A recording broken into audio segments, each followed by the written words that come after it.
Okay, still not sending data. You good? Can I have my ability to stream back, please?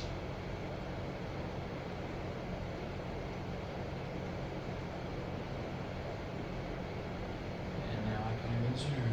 Okay, there we go. Alright, hang on. I think I know what you need. Where am I going? Here. Are we streaming now? There we go. That's better. Still bizarre that it won't let me view it from the studio section. That's kind of a little concerning, because that's at least something to kind of help me keep tabs with everything. But okay.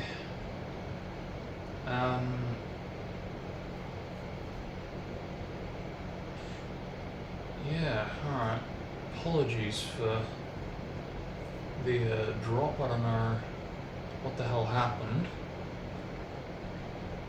Because, yeah, I was just going ahead with it, and I thought it just occurred to me that, oh man, I should probably bring up the stream, because that's the thing. It could have been worse for sure. I could have been missing the whole reaction, and we for sure did kind of, you know, we have had those issues in the past for sure, but yeah, I just thought I'd bring it up, and yeah, sure enough. So I'll bring it back. Now I just have to make sure I keep tabs on the stream, basically, to make sure that we're still on, because yeah, if it's gonna bail again for whatever reason, I don't know, yeah, at least I'll check every once in a while to, yeah, maybe every video or every second video even, just to be sure. Because yeah, I really have no idea what happened, because I mean, I don't know if it was like a Wi-Fi type of deal, because RBS really doesn't give me anything to go off of. I don't get like a sound or a notification, so it'd be nice if I could do something about that going forward, but you know, it is what it is. But yeah, okay, let's resume and see where that takes us. Alright. Whoa! Whew. Alright, so now that we've done this, you can see the surface problem to the machine that moving I'm able to restart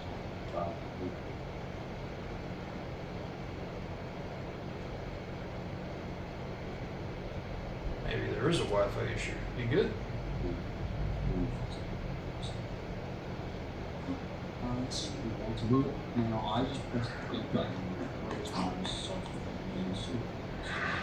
Now I use the red button to slow down smart voice. So it was a lot easier. But we have to do is what everybody's needs.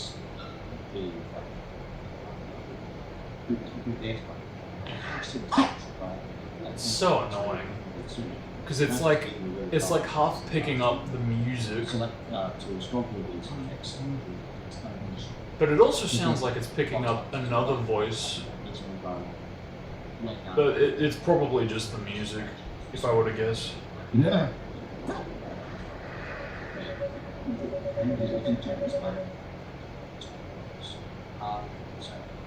There's a secret room here. Let's. Yeah, it's so frustrating. Then congratulations, because I haven't done anything yet, and by judging from my calculations, it would be pretty hard. You need to do that. Press and hold the A button as long as you can, and release it right at the jump ramp. Yeah, that is so frustrating. Oh god. Yes!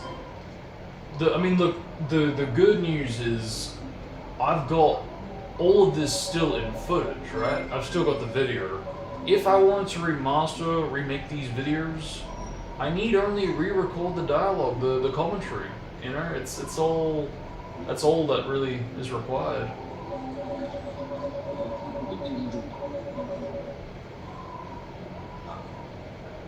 Yeah. Sorry, it is there if I wanted to return to it and redo it, and I know it's not just this video that's piqued my interest in at the prospect of re-recording it, whether I have to dub the sound effects or put it through a filter or something to get it.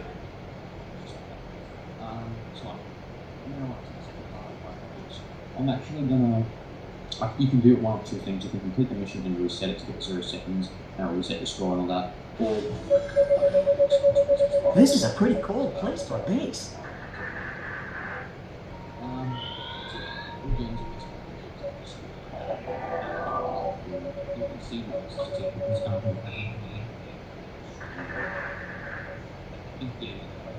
Freaking hungry, man.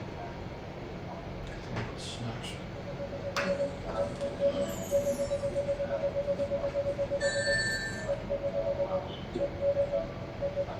Oh no!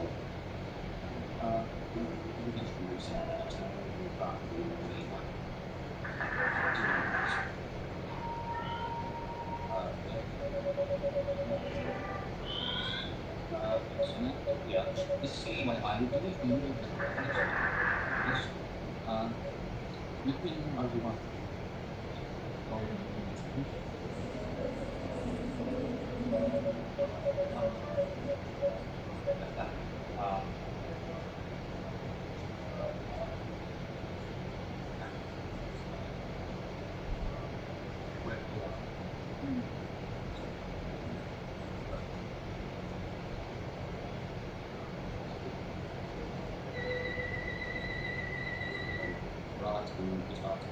Closest I can to the goal ring, then so when I was spawned, it would take less than a few seconds to touch the goal ring. It would take less than a second to.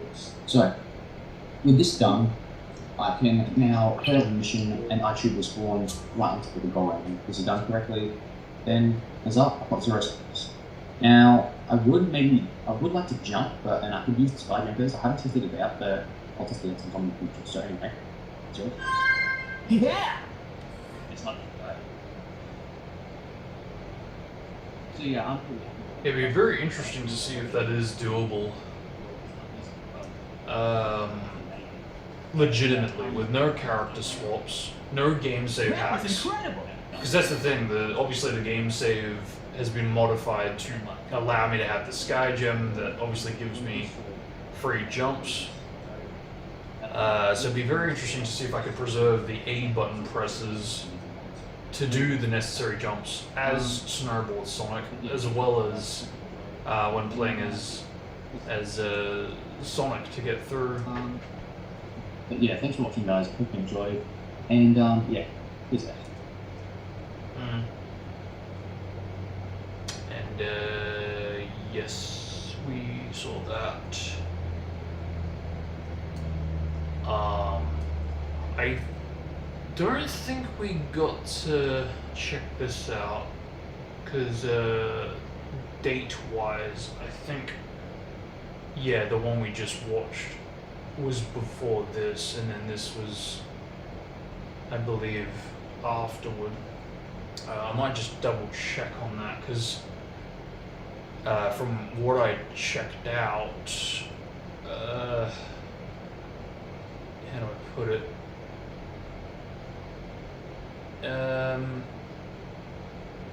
It was like a case of, hang on, where am I going?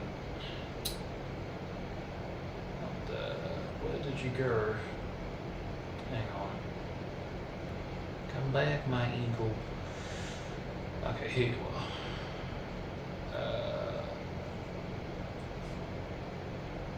Yeah, so I'll bring up not a talk video, but it's a visual that kind of goes with what it's what the video is in relevance to. So where am I going? Let's see. I don't need to be in the Naruto playlist anymore, I believe. Which means we need to go to glitch hunting. Where are you at? There you are. Okay, there we go.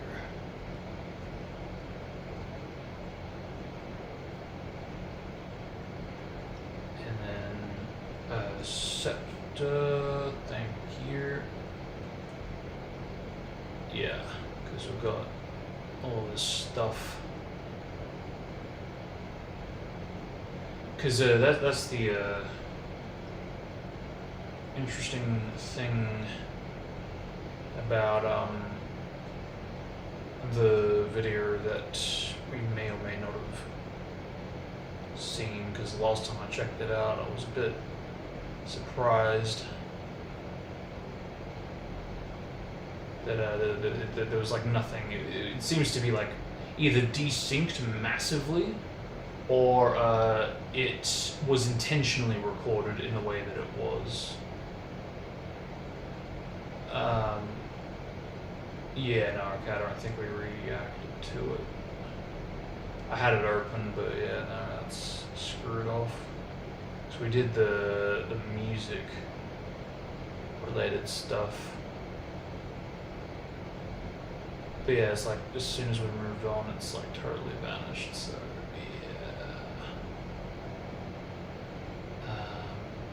yeah. So we'll do that now, just so that's all clear.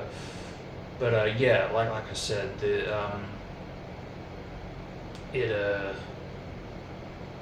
it's kind of unfortunate because if it has desynced, then it's really horrendous. But if not, then it's entirely possible that I set it up this way because I was actually watching a recording that was already done and just recording the commentary on this one, and that's what this is, like just a recording session of potential commentary that would have gone on the other recording session. But yeah, but I really do take my sweet time. You can really, for the first time, like really hear like the multiple takes, Recycler Daniel here. bloopers Hey and guys, it's me, Recycler Daniel here. Retakes. aka Volcano the Bat. Today I'm going to be showing off something in Shadow Story. because Today it's I'm going to be showing off something in Shadow Story. there's like nothing It's something I found quite recently, so... or visuals at all aside from the pause, which again I think may have actually been set We're up. at the point in Shadow Story where we need to go ahead and do a town mission, but we're not going to be doing that because Which again we've doesn't got something add up, so Because I'm I've got going something to quite fancy to show actually you. play this. So basically, what we need to do is clip out of this wall over here, jump at the last second, and make our way, well, all the way. Yeah, it's like it actually syncs surprisingly see. well, Alright. and it's interesting that I came back to this. How many years? Because I So recorded. as you can see, we're at the point where we need to go ahead and do a town mission. To Yeah, I did. I recorded the Shadows. commentary in But we're not 2016, doing that March because we're 2016, Going ahead and and then I came back to jump do the out at last glitch. second and making our way to just over Uh, here. And you might it be doesn't seem thinking to that say. we're That's not doing accurate. a complete Shadow Story as normally, but no, not that. We're actually going to be doing something a little different than that. It Jump was. up here. I think it was like 2020 spring ish. and Chaos Spear at the last second. And as you can see, we're going to go ahead and Chaos Spear our way all the way to Wave Ocean. And I'm sure many people have tried to do this, but if you actually Chaos Spear on this house, you can actually make your way to Wave Ocean. I like that I call it a house when it's more of a like a hotel, double-story type of a building. But anyway, You can't actually make it all the way using Chaos Spears. You do have to homing attack at the last second, and there is a lot of times where you won't make the homing attack to the island, and you will fall into the ocean. But luckily for us, we can actually still make it to the island, even if we're about to sink. But as you can see, I'm just slowly making my way to the little island over there. Also, you should note this. Also, you should take this in. There is a spring that will appear. You get close enough, which is very. I actually do remember recording this too. So I think I was reacting. I was watching a video when I was recording that. Problematic when doing this because. So I remember like waiting for the spring to appear in what I was watching, and when it did, I was like, okay, now it's time to mention it. But try to get as close as I can so I can homing attack onto the island, but that spring is in the way. So when I do homing attack, a lot of times I actually lock onto it, and that's very problematic when doing this. So this will be a big help to Shadow's story in speedruns, I can imagine. But just keep in mind that spring will get in the way. That's just wrong. I mean, I don't know. Yeah, don't know what I was thinking with that, because I really am saying basically it is faster to clip out of bounds, clip back in, hit the spring up to the top of that massive building, and then take your time spamming your Chaos Spears all the way to the island as painfully slow as I think we know that is, versus compared to skating or even homing attacking, or I should say that the other way around, homing attacking, jump dashing, or even skating to the fountain, doing the spears around the pillars, or the little, what do you call them, the candlestick things, summoning the scepter, getting the scepter, and again, jump dashing or even skating all the way to Wave Ocean. No, that is faster. Even though there's a lot of a process to that and a lot of, traveling required. But let's be real, as far as like a speedrunning, in a speedrunning fashion, it would absolutely be faster to just jump dash and do it normally as opposed to spear spamming, again, very painfully and very slowly all the way across the ocean. Because it's not like we're starting where I am right now in this recording session, where you'd be going as close as you can get to the island. You still got all the way across that other half of the ocean, so no, very, very much slower than the normal routing, because I don't really want to call it a strategy. I think when I came back to this, even then you can hardly really call this faster, because I don't think it actually is. If it is, it's not by a lot. It really, really is not. I remember it was compared, but I forget. Oh, did I do it? I don't. If I didn't do it, someone else did. But because I'm usually pretty curious in that respect when I want to get like a visual and see the what's it called? Ultimately, the comparison of what's ultimately going to be faster. And I really do genuinely forget if I did, but yeah, no, that's just flat out wrong. Saying that all the way from the other side of the island, the other side of the castle town, from the top of that high height, all the way spearing from there, it's gonna be faster? Nah, sorry. If you're not careful.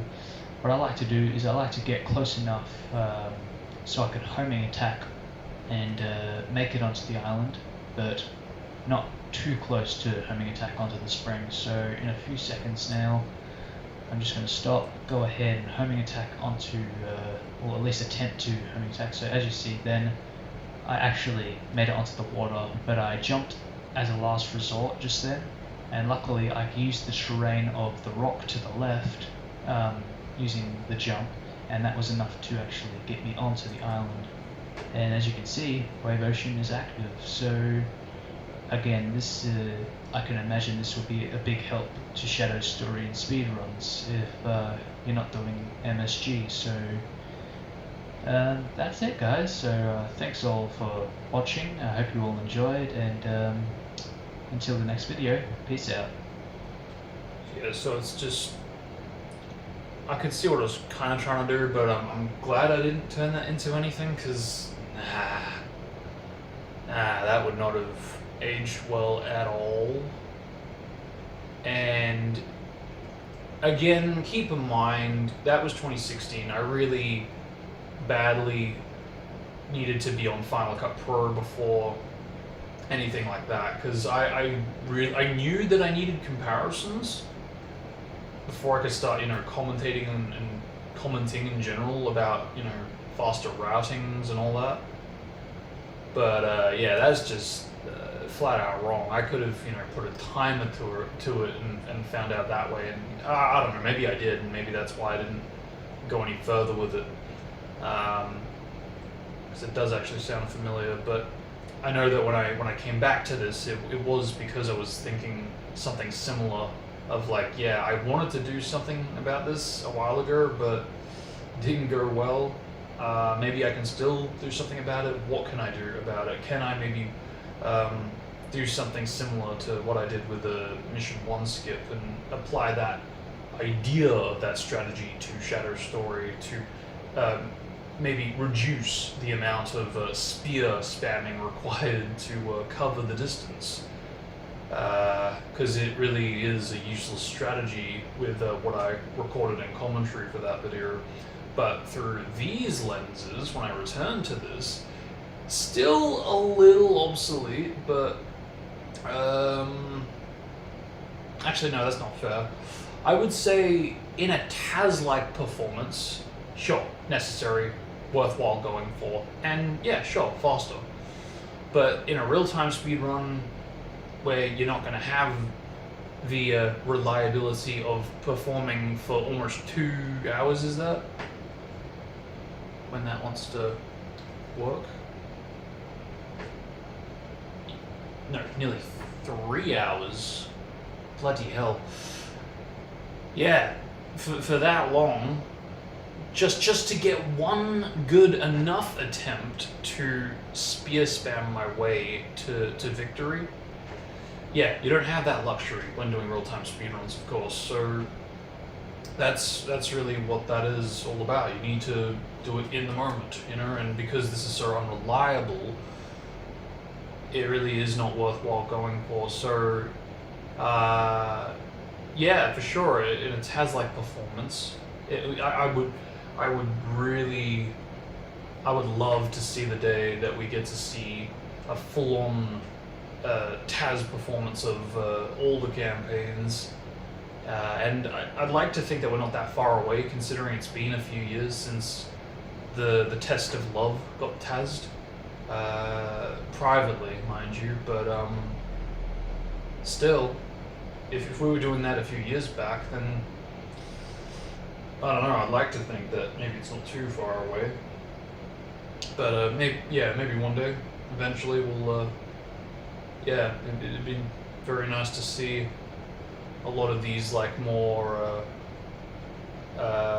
too risky kind of strategies being all performed and executed all together. It'd be a very, very interesting and fun time.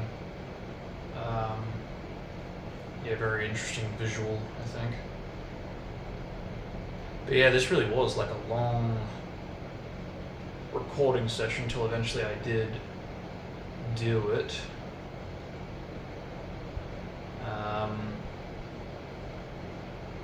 Because it wasn't even like getting something that's like gonna be like a mission 1 skip equivalent. It just needed to be good enough where I could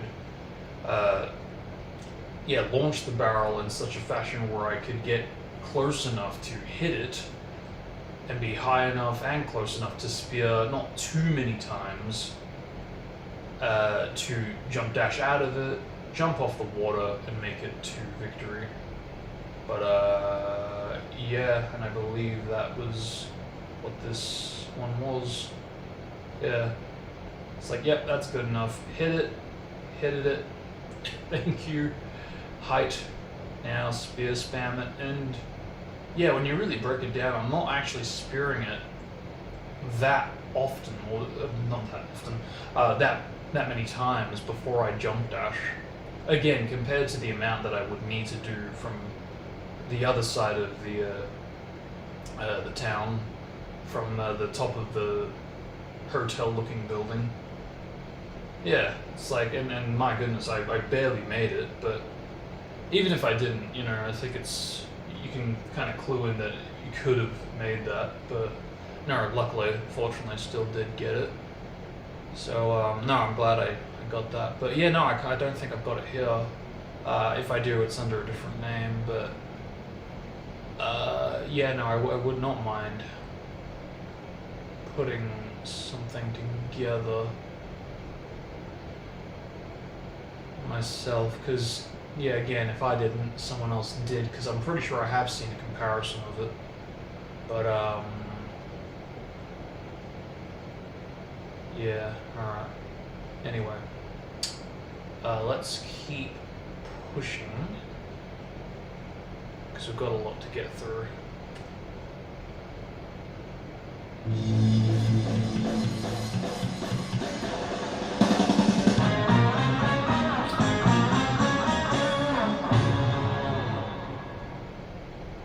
Hey guys, Jurassic Daniel here.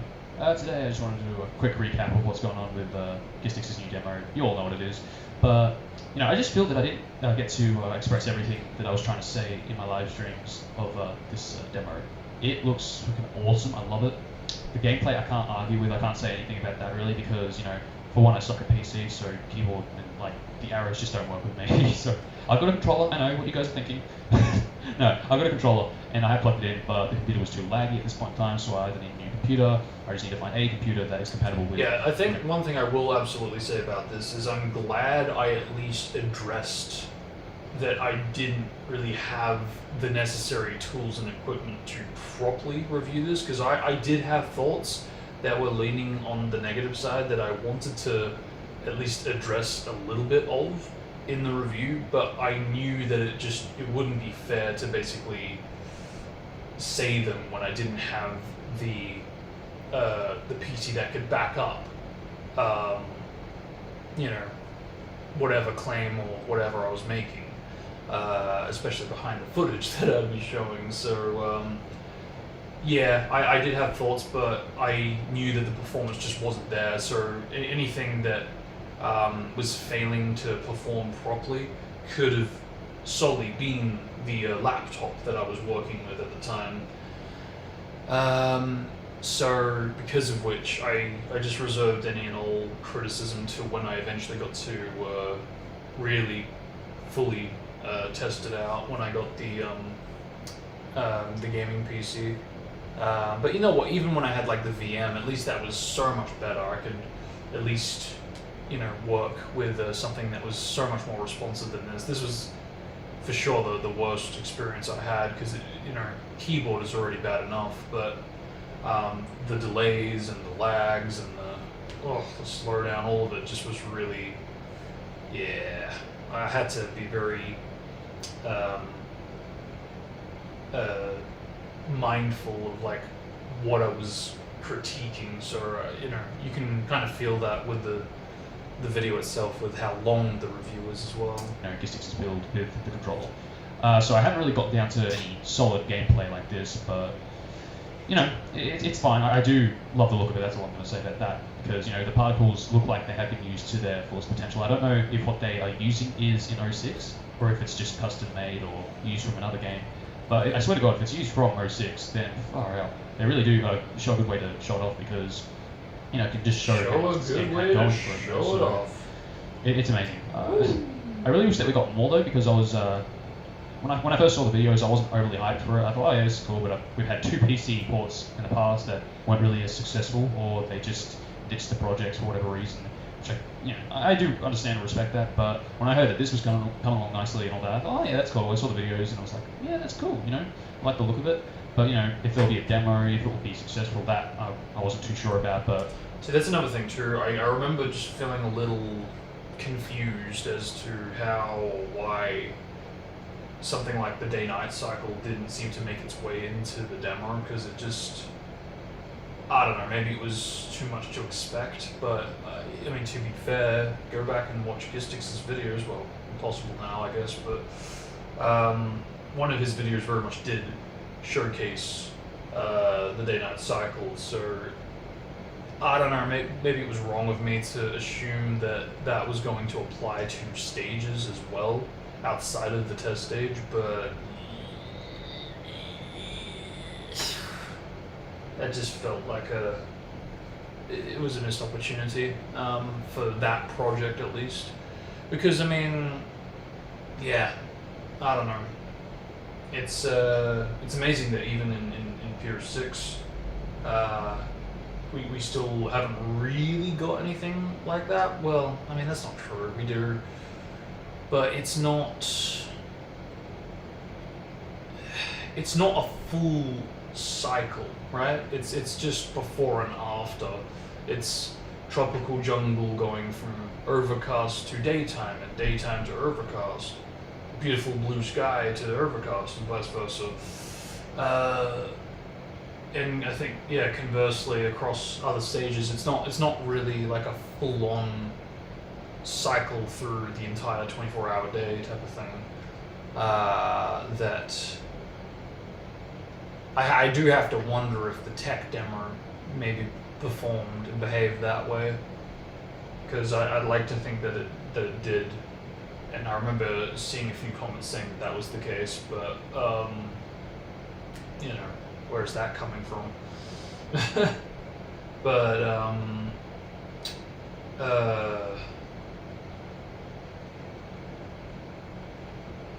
yeah, and I think it's fantastic that PTGS was recreated in the fashion that it was.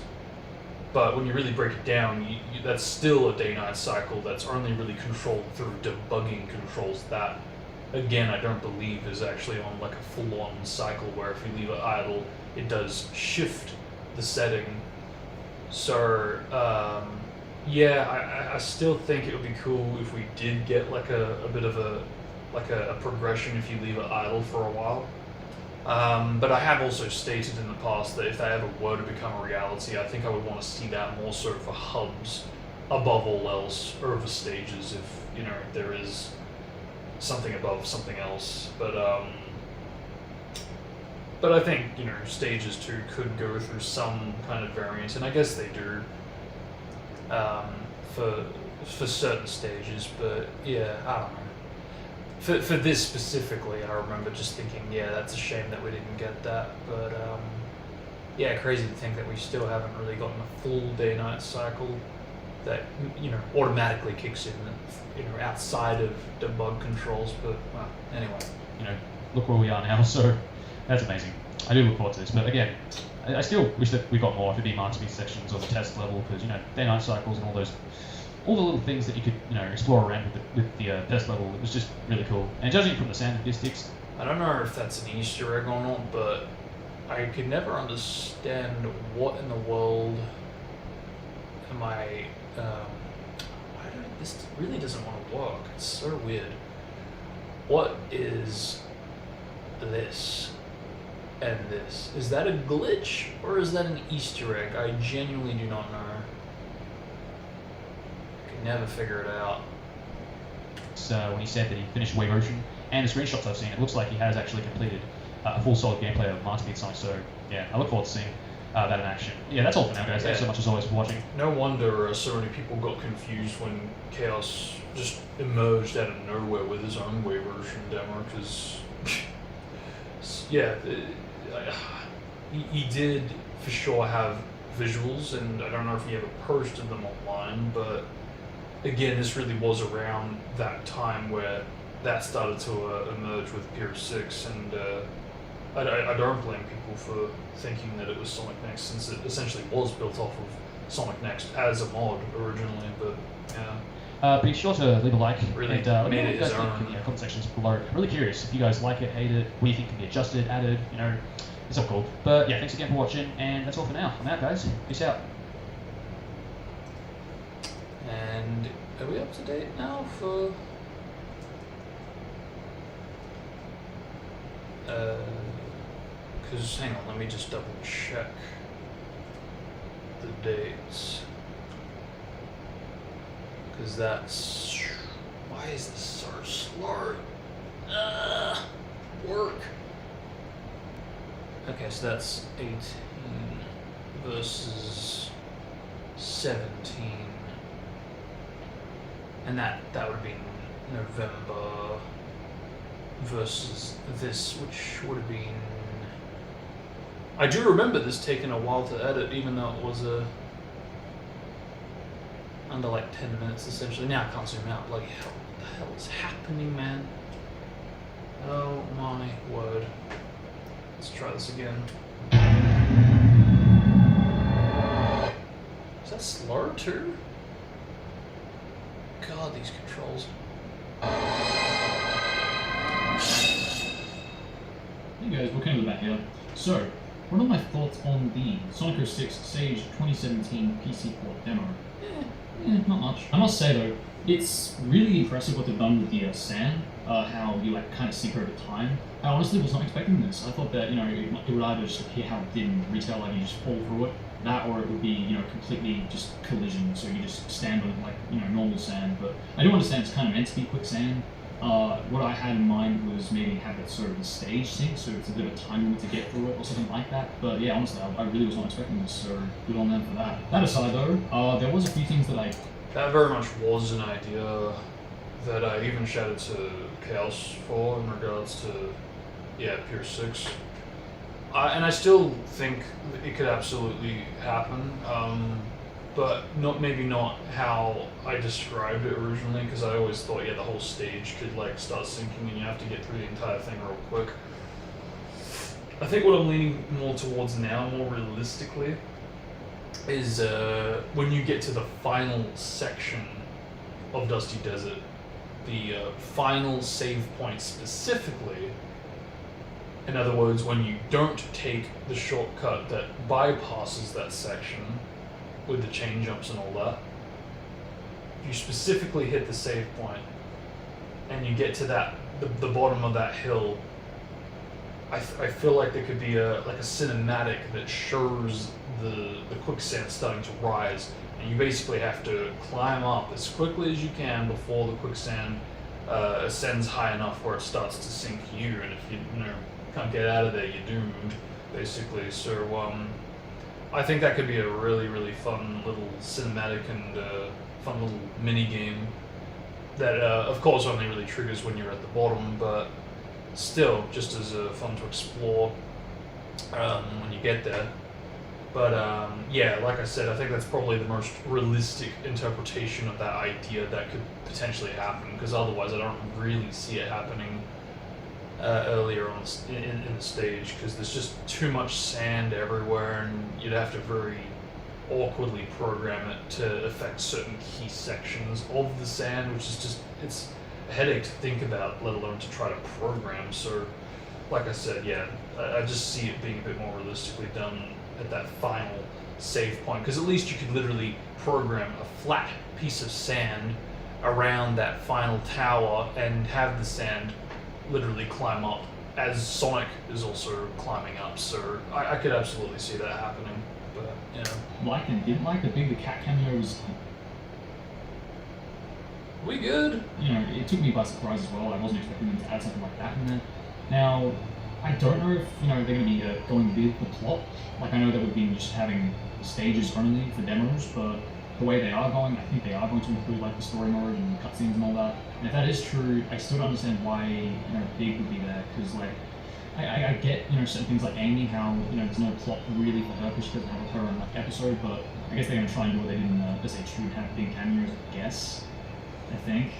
Does that work? I don't know. Still, it is cool that they have gone ahead and, snuck in a little Easter egg if users want to just browse around and get to parts of the stages they're not meant to, find glitches and just find stuff in general. A lot of effort was put into this project, but it does have its own little issues. The physics still need to be a little bit more tweaked, I reckon, because they are trying to go with SA physics, you can tell. You can see that, at times Sonic will either do a homing attack and will go up instead of down, or not even outward.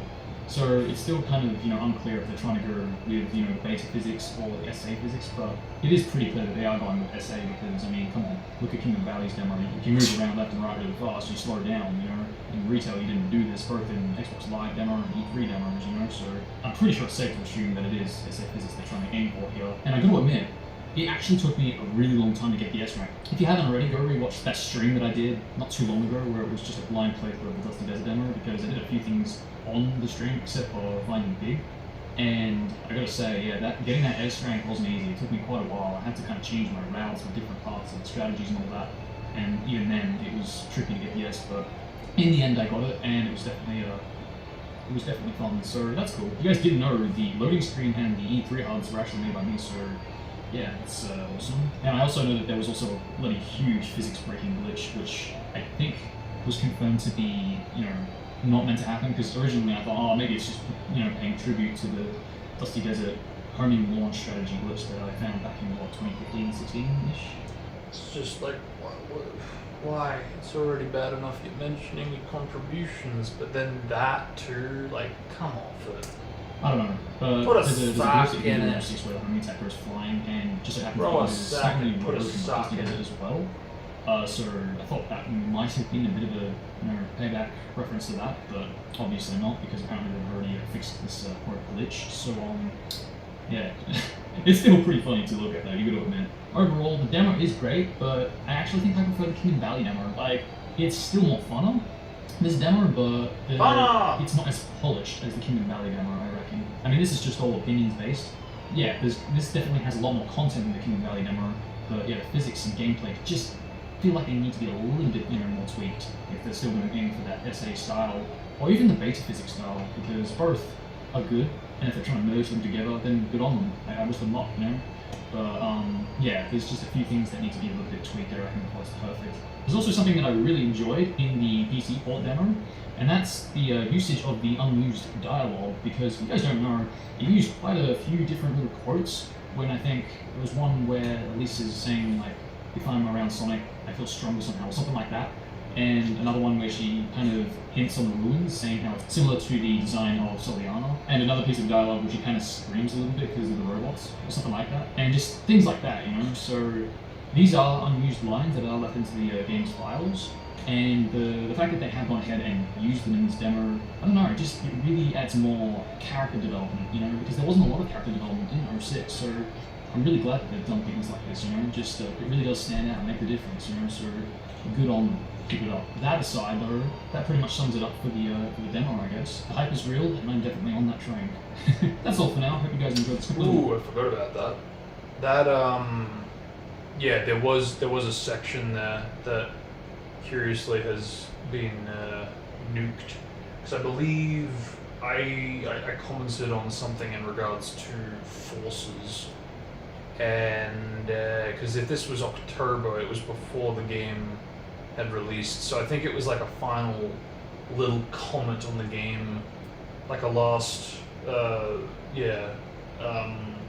mention of maybe I was going to like do an announcement for when I'd be doing the stream or something along those lines, because I remember I did comment on the last visual that we got of forces before the game dropped, so I think that was all that really was, just a little bit of an acknowledgement to that. But yeah, it really has no business or place there, so I can kind of see where I nuked that. But Yeah, no, nuke that, but not the fucking other shite. Bloody hell. Little thoughts video kind of thing. Stay tuned for more new mods in the future because I actually have big plans. So yeah, stay tuned for that. Till next time, I'm out. Peace out, guys. Yeah, okay. That's, there's two pretty nasty thingies in there that I would want to nuke for sure.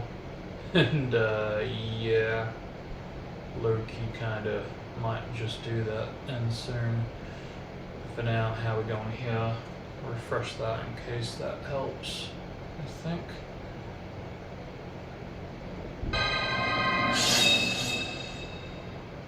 Hey guys, Volcano back here. So, I wanted to basically make this video to explain my thoughts and opinions on two Sonic games, the two main Sonic games that came out this year.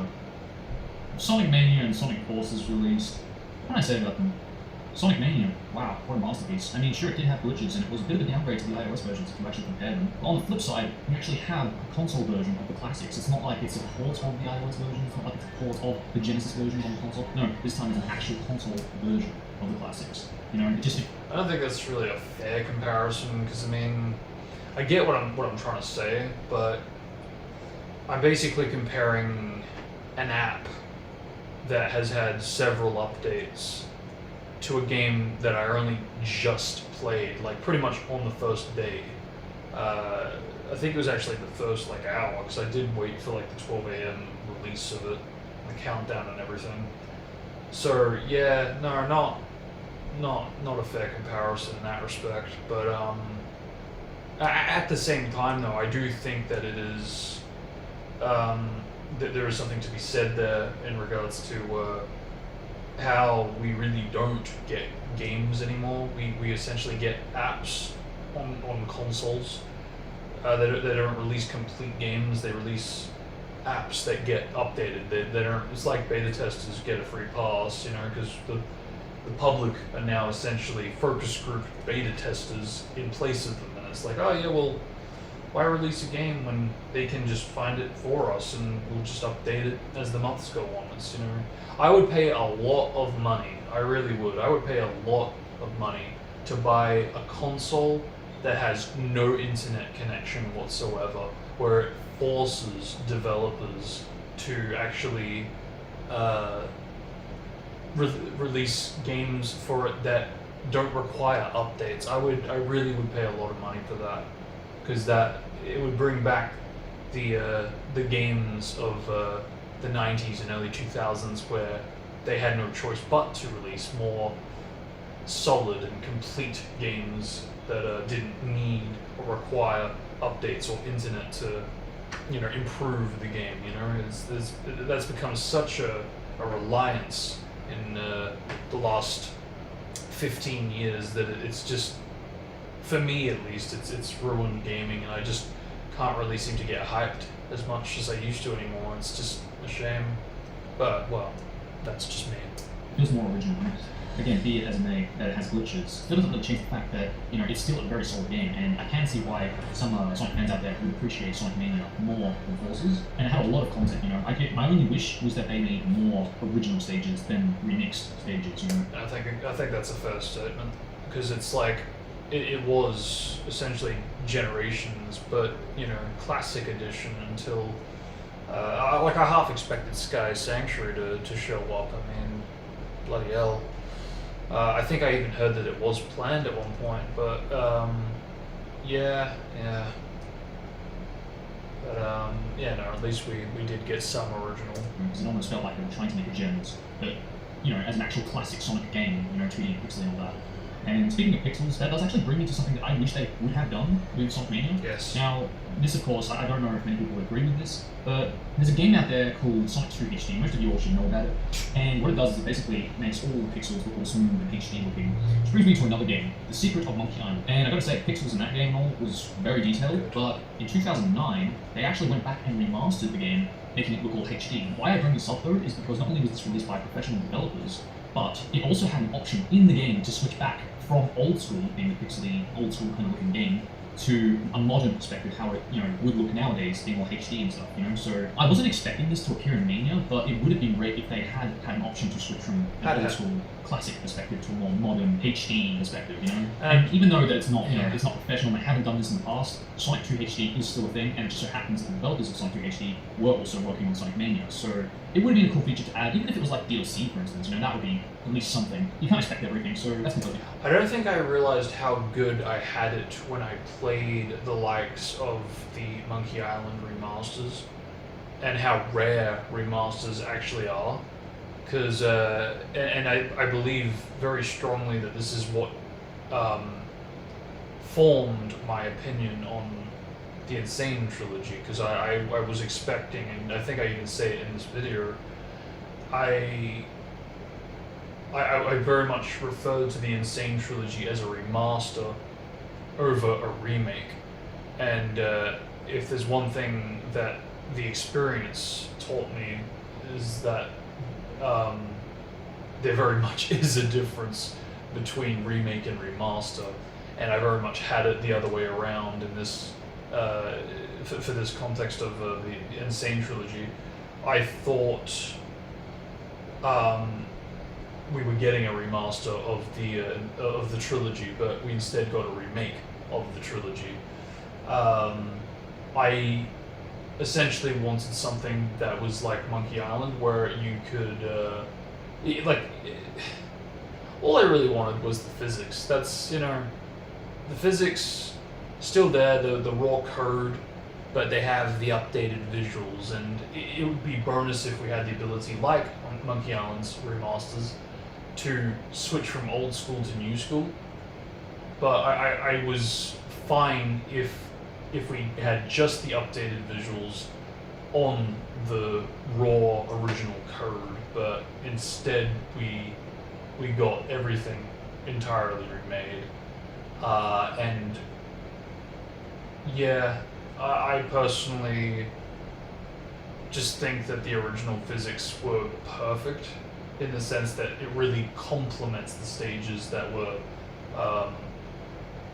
in my opinion, built for the physics, and vice versa. It just complements each other. It was perfect for itself, you know? But when we got the remake, it just feels like the equivalent of someone who had a dream of Crash Bandicoot and was trying to recreate that and their interpretation of that dream, and struggling and trying to remember how the feel and the gameplay went, and all they can remember is, well, yeah, you run, you jump, and you land on platforms. What more is there to say? It's like there really was a lack of momentum in the remake that I really miss, because it felt like those physics were, like I said, it felt like it was specifically set up for the level design, and that absence in the remake really just it puzzled me, it bugged me, and I could never figure out why it bugged me. And I think that's why, because I was expecting a remaster, and not only was it not that, but it just didn't feel like it was doing the level design justice, in my opinion, at least compared to the original. But yeah, be fine. Would be great if that was the case, but you know, man can dream. Sonic Forces. My goodness, a lot of people have asked me about this one.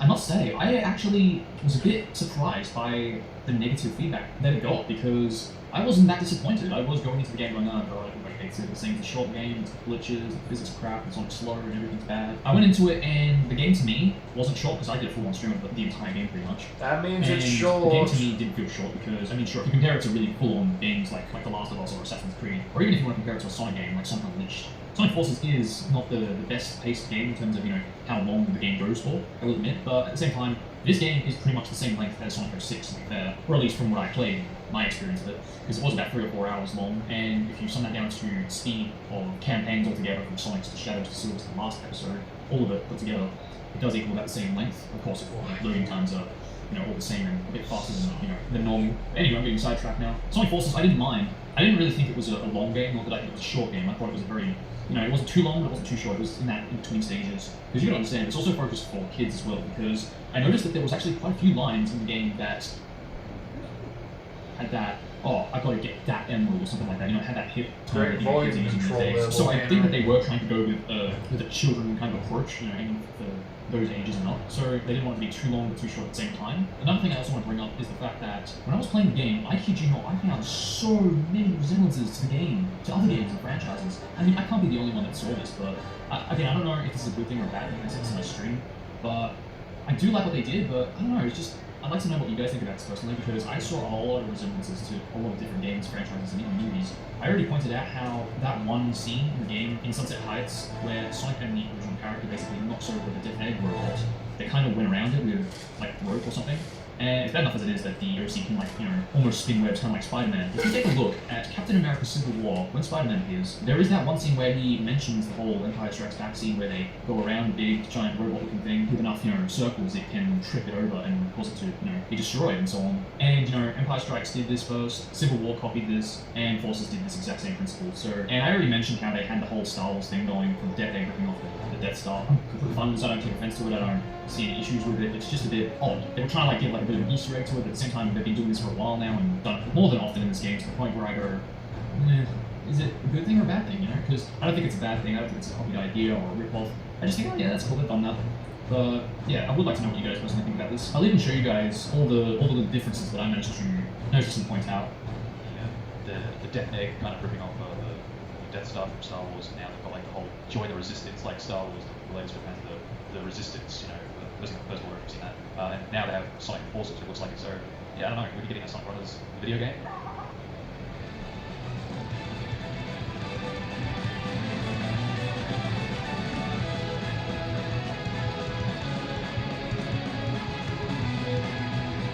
See what I was trying to do.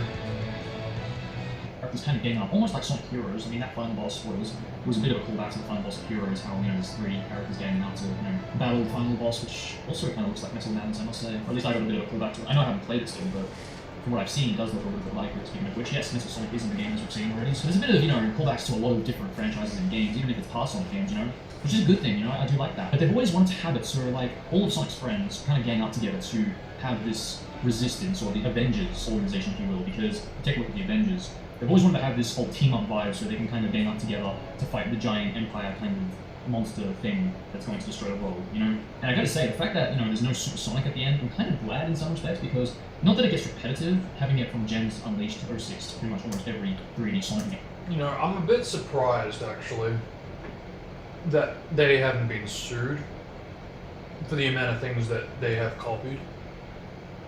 Because, you know, it's enough to really, like, confuse the heck out of me. Because, I mean, I struggle with it every day.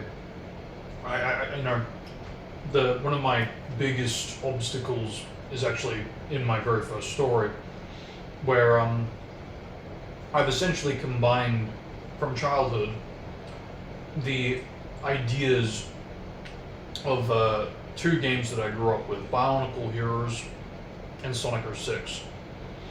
And if you combine certain elements from both games together, you essentially do get Terminator, and that very much is a massive hurdle that I'm trying to battle every day to try to overcome, basically. And I really think, will it be fine? Will it not be fine? Because, I mean, the fact that what Sonic has done has gotten away with as much as it has is, I don't know, it almost feels like it shouldn't be the case, but I really struggle to find where that line is, where it's like, okay, no, that's too far and that's not too far, because yeah, the Death Egg, that wasn't called out or anything. I understand that I believe it was a Dragon Ball artist that was actually present for some of the designs in the first Sonic game, for designing Sonic himself. So I don't know if that allowed, if that almost like gave permission, and gave like the green light to go forward with doing stuff like the 7 Chaos Emeralds and Super Sonic. Because, you know, if that wasn't enough, they later did do it again with Silver, with the time travel and Trunks, essentially. So, again, I don't know if that's like a mutual thing of like, well, you know, we're tributing that, so it's fine, right? But again, like the Death Egg as well, and it just, and I thought that was it for a while, but when you really take a step back and really listen, you realize it's also there in the music too, and it's I believe one of the reasons to why we don't have Sonic 3 iOS, and please correct me if I'm wrong, but I believe Ice Cap was the big factor to why there was an issue with the music and getting a port of the iOS version, the mobile version, because as far as I'm aware, Ice Cap is essentially just hard times, and I don't think that was done with permission. Again, please correct me if I'm wrong, but just knowing that there was an issue with the music. And it's not the first time they did that as well. We know that in several other Sonic games after Sonic 3, they very much have copied music from other games and anything in, like, you know, the pop culture media in general. Because I think. You know, samples you can kind of get away with, but I do think that's also very telling too, the fact that they use samples as much as they do compared to, you know, go and play any Mario game, and I struggle to think of a time that they use samples in their music. And so again, I do think that's pretty telling, the fact that go to Sonic and it's very much the opposite. To be fair, I think that's more of a Sega thing than a Sonic thing, but, you know, it all clues to the puzzle at the same time, right?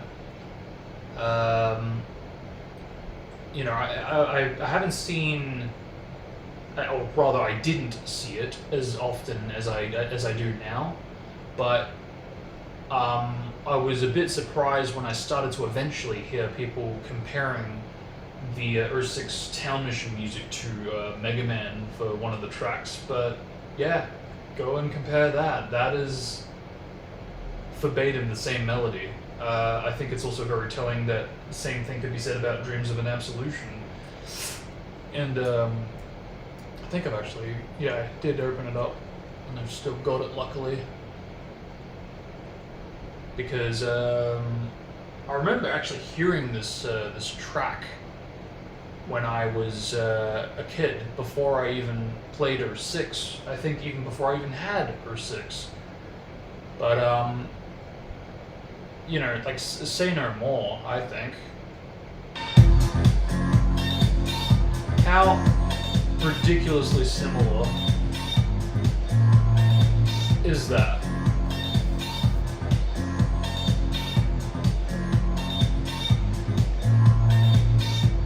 I think it was actually to the point that I genuinely thought for a time, when I heard it in Earth 6, that it was the same song. And I was like, oh, okay, this is a full version of that song. Oh, okay.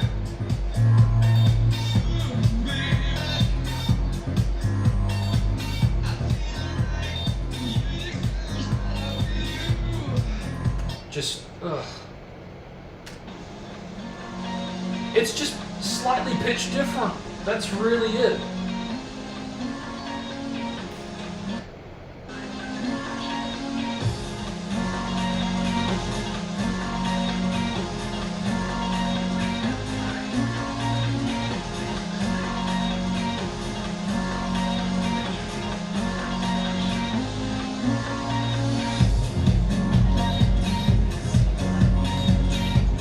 And I think it's also, again, it's telling that when Lee Brotherton was asked about the similarities of the melody in the verse, and how it basically echoes the Green Hill melody. And he was asked, was that a reference? Am I hearing that right? And he basically said, yeah, no, that's totally coincidental, accidental. I don't know, I'm sorry, but that just tells me that it was more of a focus to go after tributing this, copying this, than it was to echo Green Hill, which would have been more okay. And I don't know, maybe I'm just overthinking it, but again, you put all this together with everything else, all the other music that it's copying essentially, the samples that it uses, the character designs that are similar. Like I said, I am actually a bit surprised that they haven't been sued. Because I think at most the Sonic 3 dilemma is about the only thing that's really prevented them from getting certain ports, certain tracks of the game that originally was part of it. Because otherwise, I don't know. Maybe there have been issues that have gone under the radar, but no, I'm a bit surprised for the amount of things that they've done, how much they've gotten away with. They've been lucky. But I think part of the reason why they didn't do it is because they didn't want to have to model an original character super long, because then they'd have to do it for every single customizable avatar, which of course would take way too much time. But even then, at least they could have done was kind of gone with this, Sonic Heroes thing where they just had the super aura around them, and maybe just have modern Super Sonic or even classic Super Sonic as a super form. And speaking of the customizable character, can I just mention that my fucking avatar, holy shit, I never thought that my avatar could look so close to how I originally wanted it to appear. I mean, it's a shame that you can't get all species that should be available. And I was hoping maybe even as DLC there could be an option for that, but apparently not, so that's it. And then my original character, man, I am so happy with this. Like, damn, the only thing that's missing now is just some black gloves, which I can hopefully unlock by S-ranking and red ringing pretty much every stage. And Methless shoes, or something as fancy as that, If I can't get that, then I'm completely fine with what I've got right now. Even if I have to use shadow shoes, that's all really I need. And the soundtrack, holy shit. I'm glad I mentioned and pointed that out. I forgot that I used the model of the OC, of my OC that was in the works. Kudos to Cyclone.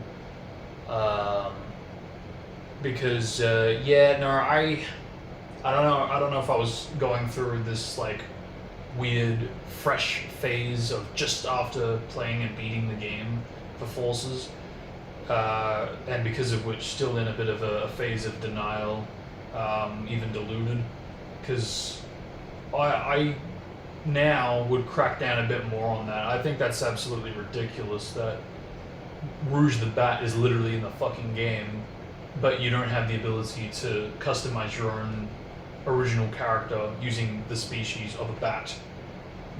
Like Cream the fucking rabbit isn't even in Forces, but yet you can pick rabbits? Like, come on, that's ridiculous, I'm sorry.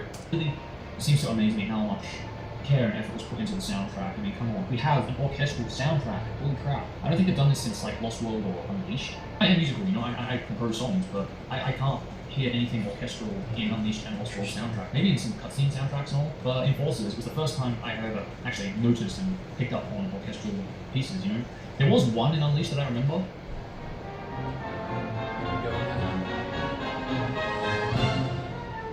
Nice transition. And man, that sounds fucking awesome as. But the Forces soundtrack, it's almost everywhere, like specifically in the menus. Like when they showcased that one video where they were showing the entire orchestra, it was, oh god, I almost teared up. It was that amazing to me. Because orchestral music is one of my favorite styles of music, so that's just who I am. My taste is for music, so no, that was amazing. Even the synthesized versions, I didn't even mind that much. Like I can see why people wouldn't like them because they're more of the kind of 06, SA1, SA2 style of soundtracks. That's what they're after, kind of thing. But at the same time, it is good that they're trying something new and different.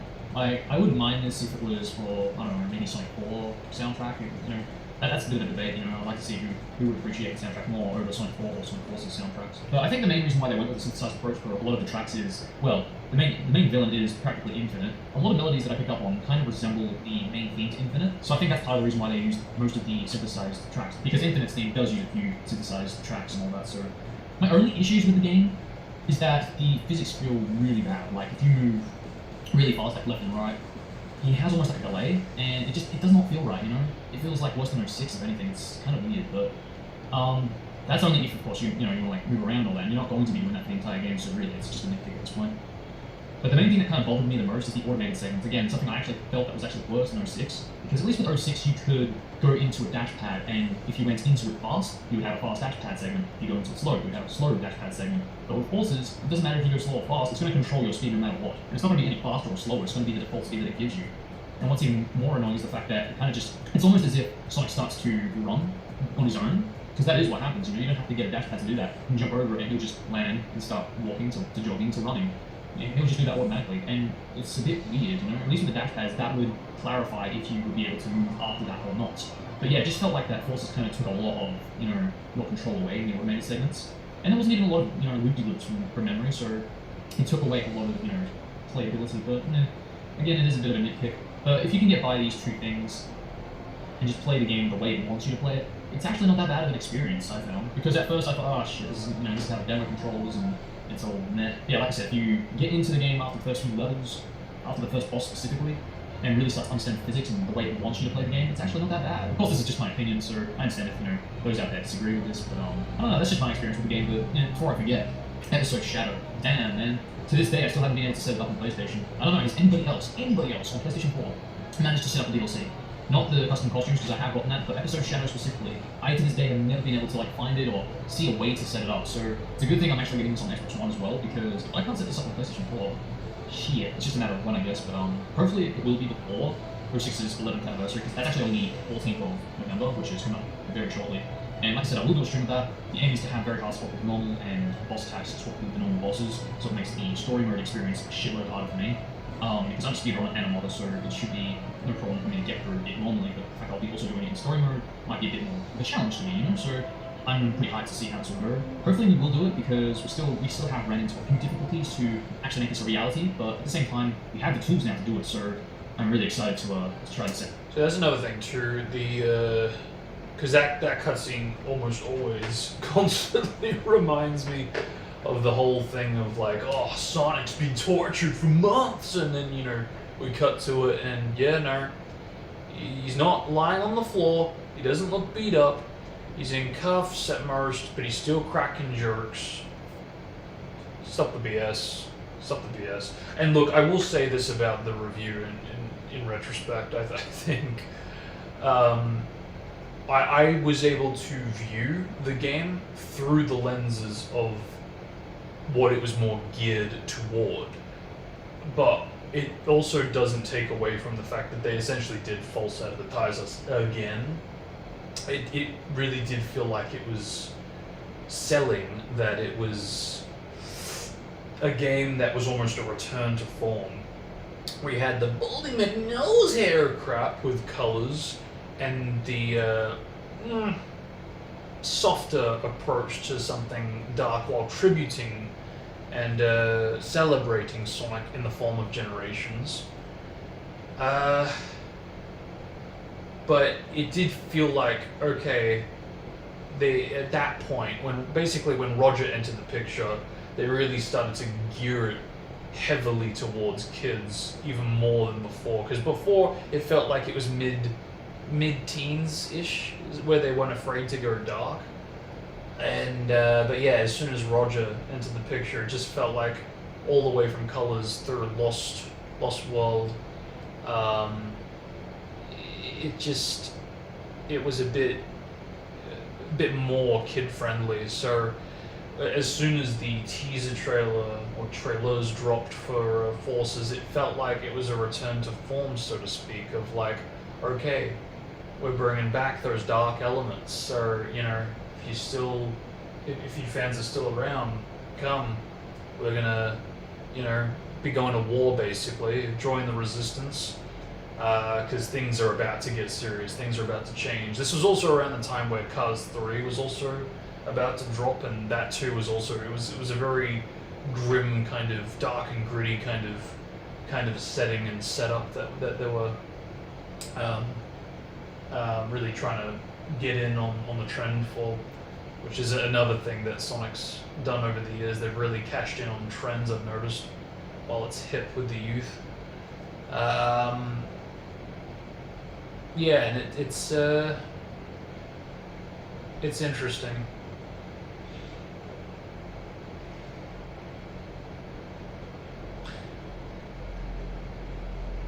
And me being, gullible, thinking, okay, well, yeah, all right, they're back. Let's give it a shot. I gave it a try, and I do think, unlike most who were like, whoa, what the heck is this? This isn't what I was expecting to get.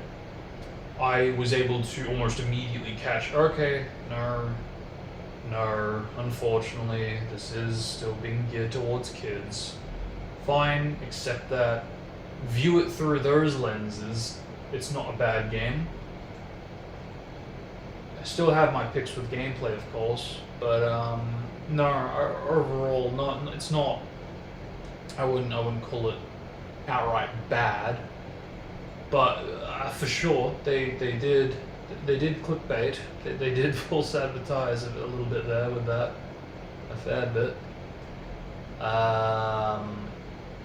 Yeah, I think for sure if it had the more darker, if it was presented more like an early 2000s version of a Sonic title, where it was taking itself a bit more seriously, a bit more darker, and less toned down for the kiddies, we would have had a lot less of not weak, not weak, and all that stuff. And this scene especially of him just still cracking jerks. Yeah, I do think we were robbed. I do think that there was a lot of missed opportunities in the game, and that's a shame. That's a shame because I actually, for sure, do subscribe to the idea of what Forces seemed to be originally, but yeah. Now, anyway, main topic onto the 2017 games. The games released this year were amazing. They really were. They do have issues. They could have been better. A lot of potential is there to be better than what it is. But at the same time, they are very solid games. But if anything, I think I actually do prefer Forces than Mania. Again, this is all opinions based, but like I said, I'm more of a 3D gamer than a 2D gamer. I'm sorry, that's just me, On top of that, while I was more hyped for the Insane Trilogy than Forces, I actually enjoyed Forces more than I did the Insane Trilogy, which is kind of a bit of a disappointment because Insane Trilogy was, a remaster. See, like I said, I really was expecting a remaster at this point, but I really didn't know the difference till after the fact. But yeah, the experience eventually led to me understanding the difference a lot more. So even if not initially learnt through playing the games, I'm glad I eventually learnt it. Forces was trying to make something more original. And I played Crash 1 already, so I, understood how everything worked and that. There was just too much that kind of fell down. I'm sure that its success will lead to more Crash games in the future, but Forces was just more enjoyable to me. I think overall, though, I found more enjoyment out of the original character levels than Modern Sonic or Classic Sonic. Modern Sonic wasn't actually too bad. Like I said, once you get past the physics being a little meh, the gameplay is actually fine. Well, again, to me. I prefer the original character's gameplay more, though, because it felt like he had so much power and so much destructiveness, Something that, Silver should have had in 06, Overall, though, I felt that a lot of potential was there for both games, and they kind of, I don't know if it was because it was rushed or anything like that. Like, I know that they postponed the dates for Mania, which was probably the best, but even so, it still has glitches in it, and I found more glitches in Mania than I did on the Christian Whitehead iOS versions of Sonic 1, 2, and CD. Like, I mean, come on, I was streaming this game, and I ran into about 2 or 3 glitches throughout the entire playthrough. It was like, what? Is that a thing? And I think someone actually confirmed that it wasn't play-tested, and they just skipped over it, and that's why it might have most of the glitches that we see today. Even DSS found the glitches, but they skipped the pulse. I mean, come on, that's just, accidental success right there. Anywho, that's pretty much it for now. Let me know what you guys think about both Mania and Sonic Forces, and even Insane Trilogy if you guys have played that. I am very curious to know what you guys personally think about it. And yeah, stay tuned for the Sonic 06 full game to 100% all achievements stream in a few days from now. I'll hopefully see you guys there, and as a bonus, I'll even chuck in a few monsters to showcase. But yeah, that's all for now, guys. Hope you all enjoyed. Till the next video, I'm out. Peace out, guys. Cool using the now loading stuff back when I was working a bit more on that. Legitimately, because nowadays I probably do that through video editing, but yeah. And that brings it to the end of 2017, which mean, are we good now to go on with where is it, the 2018 review, because I know that it is out of order.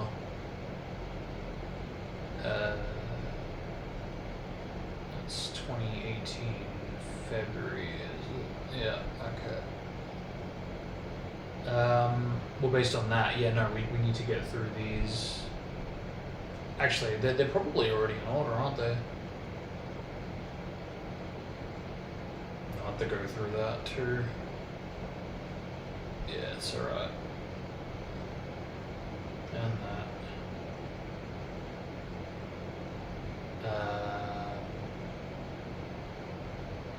Yeah, okay. I'm just wondering. I thought I had them opened.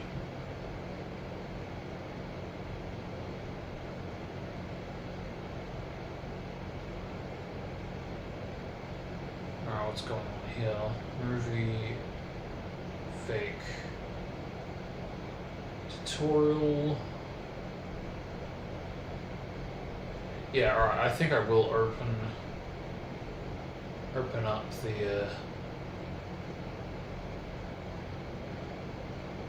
the review just to remind me, basically, because it's too annoying. Yeah, we already did that one. That's... Ooh, okay, no. I stand corrected. We need to do this one before anything. See it again. Yeah, I felt it. That was something. Do that. Sort that. Yeah, okay, so we are totally going into this now. Let's try this again. Special Sensei.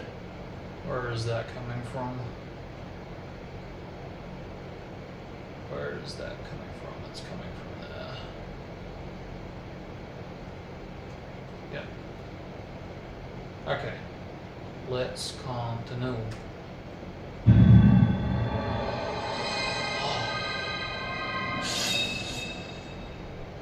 Hey guys, welcome back here. So today I'm actually going to be doing a bit of a review of the Sonic the Hedgehog 2017 Unity Wave Ocean demo, developed on Unity by Chaos X79. There's a lot of content that was Back when you that went was by that? left in the game files that have now been put into this demo. There's even features from past Sonic games that weren't going to make it into 6, stuff like, spin dash jumping or jumping these enemies, stuff like that, And yeah, I gotta say, there are a lot of things that I really like and a lot of things that I did notice and pick up on that could be a bit more tweaked, a bit more improved. Like that rainbow room back there, there's no like great or magical kind of text that appeared, stuff like that. Yeah. Of course, Again, still going through a phase of like, unfortunately, a lot of like syncing issues, just saying stuff before it happens. Yeah, not too good. It's still a review build, so that's why it's not public download at the moment. I'm gonna tell you guys though, this demo rocks, man. This is the first demo that I've actually really enjoyed myself playing. Sure, there are little noticeable issues. Like for some reason, it just kind of looks a bit meh. And I gotta say that I found myself down attacking a lot and not being able to proceed for whatever reason. I don't know why. It seems like I've had to rely on down attack a lot to make a lot easier jumps. But yeah, in this build, for some reason, I haven't been able to quite make that jump. Also, before I forget, that one sequence when you're on the pole and you kind of get to do a bit of a trick on it, I do believe you should be able to rotate the analog to kind of speed up Sonic, not so Sonic's kind of just going in the direction and you tap the jump button whenever you feel it's the right appropriate time. Because at least this way, if you're rotating it, you can kind of charge up Sonic's speed to really get that kind of jump. You're not timing it right. It's kind of similar to the Tropical Jungle Vines. I know a lot of people didn't really like this because you had to time it right on that. At least with the Tropical Jungle Vines, if you didn't swing that much, but you jumped at the right appropriate time, you did jump, sure, but you didn't go as high as you would. While if you did swing, I was going to mention something similar to this in Forces as well too. I feel like loop-de-loops really have become very obsolete in 3D because aside from being like, oh yeah, it's a pretty visual, the thing you could say about the classics is that you still had to commit to it. You had to contribute your own form of gameplay of, even if it was just holding down the joystick or whatever to actually get by the, you had to hold down to run and make sure, and even then, if there was enemies nearby or rings that you had to collect in the center of the loop, you still had to, it was up to the player to make those choices in those moments. These days, in the 3D space, forget it. You know, can you recall a time where there is a loop-de-loop and there is like rings in the center of it that you have to like, you have the ability to try to jump and try to get those rings? No. Almost all the time you encounter a loop-de-loop, you've got nothing. You don't have to worry. You just let the dash panel do it. You could flip out a video whilst you're waiting for an automated dash panel sequence to occur. You could watch a video or read a passage in a book. You're good, basically. And in that sense, it really does feel like the player's contribution to moving Sonic around the loop has been lost in the translation to 3D. So I almost feel like there could be like a form of like a type of like an icon that appears, like a visual UI, where it basically gets you to use the joystick to basically spin it around in unison with Sonic as he goes around the loop, and you would have to basically use the joystick to spin it around fully 360 degrees and all, to ensure that Sonic is going around properly, and if done properly with the right timing and all that, you would be either rewarded with rings, or maybe more accurately, more appropriate, more speed, faster speed. I feel like that would really reward the player and encourage them to want to take loops instead of going around them if it's a 3D space, and they've got that ability to do so. Yeah, it feels like it's something that should encourage the player to, not look at it and go, oh, that's coming up, I'll just, put the controller down and let the dash panel do the rest, or at most hold down on the joystick, at least by having something a bit more to do. It's, you don't just go, okay, well, this is going to get taken care of by the dash panels. They're really, they've taken away a lot of the player's ability of what they've needed to do in the past, which again, I understand the translation to 2D, 3D, it's not, it's not easy, but there are ways to combat it, I feel, and I think that's kind of what I was trying to go for here, having a bit more to do instead of just press the button and you're done. For a while, and then jump at the appropriate time. You would jump, sure, but you'd also go a lot higher than normal. I never really was a fan of the whole, okay, Sonic's just infinitely going fast on this pole, doesn't slow down, you can't slow him down, you just jump off and fail, or jump off and go higher because you can't go right. I also noticed if you spam the jump button a lot, you kind of don't really, I don't know, you just don't jump, it kind of like sticks to the ground a little bit. There was even a part where I actually had to hold down the left analog for the entire segment to get that silver medal, when in 6 you could just have easy control of your left and right and still make it to the silver medal. Which brings me to another thing. If you actually move to the right or the left, when you come up to the dash ramp segment, normally in 6 you just cancel out when you're pulling for water and you die. I reckon how it should be is if you go either left or right, you can keep on surfing basically all the way to shore. I don't know if that's possible to do, but I think that seems a little bit more realistic. I mean, of course, you'd slow down a lot. And speaking of speed, that does bring me to one more topic, surfing in the world. I noticed that, a lot of times I found myself going very slow. Now, I know the whole gimmick is if you enter it slow, you're going to go slow. If you enter it fast, you're going to go fast. I like that, I really do, but I found myself going slow a little too often. I feel like the slower speed should be retail speed, meaning, of course, if you go like walking speed and enter it, you're going to go walking speed, but then it's going to speed up to its default slow speed being retail speed. And if you, say, push forward on the analog, you'll get a little bit more speed. And of course, if you push backwards, you're going to go a little bit slower and back to retail speed. If I at just all. felt that it could have been a little bit faster because I just found myself continuously losing speed, even though I was trying to enter these sequences fast. There's also the part where you light dash after you attack out one robot in that little mountainish area. I like the fact that when you light dash, you touch the spring instantly, when in retail, you just and you just drop onto the rail. At least now, it hits you into the spring, and that spring hits you on the rail, so there's no, I had my finger on the analog, pointing to the left, so that's what stuck up me, not landing on the rail, or any kind of BS moments like that, Yeah, there's also a bit of grinding sound effect issue I noticed. If you do a trick, the grinding sound doesn't actually continue playing, it kind of stops, so the trick sound effect can play, and when that ends, then the grinding sound can continue playing. I'm sure this will be fixed, but it was something I noticed. And speaking of grinding, I noticed as well, if you actually do a trick and keep on spamming the trick, normally there should be like a bit of a penalty, and it's funny because not many people pick up on this on retail, but yes, if you spam too much, kind of just avoid another trick. But Yeah, this is still not in PR6. Sorry, I actually remember pointing this out to him, and I was like, no, that's not a glitch. That actually is a program thing, something they were intending to have in the game. and is in the game. It's just not really clear that if you spam it, you lock your ability to do more tricks. And basically the reaction was, yeah, no, that just fucking sucks. I'm not doing that. Which is, you know, I get it to a degree, as is often the case. Yeah, that's unfinished. I'm not recreating that. But it's a bit of a process because, I mean, you know, almost all the time I have to try to present it in such a fashion where it's like, well, okay, this is how it is, yes, but, you know, we've got to remember that the game is rushed. And had it not been rushed, it would have been better. This is how it could look and perform if it were better. Through those lenses, could you see yourself implementing it? And only then it's like, oh yeah, maybe I could.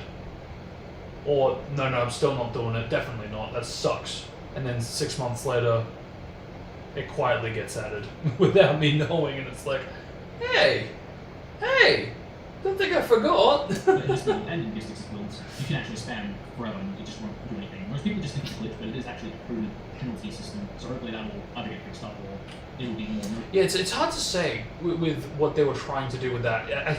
I think for sure we could have a visual to go alongside it to basically show, okay, and now you've got your ability to grind again, and now you've got your ability to grind again, trick again. And of course, if you perform it too quickly and you get that penalty, again, a visual to show, no, this is how long your penalty's lasting for. Okay, now you can trick again. You know, something to visually convey that a bit better. But again, that type of stuff does require putting in the time. And yeah, look, I'll put it this way: if we don't get anything like that for P2.5, I for sure could see it on the modding scene. So you know, give that time. Crucible so people understand how it works and what to do to avoid it. The camera in this was actually pretty interesting. There were really cool things that I could go on. And don't get me wrong, there still is a few issues that I noticed, like that camera can kind of clip into the ground or walls and grinding. Holy crap, this was actually really great. Moving while grinding, man. I still have topic issues. I don't have seamless transitions, which I'm glad I eventually got away from. Because, yeah, look, to be fair, I was still working on Movie Maker when I put this review together. This is the only real P2.6 review I did in Movie Maker. Unless I did that other one. Actually, yeah, no, that's not entirely true. But to be fair, it was more of like a beta testing recording session. And even then, I don't think I actually put too much edits on it. So yeah, this really was like the only one that I massively did a huge amount of editing. But yeah, you can still see there's some ugly edits for sure. Not really subtle transitions. I don't know why, it just looks so crisp having those unused animations and that like tilting feature. It's just, oh man, it really looks amazing. Moving to spring was actually not too bad either. I really like how it had that similar kind of basic physics, how it kind of curves Sonic into place. And on topic 2, water surfing, I do think that for one, using the blue gem might be necessary, because at least then you can get a bit more speed if you want to get, you know, instant speed with water surfing. You just use the blue gem to get that speed and then boom, speed. On the flip side, I think that the dash pads before triggering the water surfing sequences, I think that those dash pads could be a lot faster, because at least then that's what triggers the water surfing sequences, and that's what allows you to have the speed necessary to, you know, get a fast sequence, you know? I would say a lot of times I found myself falling into the water, I would flip out of the stage and just fall forever. And this only happens when, of course, you're in the water and you go to get back into the stage, but yeah, right before being under the water and running back into the surface, it kind of just clips for some reason, so I'm not sure what that's about, but hopefully that will fix. Son of a bitch, why do I always keep falling? And I'm pretty sure that, yeah, Sonic is meant to actually like drown and not meant to have like a Sonic 1, or you can go underwater and have breath counter, like in the classics. I'm gonna say, this was actually pretty good, because I can actually show what happens when I do bound attack forever. I can't actually move while doing bound attack. Yeah, I don't like that for one, of course, the way I gets a bit higher. But I think for the that speed way, should be I really could have been better. a bit too slow as well. But the main See what I was aiming for. Bound attacking. Not even a lot of speed, but just enough so you can still kind of tilt Sonic in a direction that you may want to go whilst doing bound attack. If of course you're like bound attacking from a high height, for example. It was good to see that the gems were implemented into this build. But I gotta say, I felt like a lot was missing. Like it felt that with the blue gem, you couldn't spam it as much, and the sound effects kept on glitching out. Well, not glitching, because I know it does this in retail, and it was intentional. I feel that the sound effect should play all the way to the end, even if it has to like play again, as long as it's playing to the end and that way doesn't without being noticeable. It just kind of bothers me. I don't know if it bothers anybody else, but it's a noticeable aspect. I noticed. Oh yeah, you can also die when you're there. I don't know why this happens. I noticed it happens in Mystics' King Valley demo, but yes, that currently is also present in this. Because again, it's You, still, jump it's on still one of those spiky poles essentially and built off of then Sonic just Next. dies in the air. I didn't really get good footage of this, but yeah, you can definitely die in the air. And Although also, the right now, UI I has like the, changed, there's so a I bit of applaud fade out. that. Normally you get fade out when you get gamer, but you also get fade out when you die and stuff, so I do like that.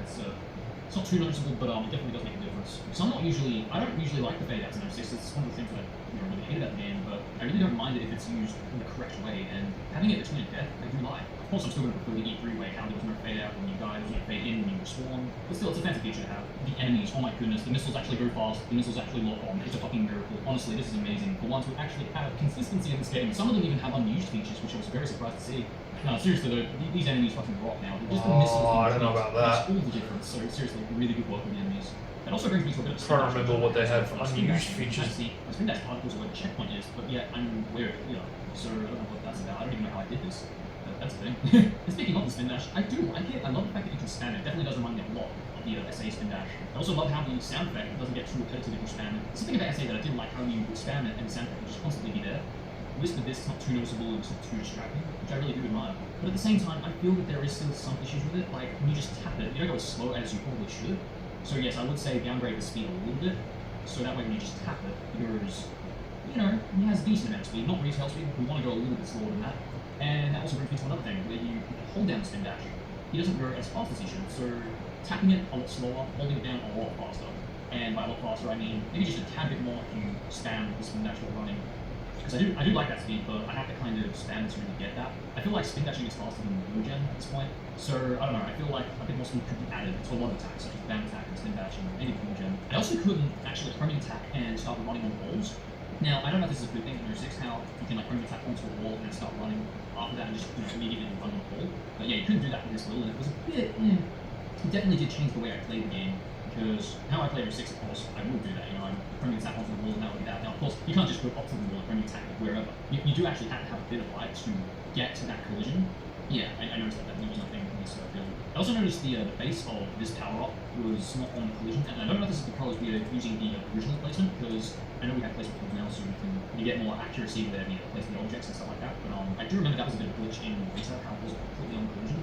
So I don't know if that's an amazing replication right there, but it definitely needs to go back onto collision. It's a bit of a nitpick, but I gotta say, the fact that you can't light dash with the X button, this is a feature that I was going to add to my project, and yeah, I really do like the fact that it does that now, because it reminds me of Unleashed, how you have to use the Y button to light dash. I can't tell you how annoying it was in 06 how I would tap the X button, and he would just do a bound attack instead of a light dash. It bothered me so much in both Wave Ocean and King Valley and other stages. You can tell that I'm already at this point hypercritical on the minute details. For all the right reasons, I have nothing but the best intentions in mind of pointing this out so things can get better and get fixed and all that. But it's not your typical review, because of which... pretty surprising. I love the fact that they are implemented, they look a lot like retail, but of course, again, it feels like Sonic goes too slow on the water surfing sequences. I feel the whales could be going a little bit faster as well, and I noticed a lot of times the whales started hopping into Sonic, so a bit of a glitch, because if you don't know, you can in retail touch the whales and they'll like hurt you, and they can actually drown you if you get close enough, so that's kind of hilarious. I don't know if that's easy to replicate in Unity, but at the moment, you can click into them, so that's not going to happen, I would imagine. I already mentioned this, but I like the fact that you have them smooth kind of rotation physics when you touch a spring. Because yeah, it just adds more weight to the game, it makes it look more polished, it has that swing to it, Which brings me to the next character of this stage. Isles, Tails, Prowler. Ah yes, I've got a lot to talk about with this one. He hasn't got a lot of abilities, but holy shit, I fucking love him in this demo. I think I actually love him more than Sonic. Yeah, is that amazing? What can I say? Let's talk about the positives first. Holy shit, when you move left and right, look at that tilt, look at that rotation, oh my goodness. Why didn't Sonic have this? Sonic should definitely, no, sorry, all characters should have this. It looks so amazing on Tails. It just, again, adds that swing to the game. I already mentioned how Tails' tilting physics are fucking amazing. They just visually look really impressive. But yeah, why couldn't this be applied to Sonic, man? Because, like, seriously, it just looks like retail. And not that that's a bad thing, but with these physics applied to Tails, Tails' gameplay actually looks shitloads better than Sonic's, I'm sorry, but with these kind of physics applied to just moving around left and right, yeah, it definitely makes Tails' gameplay a lot more enjoyable. And that might not be true in actual gameplay, but yeah, visually it definitely looks a lot better, or at least in my opinion. It makes it look more polished, like, damn, man. I still can't believe that this is a thing. It could be like actually created in Unity. Yeah, I do have to wonder if that is doable on the... It's so easily replicated on Unity. It just, oh, it's amazing. while I'm on Like as a mod, I'll also basically, point out that there was a bit of of the I original. won't say glitch, but there was something that I definitely noticed and have to point out. If you don't already know, if you hold down the jump button, that basically determines how much flight meter goes out of Tails' flight. So in other words, if you were to let go of the jump button, of course, you're going to lose height, but it also would save how much flight you have to your meter, if that makes sense. So yeah, I found myself, when I let go of the jump button after flying, the gauge meter would still keep going down, so I definitely feel that could have stopped moving if I let go. And so again, I don't know if this is because it hasn't been pointed out, but at least I'm pointing it out now, just in case. So yeah, overall, Tails needs to kind of have a bit of a tweak to his flight, so yeah, if you let go of the jump button while flying, that saves his flight meter, instead of keeping on just going down as normal, you know? While I'm at it, I might also mention that the objects in this demo kind of surprised me, because you're not usually meant to walk into a box and then it moves, because normally they're just solid and if you touch it, it doesn't move, you know, it's just a fucking object, you know?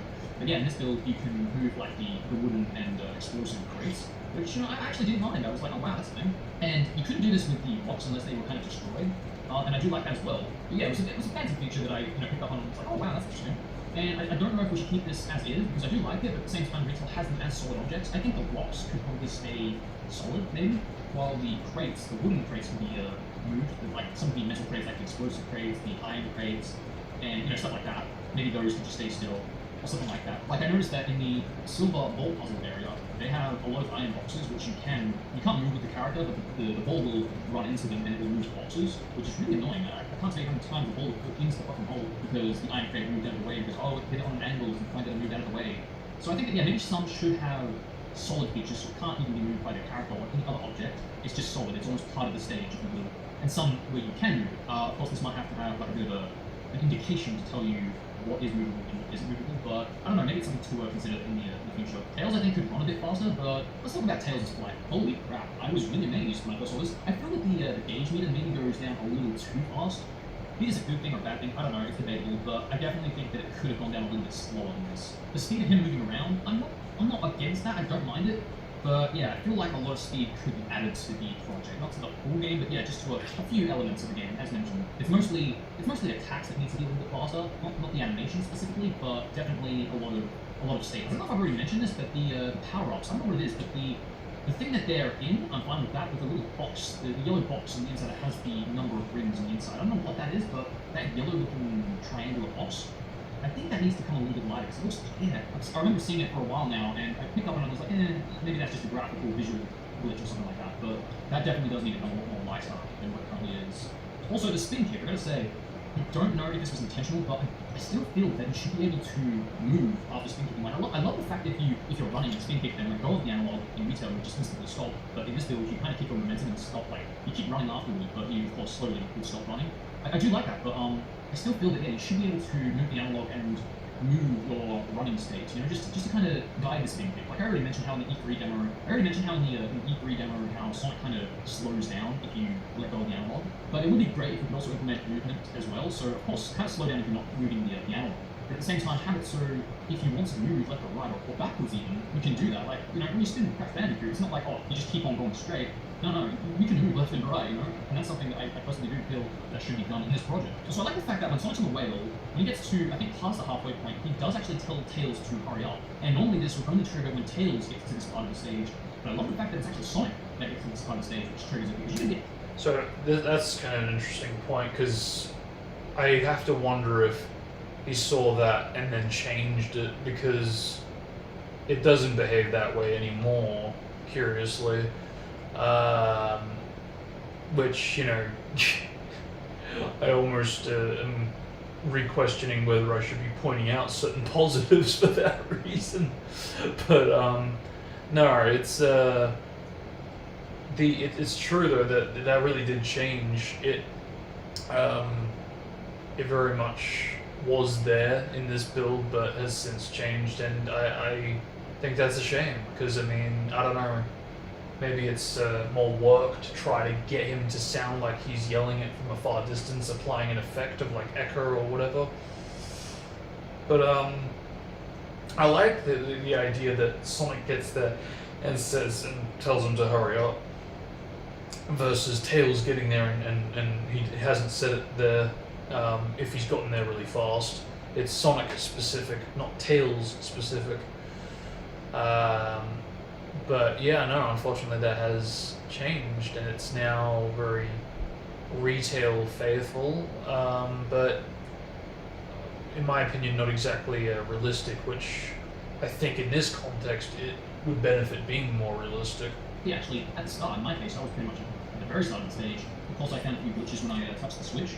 My model disappeared, I was still playing as Tails, I switched gems and had that sound effect still playing. I had Sonic sound effects even, so of course this is still a work in progress demo, so please understand, not everything's going to be perfect. And for that reason, I should probably cut this review build a bit of slack. I really do want to get all the thoughts and opinions I have on this out in the open so it can be fixed and be polished the way it should.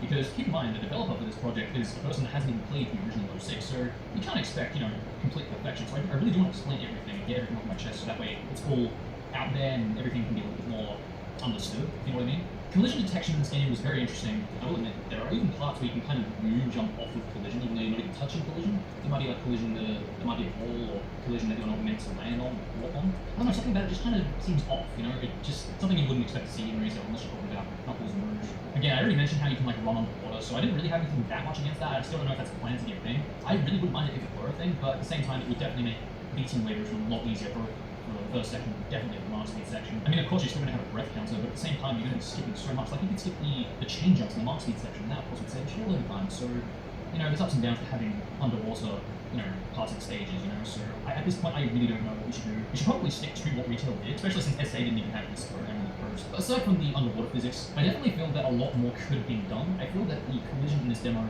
is, I wouldn't say identical to retail, but it definitely is on the way to doing that, and I don't like that, I'm sorry, but I hated the collision in 06, I cannot stress it enough. I can't tell you how many times I would go up to a wall, the invisible collision would be there. Now, of course, this would be fixed, but at the same time, what if I want to jump on this boat because, I don't know, I sky gemmed there? I should be able to land on that boat. I mean, of course, you're not going to find anything interesting there, and if, for example, silver or gold medals were... Which I think could change, for sure. I think we could probably put something there, like like that big cat Easter egg, for example. Or even like an actual unlockable... I think I've mentioned this before, if not in streams, then in the review that maybe... yeah, I think I did in one of the public ones, but... bonus items, what's it called? Concept art.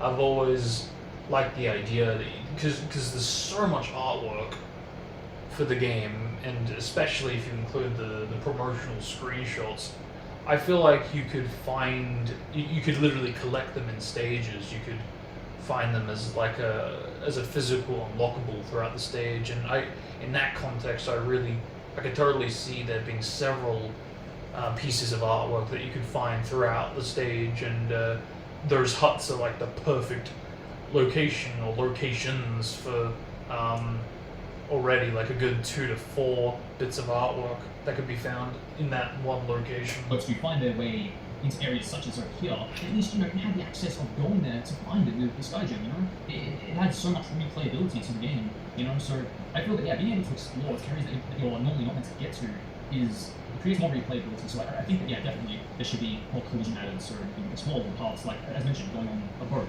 or going onto a little island, just stuff like that, Like I even found myself moon jumping quite a bit and still falling through the collision. Now, of course, again, it's a demo, I get it, everything's not perfect, but I gotta say, I've seen earlier builds that have had collision better than this demo. Now, of course, this is just the Mark Speed section that I'm talking about, not section 1, but it still feels that earlier demos have had better collision detection than this demo has had, so, I don't know. I feel that the collision could have a bit more tweaks to it, that's all I'm really saying. I also found a glitch where you could kind of pull back on the joystick and kind of start to stop running while in scripted events, so I definitely think that's not meant to happen, but a lot of times when I was underwater, of course I would, smash the spin dash, just spamming the hell out of it to get a lot of speed. But I definitely did find myself kind of running off of collision and almost going into a jump set. It was a bit weird, and I know that this is a thing that Unity has done for not just this project, but even Distix's project as well, so I don't know if that can be adjusted. I don't mind this too much, but I can't tell you how many times that I would be smashing and just spamming spin dash, then all of a sudden I would go into a bound attack because I'm just spamming the X button, and then all of a sudden I just go into a bound attack because I ran off a collision or spin dash off a collision. The biggest issue I really had with the spin dash was I pretty much already covered it, how if you tap you don't go as slow as you should, and if you pull it down you don't go as fast as you should. But I definitely feel that you should be able to do a lot of spin dash jumps and go a lot more higher, so I don't know if that can be tweaked, but I feel that watching a few SA clips with the spin dash jumping would help. Because come on, who wouldn't love to spin dash jump in 06, right? Let's talk about the menus. What can I say about them? Holy shit, that loaded really fast. A lot of the loading screen times in this, they're not even that noticeable. It feels like there's no loading screens at all, even though there are some at times. I just feel that the start over could be a little bit more tweaked, because there is a delay there that probably shouldn't be there, but at this point, again, it's a nitpick, so... Though I definitely feel that they could have been a little bit faster, because I actually was spamming, not to go, try and break the game, but I feel that fast menus definitely leave an impression on the game, both in a good and a bad way.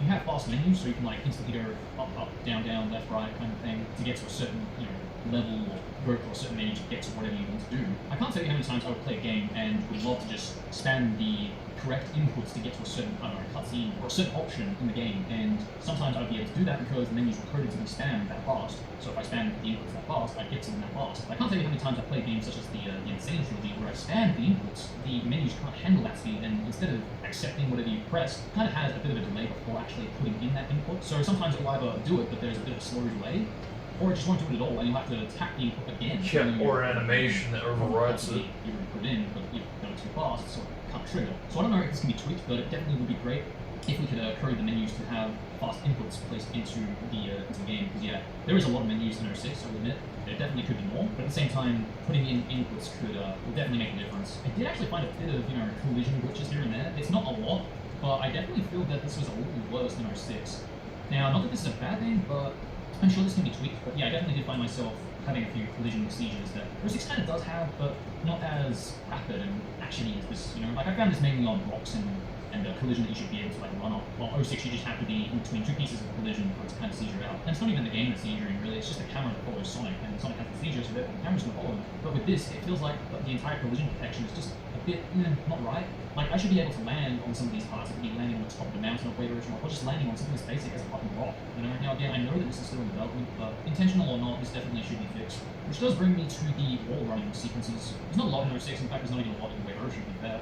But in Wave Ocean, there's one main part where you can do a wall running sequence, and it doesn't last for very long, but I noticed you don't actually go as fast as you should. Now I know that Sonic doesn't go as fast as it does in retail when running, so I don't know if that's part of the reason, but it definitely did feel like I was going very slow during this wall running sequence.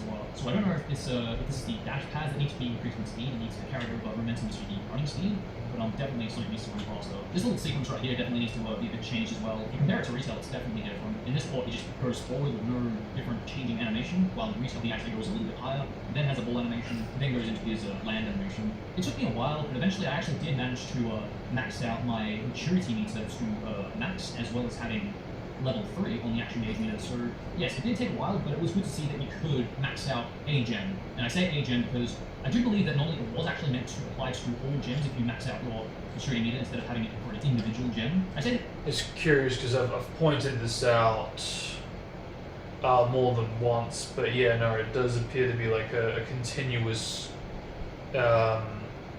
decision that keeps being made. That's like, yeah, no, this is just how I want to do it, and fine, fair, but I do think that it's important to keep driving home that fact, because even the patches don't do that, and I think that especially needs to be accurate to the original intention. At least having 2 patches, if not the faithful. It is because if you actually take a look at the action gauge meter, let's say you were to use the blue gem and you use it to 0. Then you cycle over to the red gem and you slow down time. The action gauge meter would definitely not be on max if you switch gems, because that would mean that you would have to have 8 different action gauge meters that would max each gem unless they were used, of course. So I just feel that, yeah, the fact that the action gauge meter would be applied to all the gems, I feel that the maturity meter would also be the same in this case. Because why have one that's applied to all gems while the other that's only applied to one gem individually? It's a bit of a nitpick, but I do like the idea. Please don't get me wrong, I definitely love this idea, but if we're going to go with a bit of a retail approach, I definitely think that the maturity meter and levels could be applied to all the gems. But I still do like the idea how if you... I also do think that it is a lot of work to just restructure the gauge so it does behave more akin to what the final would have achieved, when it's just easier to just let it linger and stay as is. So I can understand that to an extent, but yeah, it's just like I said. I feel like it's more of a a case for the original game for the patches. I feel like, yeah, for sure that there should be at least 2. Because if we're not going to get the faithful justice, it just feels like we're not really getting the proper vision achieved by having the patch. So at least if we did have one of the 2, at least we were going to have, you know, we had that choice of I don't even know what it's. But you can kind of see what I'm trying to say. It's like we've got the choice of, it's the player's choice what they want ultimately, but yeah, you literally have the choice of like faithful justice or affecting individually ultimately.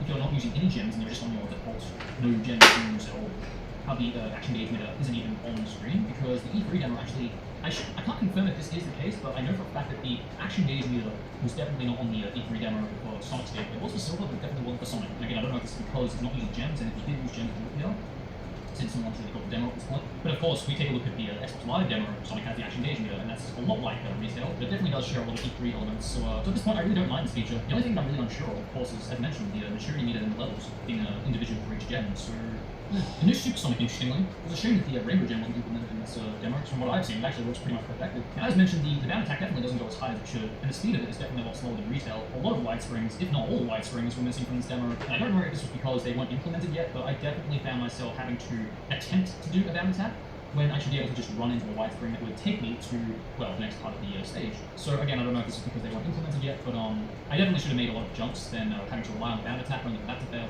for me to rely on trying to glitch the demo to get up to wherever I need to go. But I definitely did find myself having to break the demo a bit by destroying the collision detection when I should be able to either touch a spring or adventure. A lot could be added to both speed and momentum, but overall, it definitely is out there. There's just a few little things that could be tweaked to make it a lot better than what it is at the moment. Like, come on, that stumble over needs to go permanently, not just, oh, maybe when you spin that into a wall, or if you dash pad into a wall, or if you blue jam into a wall. It doesn't matter, that needs to go. I mean, that wasn't even in the bases, that wasn't even in the demos, so therefore it doesn't even need to be in support. That was just a last minute coded thing, just for the sake of not being able to click into walls because of how much speed you have on your character. I mean, for that reason, that should be evident enough that that's as far as I know, you can't click in these spots. That's not true. Can I also just throw out the idea of I get what I was trying to say, but being able to walk on the wall? yeah, it very much was in the 2 demos. So the fact that you can run into enemies and walk into objects is Just hard to enable. I love that. But at the same time, it wouldn't be a bad idea to have it so you can walk on water. I mean, of course it's going to be permanent, but it definitely would be great to have the yellow gem being able to walk just for a little bit on the water. I mean, maybe have it so the action gauge depletes a lot faster when on the water only, because I know for a fact that so far we haven't implemented the magnet towards rings if you walk past them, so maybe also add an element where, if for example you turn on level 3 or level 2 onto the action gauge meter of the yellow gem, so you can walk on the water just a little bit with the yellow gem.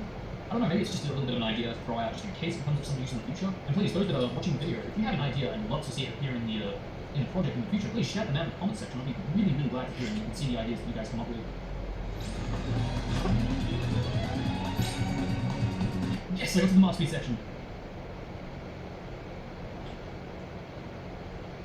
It's not going to load, is it? Son of a bitch.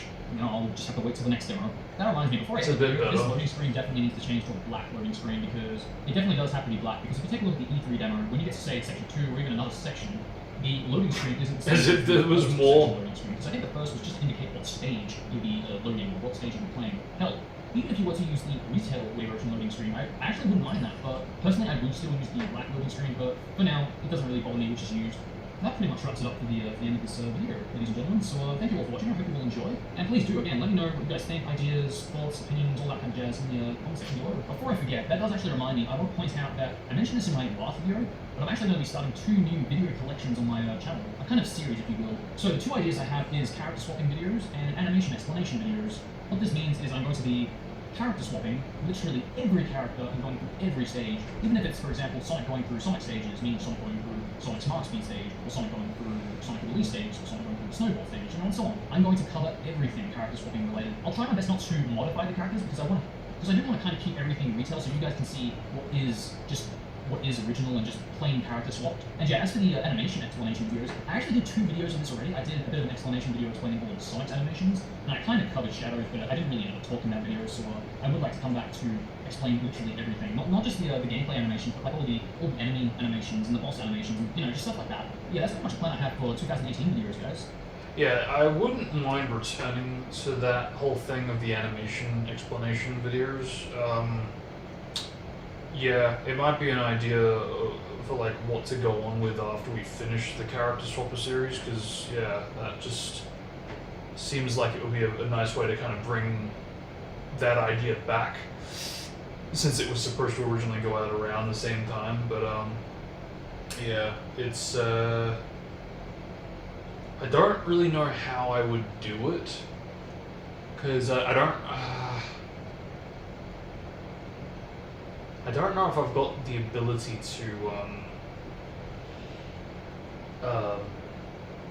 to convert it anymore. I mean, I don't know. I probably have the tool somewhere on some old hard drives, because I don't. It's harder to come by these days for sure. Even with like the modern tools for modding, I don't think it's actually a part of the toolkit. So yeah, I think I would have to dig up some old tools, and even then I don't actually remember exactly the process that goes into it.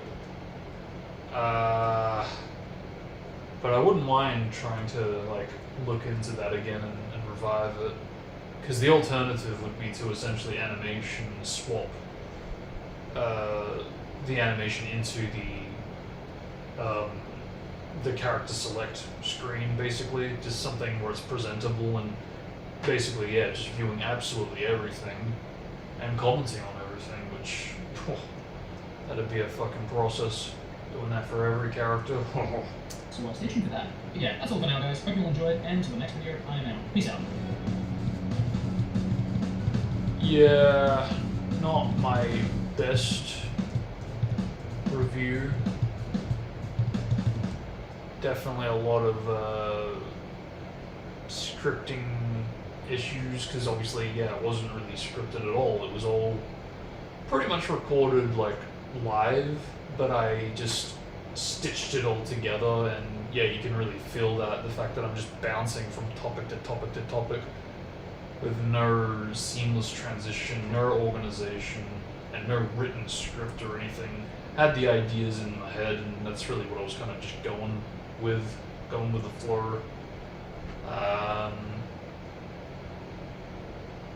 Yeah, it's I think for sure the weakest.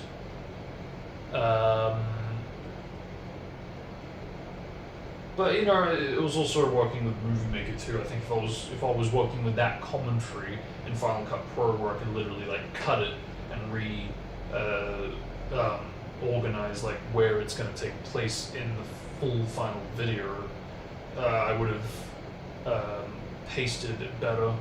But it is what it is. But now, shall we get back on? You guys, we'll end with that, yeah. So, it's been a while since I've done a bit of a commentary video, but I figured this actually deserves to have some of an explanation for this glitch.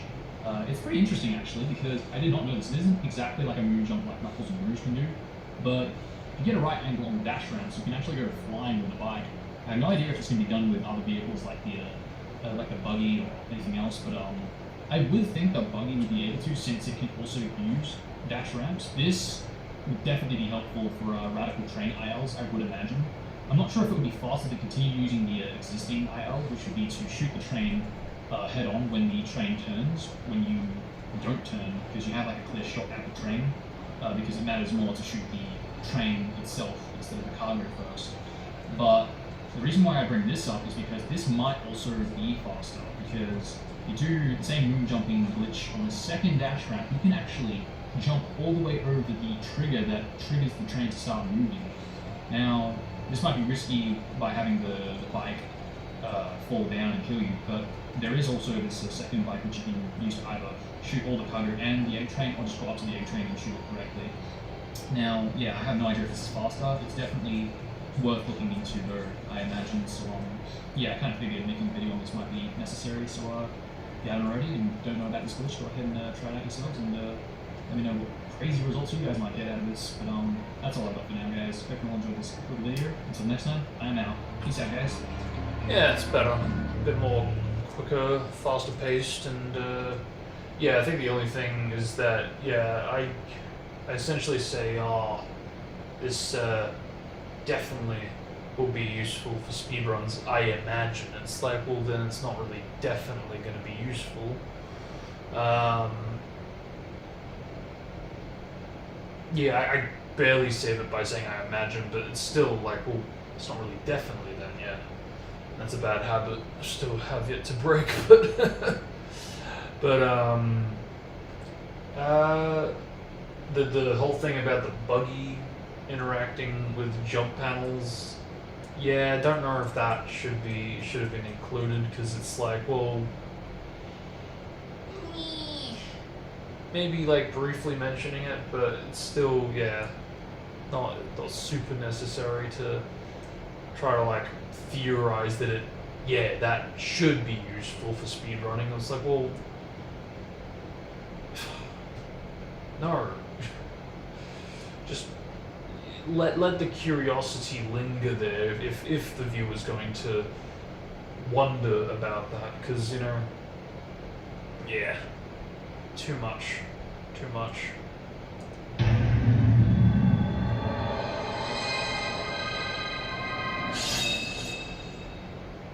Hey guys, welcome to the back here. So yeah, I'm actually back with another glitch tutorial. I wouldn't really call this a big glitch, but the main reason why I would categorize it as a sort of glitch is because there is an ability that you can do which basically is coded into the gameplay, but for some reason, some very odd reason, as soon as you glide, either as Knuckles or Rouge, it basically disables this feature or ability, if you will. So yeah, for that reason, I would consider it a sort of glitch. But yeah, basically, it's as simple as this. Do not glide at all. Just jump on a wall and just jump off of it. You will see what originally was Physics 4, jumping off walls. I would imagine that some know about it because it's, yeah, you just have to train yourself to not glide, I guess, and you can plan it. Because I have actually done this in the past, a few times actually. I remember I first got an End of the World as Knuckles, I was like, weird. Might be a mod or something. And then I got it again in retail, and I knew that it was retail, so I was like, no, something's going on. And I kept on trying to figure out what the pattern was for me getting this. And only till recently I actually figured out, no, it's actually gliding that does disable this jump off wall mechanic. So if for some reason this could be tweaked via mods to still behave the same way it does if you didn't glide, I'll definitely try to do that for future mods, because I have fixed physics like this in the past by applying certain codes, which I actually did cover a while ago. The only problem is that it breaks a lot of other physics, such as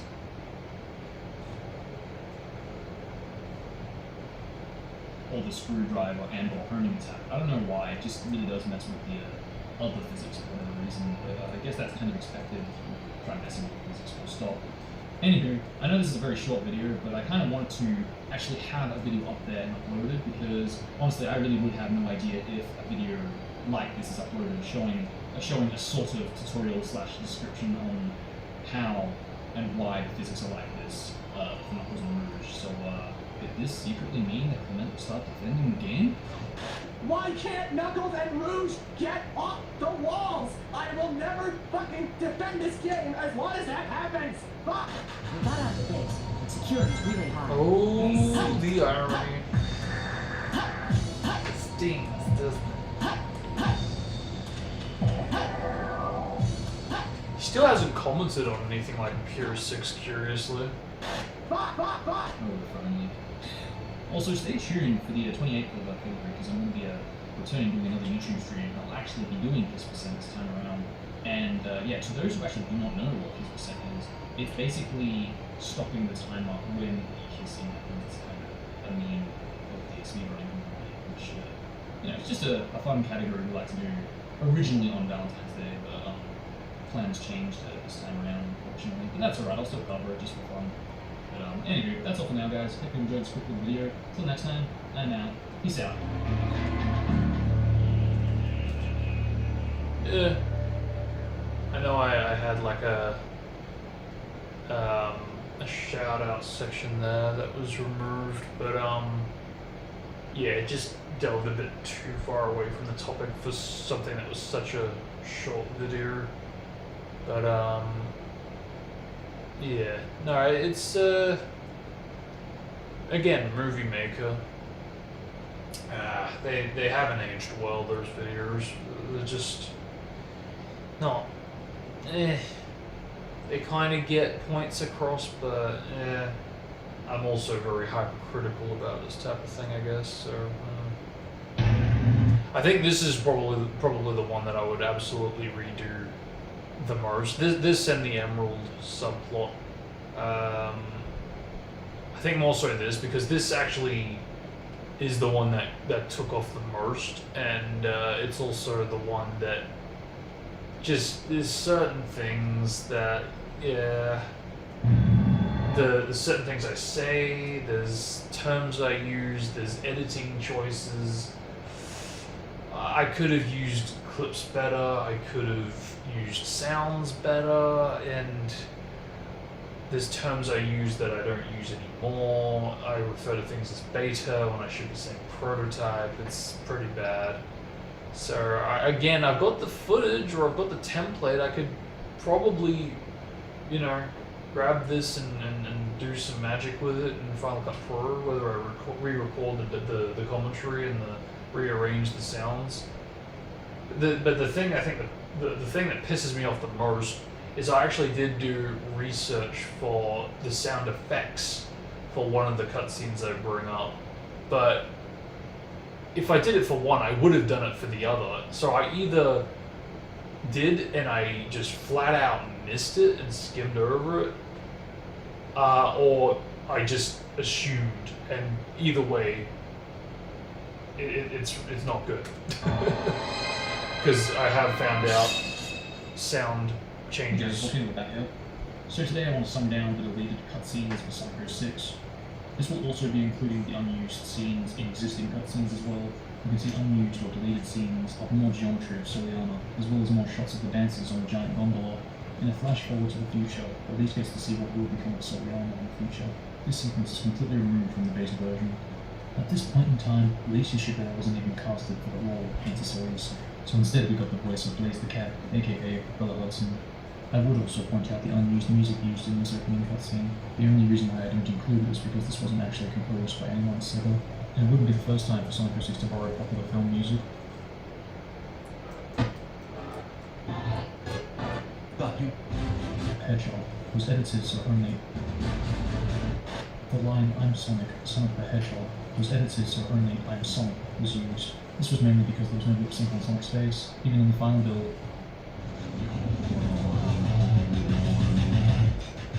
I'm Sonic.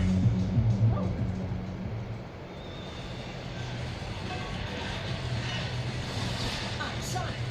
Sonic the Hedgehog. Now we'll take a look at the deleted scenes of existing cutscenes.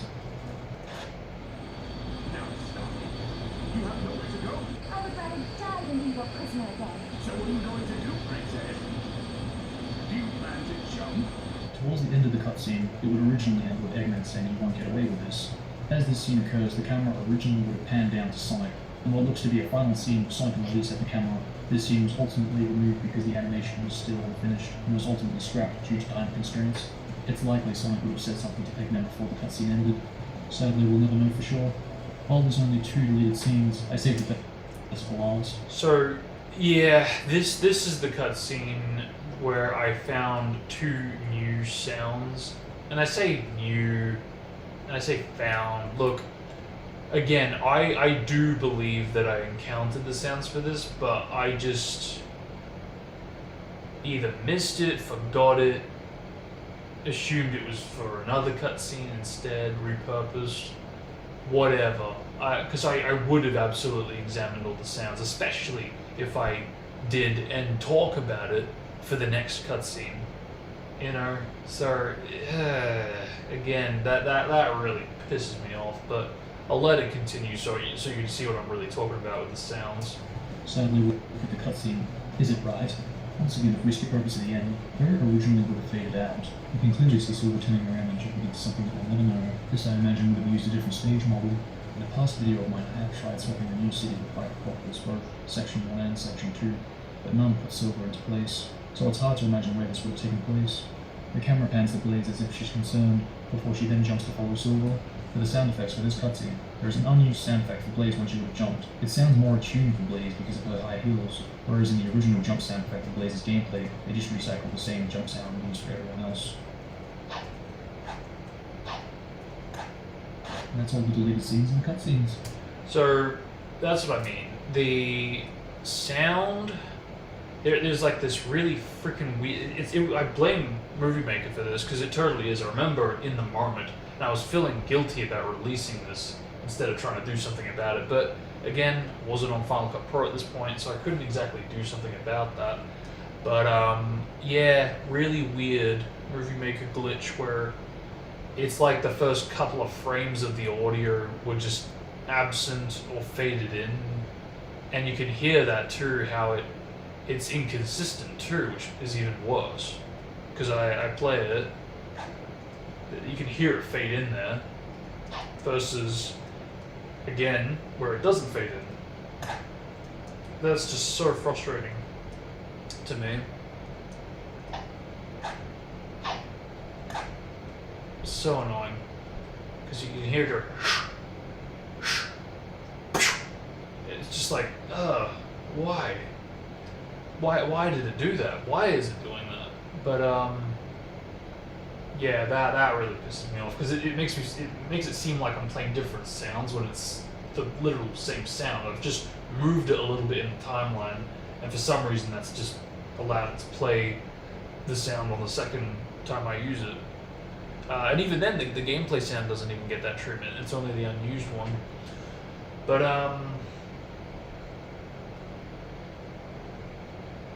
my point was that I knew about the sound for that cutscene and made sure to comment on that. But then, you know, somehow I didn't think. I somehow missed it for this, and there's two, which is worse.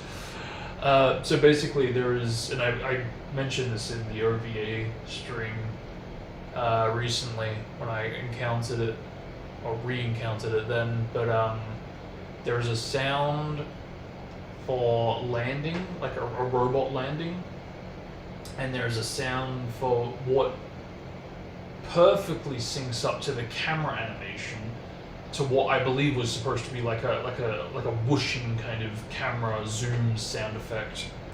And yeah, so what I can gather from that is that, yeah, you would hear the sound of the camera panning down here, and then again when it zooms into Sonic, you'd have the as it zooms in. So I think that's what that was supposed to be used for.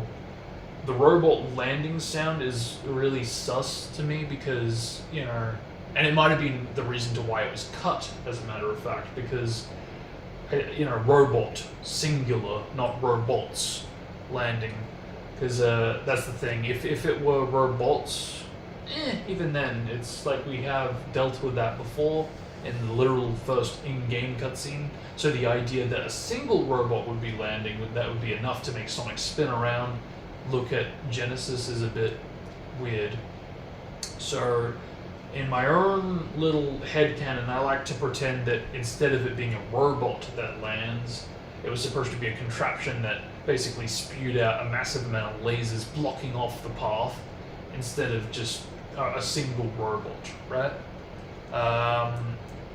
Because the alternative, and this doesn't really help my case, or the cutscene's case, is that it could maybe be a bigger robot, because we never actually see the bigger Titan-looking robots in cutscenes. We see all the egg gunner equivalents. Actually, we don't see the Lancers and the Buster. Is it Buster? Yeah, Buster. We don't see the Lancers and Busters and Stingers in cutscenes from memory.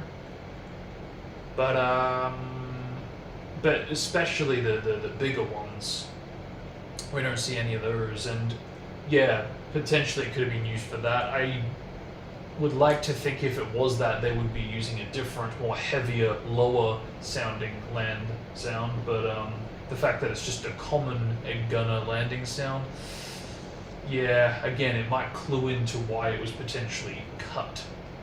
Because, and look, it gives me ideas to how I could try to visualize how the deleted scene would work. I could see myself going in there and repurposing the animation of, again, Sonic putting the leash down, blasting the egg gunners like he does in the first in-game cutscene, but then just have, again, Sonic spin around, and in the context of this, you'd have the equivalent of him turning around, putting a leash down, and looking up as Genesis, or if not, then the Eggmobile comes down, flying, hovering down into view, which perfectly will clue into the Egg Genesis intro cutscene. But that's the thing, because the animation for the two is unfinished, the only thing that we've got to work with is Sonic's facial animation that is actually animated curiously, so that's the only thing that is working out. And maybe the particle animation, since it does look like he stops moving right there before the zoom. So yeah, I think he was supposed to turn around, maybe put the leash down, maybe not put her down, and almost have like that Sonic Unleashed perspective where he's to the side, but he's looking at the cockpit of the egg carrier at the start, at the opening cutscene of Unleashed. I could see something like that where he's looking off to the distance in this case, in this scenario, looking up again either at Eggman or Genesis coming down, as that would be the final shot as it fades out. But yeah, it's pretty cool though that it's all in game, because you can view the raw animation, which is cool if you can extract that. But yeah, feel free to ask the methods used if there's any curiosity there. So it's hard to imagine what your based on, and that's all the deleted scenes and cutscenes. Finally, for today's video, we'll be taking a look at the deleted cutscenes of Sonic 06. Some we have footage of, and some we have no footage at all, and maybe some dialogue. In Sonic 06's cutscene files, for the cutscene Out of Control, in the games files this is listed as E024. What's interesting is the cutscene after this would be when Elise is supposed to die, but in the games files, Battleship Explosion is number E026, meaning there is a deleted cutscene for E025. This likely would have explained why the egg carrier started malfunctioning for no reason. An even more interesting deleted cutscene would be in Shadow's files, pretty much at the start of his campaign as well. The very first cutscene for Shadow is listed as E0100, yet after you complete White Acropolis, the very first in-game cutscene is listed as E0102, suggesting there would have been an in-game cutscene either before or even during White Acropolis. There is unused dialogue for White Acropolis. In fact, there is so much dialogue and conversation that really does suggest that this would have been dialogue for this deleted cutscene. This treasure, Shadow, why you? It's a request from the President. Come on, don't underestimate Rouge the Bat. I didn't know that you were the agent who failed to infiltrate the location. I got in successfully. I got the treasure too. I was only a little slow getting out. We don't need to stay long. Let's go. Yeah, now we can get out of the base. Dr. Eggman, I wonder what he's up to this time. So finally we have a deleted pre-rendered cutscene. Before I talk about it, I want to point out this deleted scene. It's likely that it still is the opening cutscene looking at that skybox and fireworks, but we'll never truly know. Anyway, moving back on topic to an actual deleted pre-rendered cutscene. To be fair, we don't actually know if this is an actual deleted cutscene, but So the thing that pisses me off about that little shot is that, you know, when I'm mentioning it, I'm not even showing the visual, and what I do show of the visual, scene it's so quick and brief. It's like a blink and you'll miss it, and it's just, it doesn't do it justice, I think. And you know, I think it's very telling too, the fact that it's still catching people off guard to this very day. Because I brought it back for this, and yeah, again, the idea was essentially, ooh, it's a bit bizarre to me that we've never encountered a single trailer with the Japanese dialogue being used in said trailer, how would that look and sound? So that's where that ultimately stemmed from, and I thought, yeah, what the heck, I'll put it with this equivalent that has never actually seen the light of day on YouTube. And yeah, what the heck, stitch it together with the one that hardly anybody's seen or talks about, because of course, yeah, what the heck, why not? And yeah, what do you know, literally still people out there that are like, wait, I've never seen that before. So it's just, I get it, and I do blame myself to a degree for not, you know, because it's like, yeah, okay, sure, I have made the videos more than one and pointed it out more than once, but in this case, the one that did take off, that people would have seen the most, I really just did not do a good job of like repeating the clip of it. Ultimately, I just, yeah, show it and now get out of here. It's likely that it still is the opening cutscene looking at that skybox and fireworks, but we'll never truly know.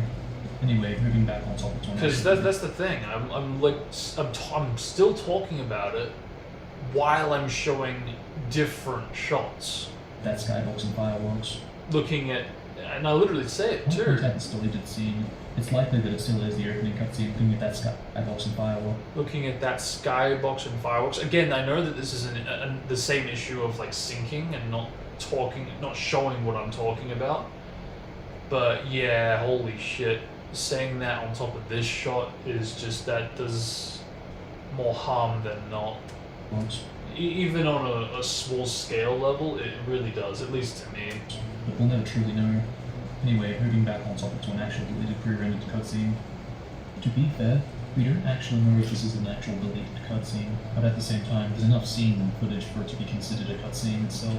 In the trailer of Sonic 06, we see Sonic and Silver in what looks to be a Crisis City environment. One shot we see Sonic look directly into the camera. In another scene we get to see Silver looking at Crisis City, glaring at something, or someone specific, as he says, I finally found it, the Iblis trigger. And finally we get one more shot of Sonic as he looks at the camera, throwing his arm toward it. Could this possibly be to a baiting attack? While there's only 3 pieces of footage, I think it's still enough for it to be an actual cutscene. The fact that Silver has the exact same line as the opening cutscene gives the possibility that the opening cutscene elements would have taken place in Crisis City, specifically when Silver meets up with Sonic. These events likely would have changed Mephiles' encounter with Silver. He wouldn't have sent him back to the past. Instead, he would have told him to look for Sonic, since he is in Crisis City, resulting in Sonic vs. Silver in Crisis City. And I think it's a little too ironic that the Sonic vs. Silver boss battle in Generations took place in Crisis City as well. It's possible that was supposed to be an homage or a tribute, if you will. Still, yeah, I still think that is really sus. And I am so glad I pointed that out, because I do think for sure that it was something to do with the original story in some way, shape, or form. I really don't know if Mephiles may or may not have been pre-rendered or something along those lines to set Silver up. Maybe there was no Mephiles, I don't know. It's hard to imagine how we could basically go from Silver looking as grim as he is. Because, like, look, go back. Back to the part of Sonic with the opening cutscene. Elements would have taken 3 pieces of the Pacific, as he says, I finally... Yeah, as he says, I finally found... He doesn't say it. He actually doesn't say it. Look at his mouth. He has no flap. As far as I'm concerned, he's not actually speaking in that scene, as similar as it is to the opening cutscene. And look, I get it. It's probably the animation that was repurposed for the opening cutscene. But that alone already is like, okay, so what was this original version where he is looking at something? Is he still looking at Sonic, even though we can't see Sonic on screen? Found it. The Iblis trigger. And finally we get one more shot. Yeah, he has no flap at all. Is Blaze in that cutscene? Does she exist in that version of the story? There's so many questions I still have about that version. Looks at the camera, throwing his arm toward it. Could this possibly be to a baiting attack? While there's only 3 pieces of footage, I think it's still enough for it to be an actual cutscene. The fact that Silver has the exact same line as the opening cutscene gives the possibility that the opening cutscene elements would have taken place in Crisis City, specifically when Silver meets up with Sonic. These events likely would have changed Mephiles' encounter with Silver. He wouldn't have sent him back to the past. Instead, he would have told him to look for Sonic since he is in Crisis City, resulting in Sonic vs. Silver in Crisis City.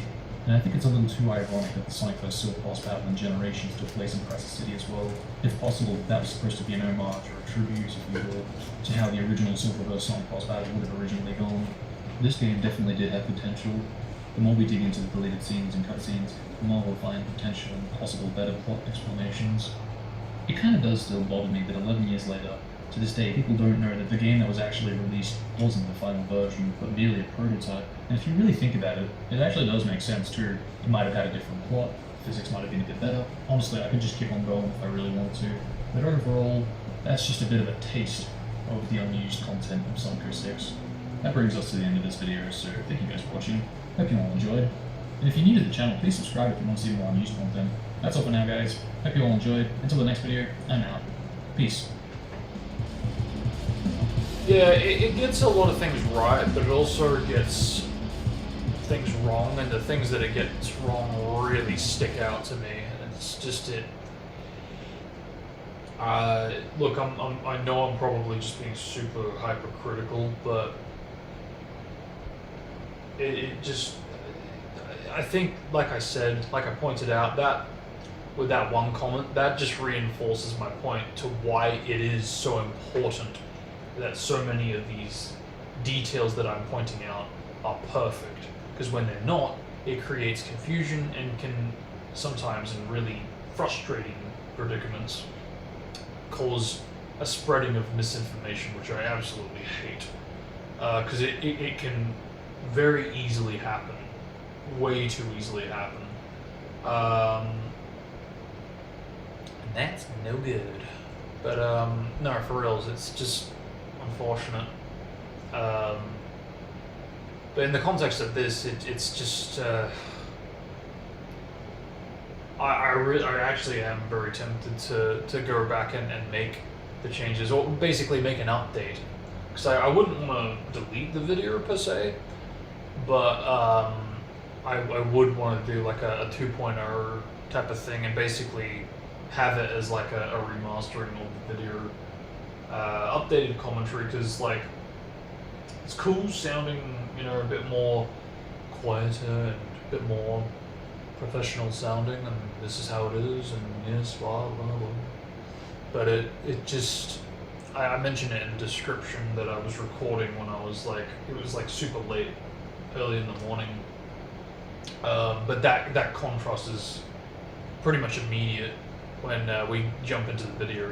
We go from, hey guys, we're kind of the bat here, in the deleted cutscenes. It's just so, it's so sudden, and it's a bit of a jump, a bit too noticeable a jump for my liking.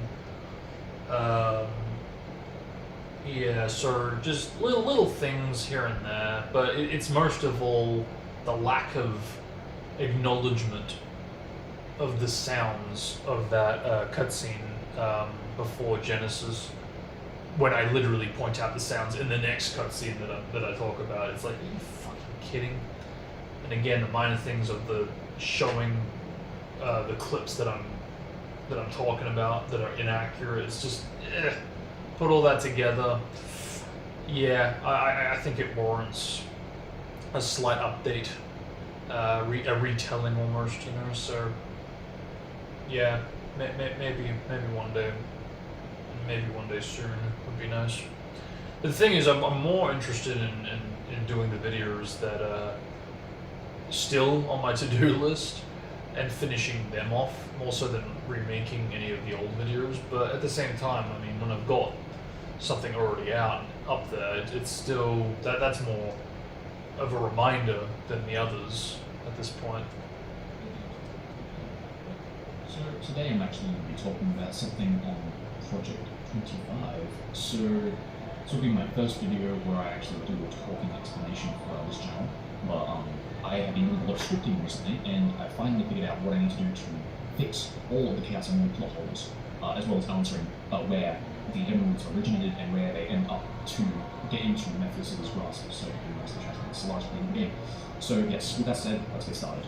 So we're actually going to be starting with the blue Chaos Emerald, specifically because it's actually the very first of the in the game. and also because it has a big plot hole in the original Pro 6 timeline. So to clarify what this plot hole is, the Blue Emerald originally originated from Silver taking it to the past, from the 10 years ago past of the accident that occurred from the original Libra Solaris experiments. Yes, Silver had this emerald and actually gives it to unconscious Elise before he returns to the present. Now, I'm not sure if you guys are aware of this, but in Shadow's campaign, he actually jumps into the portal with the Blue Emerald still in his hand. From a realistic point of view of how time travel works, technically speaking, Silver should jump back into the portal with the Blue Emerald still in his hand, but at the same time, it wouldn't explain how Elise gets a Blue Emerald from the Soliana Festival and grows up with it.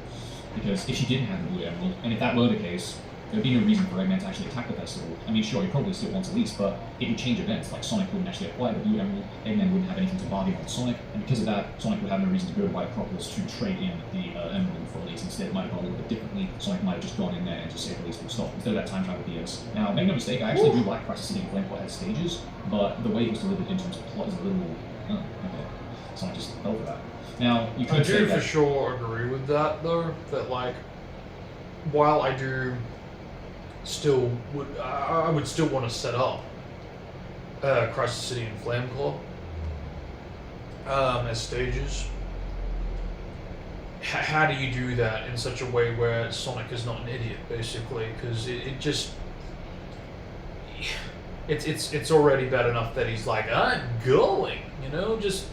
Since he went into the trouble of telling me where Elise is, I think I should thank him personally.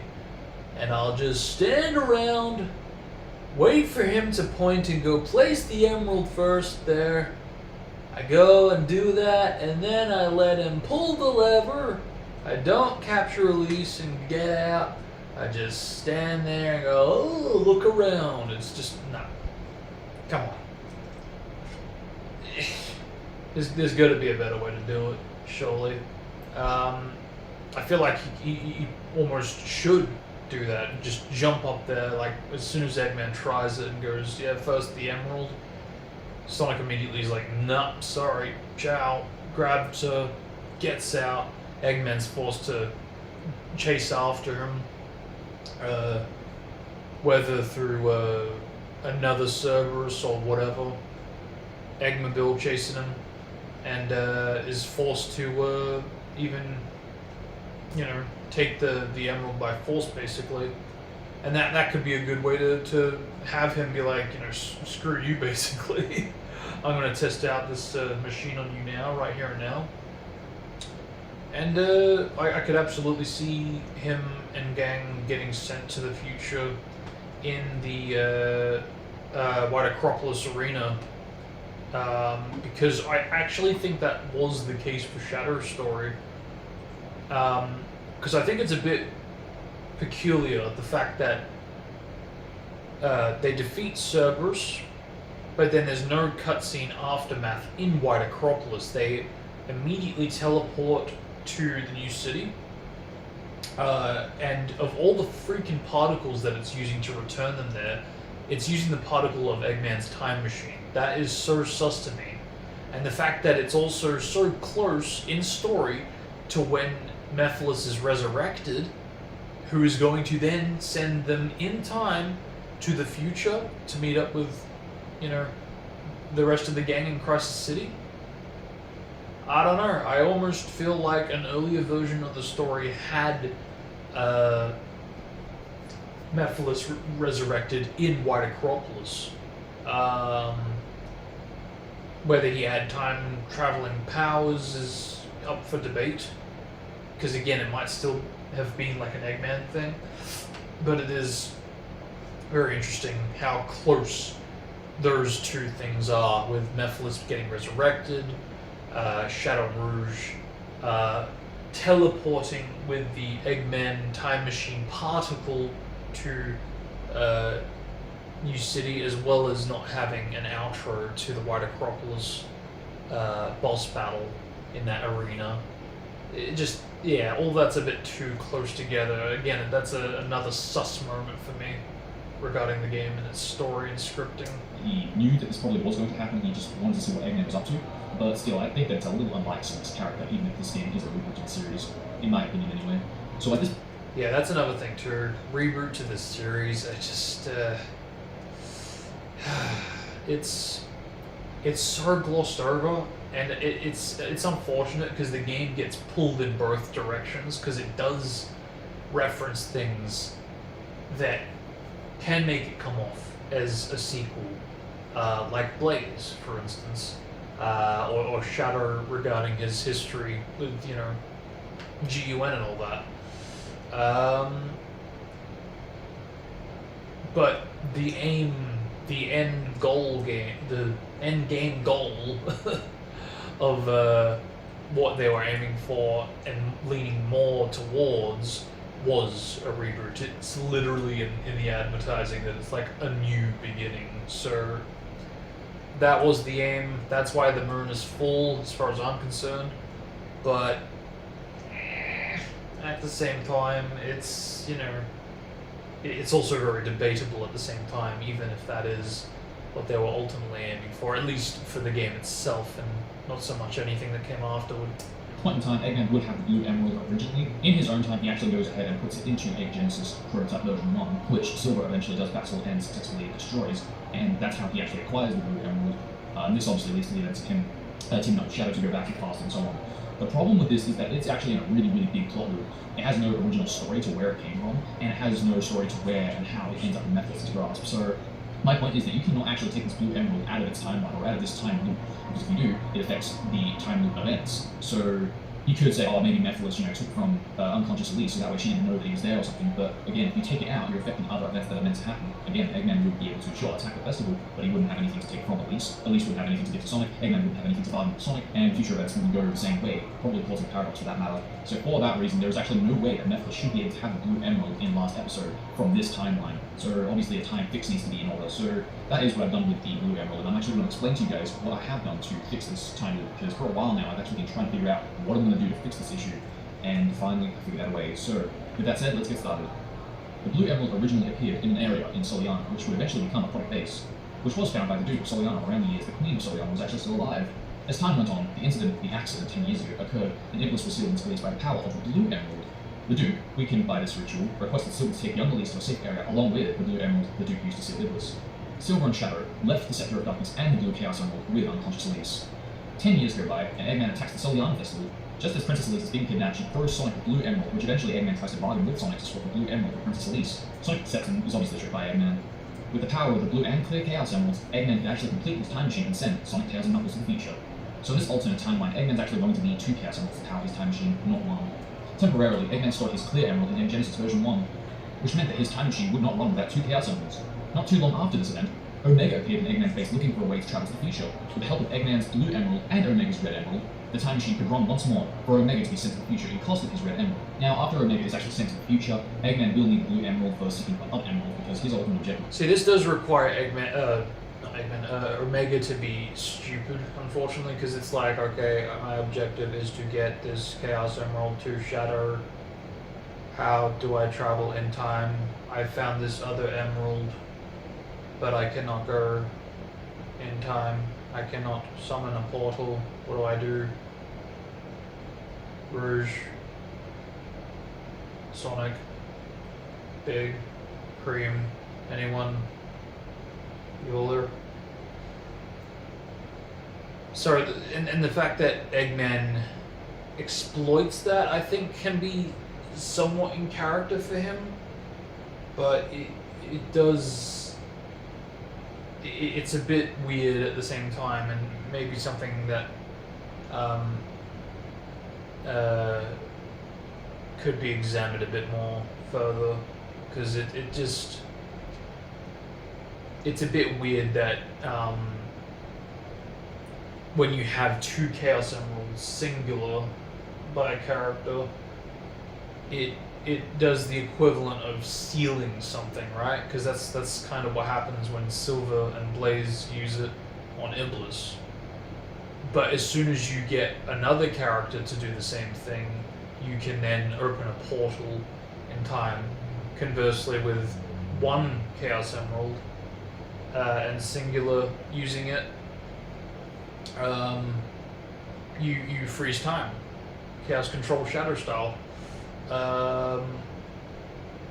So I think there is something to be explored there with who knows about that power scaling system and who doesn't, and how Omega could maybe try to study that in his attempts to go to the future, and how this can lead him to Eggman's place, and how Eggman can maybe even set up a bit of a boss battle for him, something akin to Team Attack Amiga or Egg Genesis for him. Something where he will basically go, all right. Your objective is to get your Chaos Emerald to Shadow. Give me your other emerald, and I can run my time machine, and I can send you to the future, where they are. Lying to him, not actually knowing that Shadow actually is there. Again, unless this kind of clues into maybe, maybe he did in the original script. Nah. But again, it's certainly interesting to think about. But at the moment, at this point in time, it does feel like it makes Omega a little stupid. He needs to get the Chaos Emeralds. And because of this, he does take a blue emerald out of his time machine and takes it with him when he goes looking for other Chaos Emeralds, such as the emerald near Kingdom Valley Sonic Story. And ultimately, at this point in time, and that also kind of makes Eggman stupid, but I'll explain that when we get more context. Just to explain why the egg carrier starts malfunctioning, you could argue for the Chaos Emerald's power being unstable, but I do have a subplot that actually explains how and why this happens. But technically, it isn't the Emerald's power that does this, it's actually Mephiles, because let's not forget, he does want the Emerald. So Mephiles summons the blue Emerald to his presence and completes his transformation once again into Solaris. But that's pretty much how that goes with the blue Emerald. So that was really pissing me off, and it still is actually. The Emerald, you can very clearly see that, yes, I've done some mods, I've swapped the Skybox, I've swapped, obviously, Mephiles, he's not crystal form there, but I've also swapped the Emerald model, so it's not the purple one, but instead the blue one. Cool, but it's also still got the purple particle, and that's also the case for a lot of the other shots where I've swapped the emeralds around. It's just so frustrating. I could never figure out what it was. I probably could do it if I knew what to look for. It might be like a scripting Lua file. I just have to open the right one, tell it to use a different MAB particle file or something, and maybe that would work it. But at the time of this, it just didn't work. For now, let's move on to the green emerald. And you know what? If I was doing it now, I probably would go in with video editing instead. But yeah. Found by Mephiles in Tropical Jungle. With the power of this green emerald plus a purple emerald he also had in his possession, he takes these to the future with him, so he can use his power to merge with Iblis again to transform to Solaris. Mephiles finds Iblis as a large wildfire, then he uses the green and purple emerald to merge with him, but sadly for Mephiles is rejected by Iblis, as the emeralds wasn't strong enough to merge both forms. The only result caused by the emeralds was deforming Iblis from a wildfire into a large monster. This ultimately becomes Iblis Phase 1. Due to failure, Mephiles ditches the green Chaos Emerald, leaving it in Crisis City. Not too soon later, Shadow and Rouge find the green emerald in the same location Mephiles left it. This results in them using the green and sky emerald to travel back to the present in Shadow and Sonic's timeline. After Sonic and Shadow open the portal to go back to the present, everyone jumps in except Shadow. Instead, he throws the green emerald into the portal, causing it to close as he chases after Mephiles, who he sees in the background, eavesdropping. Rouge returns to the present in Solion Forest with the green emerald in her possession. She then decides to help Shadow out by finding Omega, located in tropical Savannah, and instructs him to travel to the future and help Shadow get back to the present. Omega then finds the red emerald, but cannot travel through time alone. His lead eventually travels to Eggman's base at White Acropolis and deals with Eggman to leave his red emerald behind. In return, that Eggman can use the blue and red emeralds to run his time machine and successfully teleport Omega and the green emerald to the future. And the rest is pretty much the same as the normal story. Yeah, so like I said, Omega would have 2 Chaos Emeralds, and the objective is to get that one specific emerald to Shadow, so all he has to do is basically trade the other emerald to Eggman, who can then run his time machine, whilst Omega still holds on to the emerald that he's going to give to Shadow. So the idea is they reach a bit of a compromise to that. That Eggman wants an emerald, at least one of the 2, and maybe that can clue into the boss. He originally tries to nabble 2 from him, but it just doesn't work out, and he's like, alright, fine, if I can't get 2, at least let me try to trade 1. And it's like, alright, well, I can do that as long as I hold on to the one that I need to deliver to Shadow. These events all lead to the end of Shadow's campaign. Ultimately, Mephiles snatching the yellow and green emeralds, the bright light emerges, allowing him to collect all the emeralds to finally complete his transformation into Solaris once again. And with that, the green emerald is done. Now then, let's move on to the Sky Emerald. The Sky Emerald originally was found by Mephiles in Radical Train. He found it after telling Silver to complete his task to kill the Iblis Trigger, aka Sonic, at the terminal station. He travels to the future to find Iblis to attempt to transform into Solaris once again. Finding him as a flame and flame core, he uses both purple and sky emeralds, but this time do not use as much power compared to his failure before. But he is rejected again, transforming Iblis's flames again into what would become Iblis Phase 2. This is also why the volcano starts to erupt in both Sonic and Shadow's timeline. Nephilis leading the Sky Emerald and Flame Core with Iblis, then notices Shadow and Sonic entering the room, witnessing them defeating Iblis with the Sky Emerald, ultimately to open a portal back to the present. But sadly for Nephilis, he is caught eavesdropping by Shadow. These events all lead to the end of Sonic's story until Sonic gives the Sky Emerald to Silver, confidently confirming he can handle the path by himself. Silver, now with the Sky Emerald, tries to seal Iblis with the power of the Sky and Clear Emerald, but is rejected. With the help of Blaze, she succeeds in sealing Iblis since she is royalty. After Iblis was sealed into Blaze and sealed again into another dimension, Silver picking up both the Sky and Clear Emerald is visited by Nephilis as he emits a bright white light, snatching 2 emeralds and completing his transformation into Solaris once again. With that said, let's move on to the Clear Chaos Emerald. The Clear Emerald was originally found by Eggman right at Acropolis when he built his base on top of the snowy base known as White Acropolis. He used this emerald for his time machine he was creating. He just needed 2 emeralds to power it. He found out Princess Elise had inherited the blue emerald from her father after death. Plotting to take it from her directly and announce his name to the public, he planned to attack the upcoming Soliana Festival and steal Princess Elise and the blue emerald. His plans didn't quite go too well, but with the blue emerald in Sonic's possession, he bargains with him to trade the princess for the blue emerald, when in reality he just wants to test out the time machine. With the time machine finally tested, he has to wait for results to come in. In the meantime, he's still working on his Egg Genesis prototype, so he decides to inject the Clear Emerald to eliminate any intruders. This results in Silver and Blaze battling the Fortress machine. Team Light is successful and retrieves the Clear Emerald inside of Egg Genesis. This ultimately means that the blue emerald originated from the past. It was used to seal Iblis into Elise. It was given to Silver by the Duke. Silver gives the blue emerald to unconscious Elise in the past. This obviously makes future events still possible. And the Clear Emerald, on the other hand, Silver obtains from the present, takes it to the past, and from the past back to the present. No plot holes intersected with this constructed timeline. These events all lead to the end of Silver's story until Nephilis confronts Silver as he emits a bright light, snatching both the Sky and Clear Emeralds to complete his transformation once again into Solaris. Yeah, that I remember from my very first playthrough, I was waiting for that scene, and a bit disappointed, feeling like it was a bit anticlimactic that we didn't get anything like that. I would have just absolutely loved to have seen Silver's interaction with the crystal form Nephilis as he goes, "So, you're Nephilis." You know, just realize, yep, you've used me, and now I see you for who and what you really are. I'm gonna get you. And as soon as he goes to attack him, he seizes the emeralds before he can do anything. You were simply gullible. With that said, let's move on. Let's take a look at the purple emerald, shall we? The purple emerald was originally found by Nephilis in Wave Ocean. Yeah, that's right, I'm changing it from instead of being Soliana Forest, I'm changing it to Wave Ocean. Mainly because, at least this way, it isn't like you can find a Chaos Emerald in a hub world. And on top of that, it also answers the question as to what Nephilis is even doing in Wave Ocean to begin with. Because it isn't like Omega ran into Nephilis then, so he was there for a purpose, and we later find out that he's looking for any and every Chaos Emerald that he can find. This is obviously why he goes to Dusty Desert after this, after obtaining the purple emerald in Wave Ocean. Now, the cutscene that appears in the last episode, obviously, as mentioned, will be changed to Wave Ocean for the forest. It's only a matter of when this will appear. Will it appear in the last episode's storyline, or will it appear in Shadow's episode, but before Omega starts finding and shooting Nephilis? Yeah, it's a great point, because it's still a bit confusing.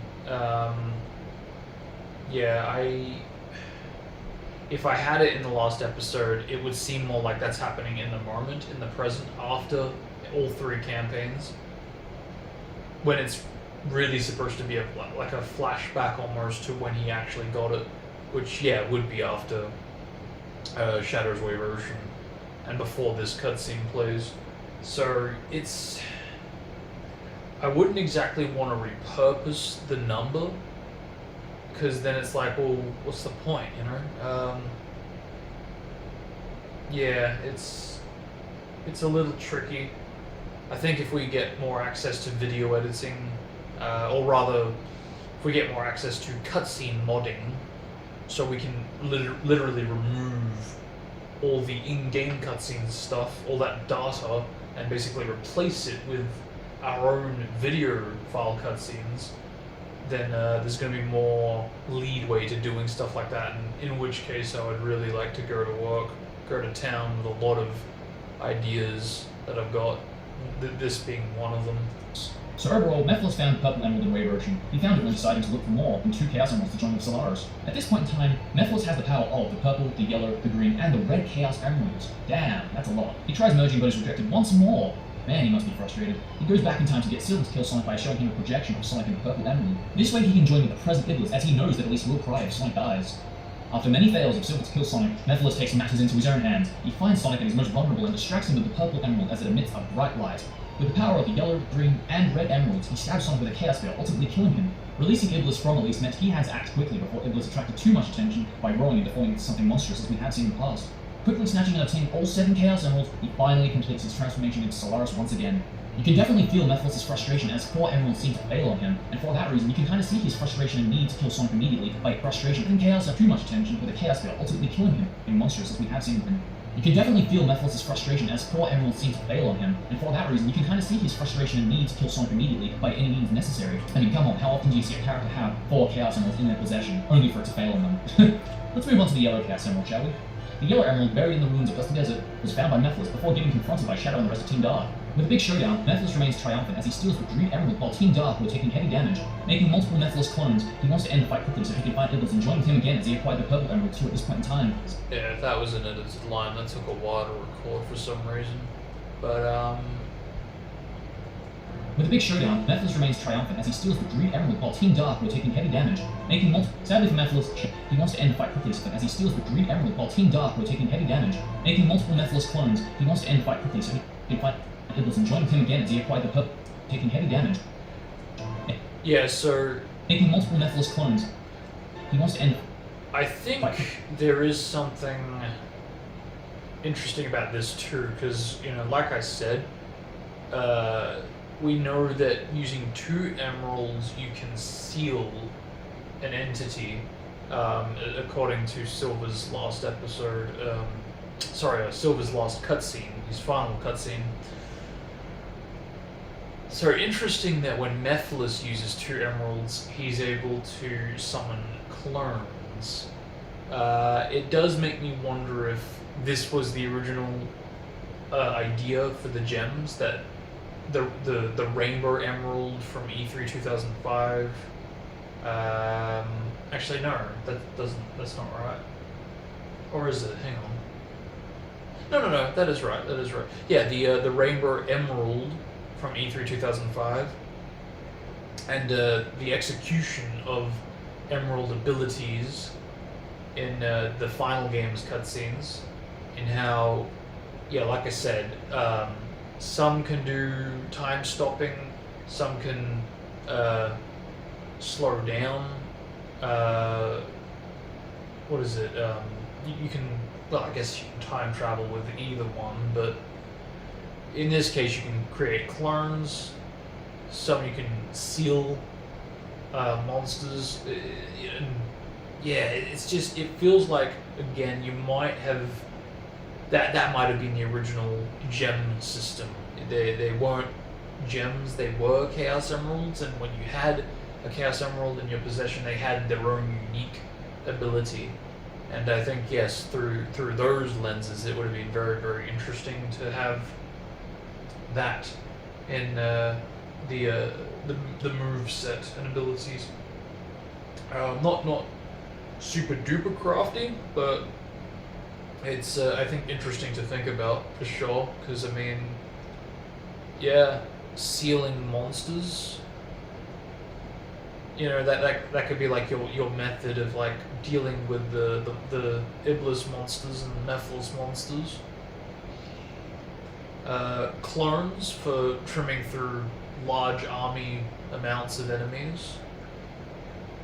And obviously, yeah, like stopping time, chaos control style to do the equivalent, taking them down in a more leisurely fashion.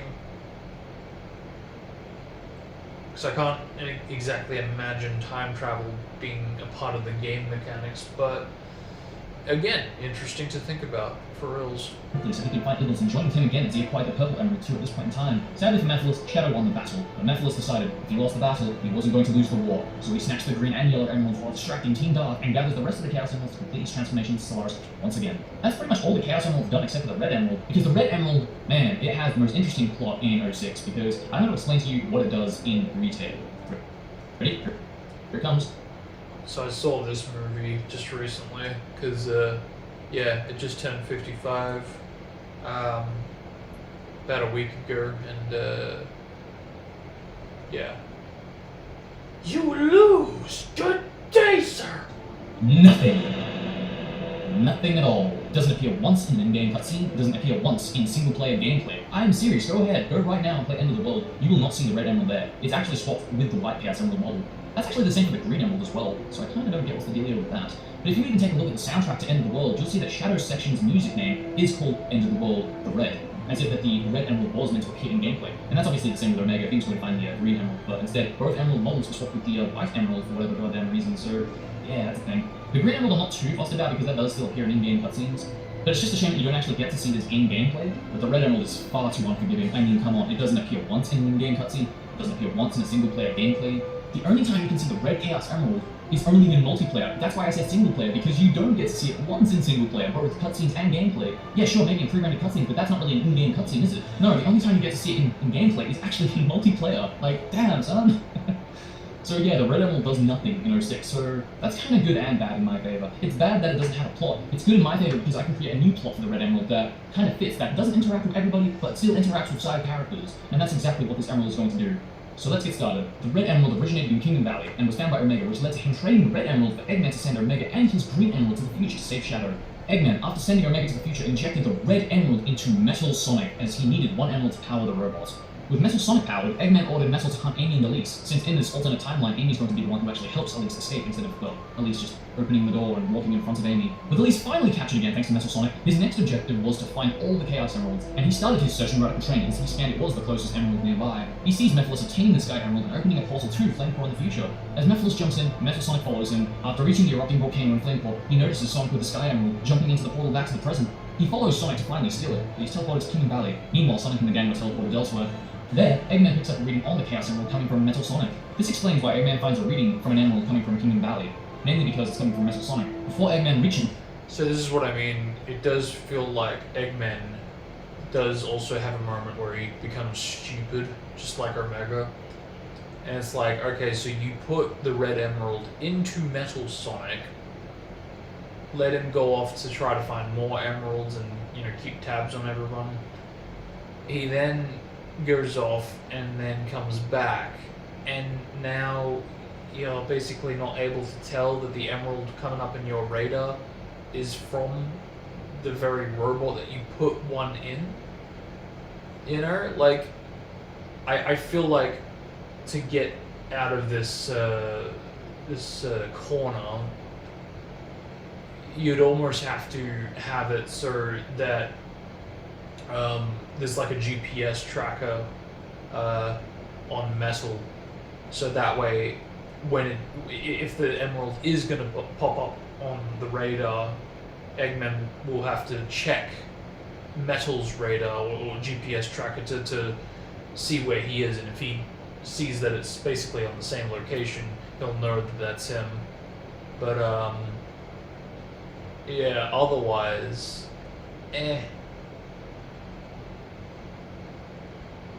because I mean, even then, it's still a bit, but I would want Metal to basically go through a boss battle or something through the levels, even where he has his GPS tracker damaged, so that when he does come back to this point, Eggman won't know that he's going after an emerald that he's already found and is using at the moment. Because that would be one way of doing it, even if not the best.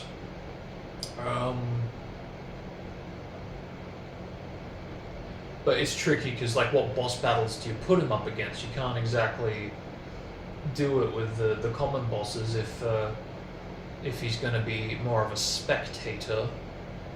You know, you can't do Iblis Phase 2 because, you know, the other characters have already dealt with Iblis Phase 2. Can't do Mephiles yet because we're saving that. Can't do any of Eggman because he's part of Eggman, so yeah, it's very tricky because you can't intercept with the main Hedgehog stories either, with the main three trio. So at most you probably could have him go up against the Amigos, like a boss battle between Knuckles, for example. Maybe Tails more so, because we don't really see Tails in Flame Core. So yeah, just something along those lines. keep them busy in between the stages where they don't get sections of screen time, playtime. Metal Sonic, his egg carrier starts to malfunction, as Mephiles suspects that Eggman because it's Chaos Emerald coming from Metal Sonic. This explains why Eggman finds a reading from an animal coming from Kingdom Valley, mainly because it's coming from Metal Sonic. Before Eggman reaches Metal Sonic, his egg carrier starts to malfunction, as Mephiles suspects that Eggman has emeralds. This leads to a showdown with Metal Sonic and Mephiles having a full-on boss battle, and results in Mephiles destroying Metal Sonic and obtaining the red emerald, completing his transformation once again into Solaris. So what I really like about that idea is it actually tributes Sonic Rivals 2 and how Metal Sonic destroys himself to reveal a Chaos Emerald inside of him, and how one has been inside of him the whole time, and he basically sacrifices himself to give Shatter the Emerald to go home, because it's not exactly elaborated on all too much, but they kind of imply that Metal totally dies at that point, even though the story abruptly ends there, and Shatter says, alright, let's go back home, basically. You basically could take away that Metal totally died after that. He had nothing. He's dead after that. No more. So in this context, I think this really kind of brings that idea back in a more darker manner, because it's not only bringing that back, but it's committing to it, and worse, it's actually going through another character. Mephiles is the one that dragged out the emerald out of Metal.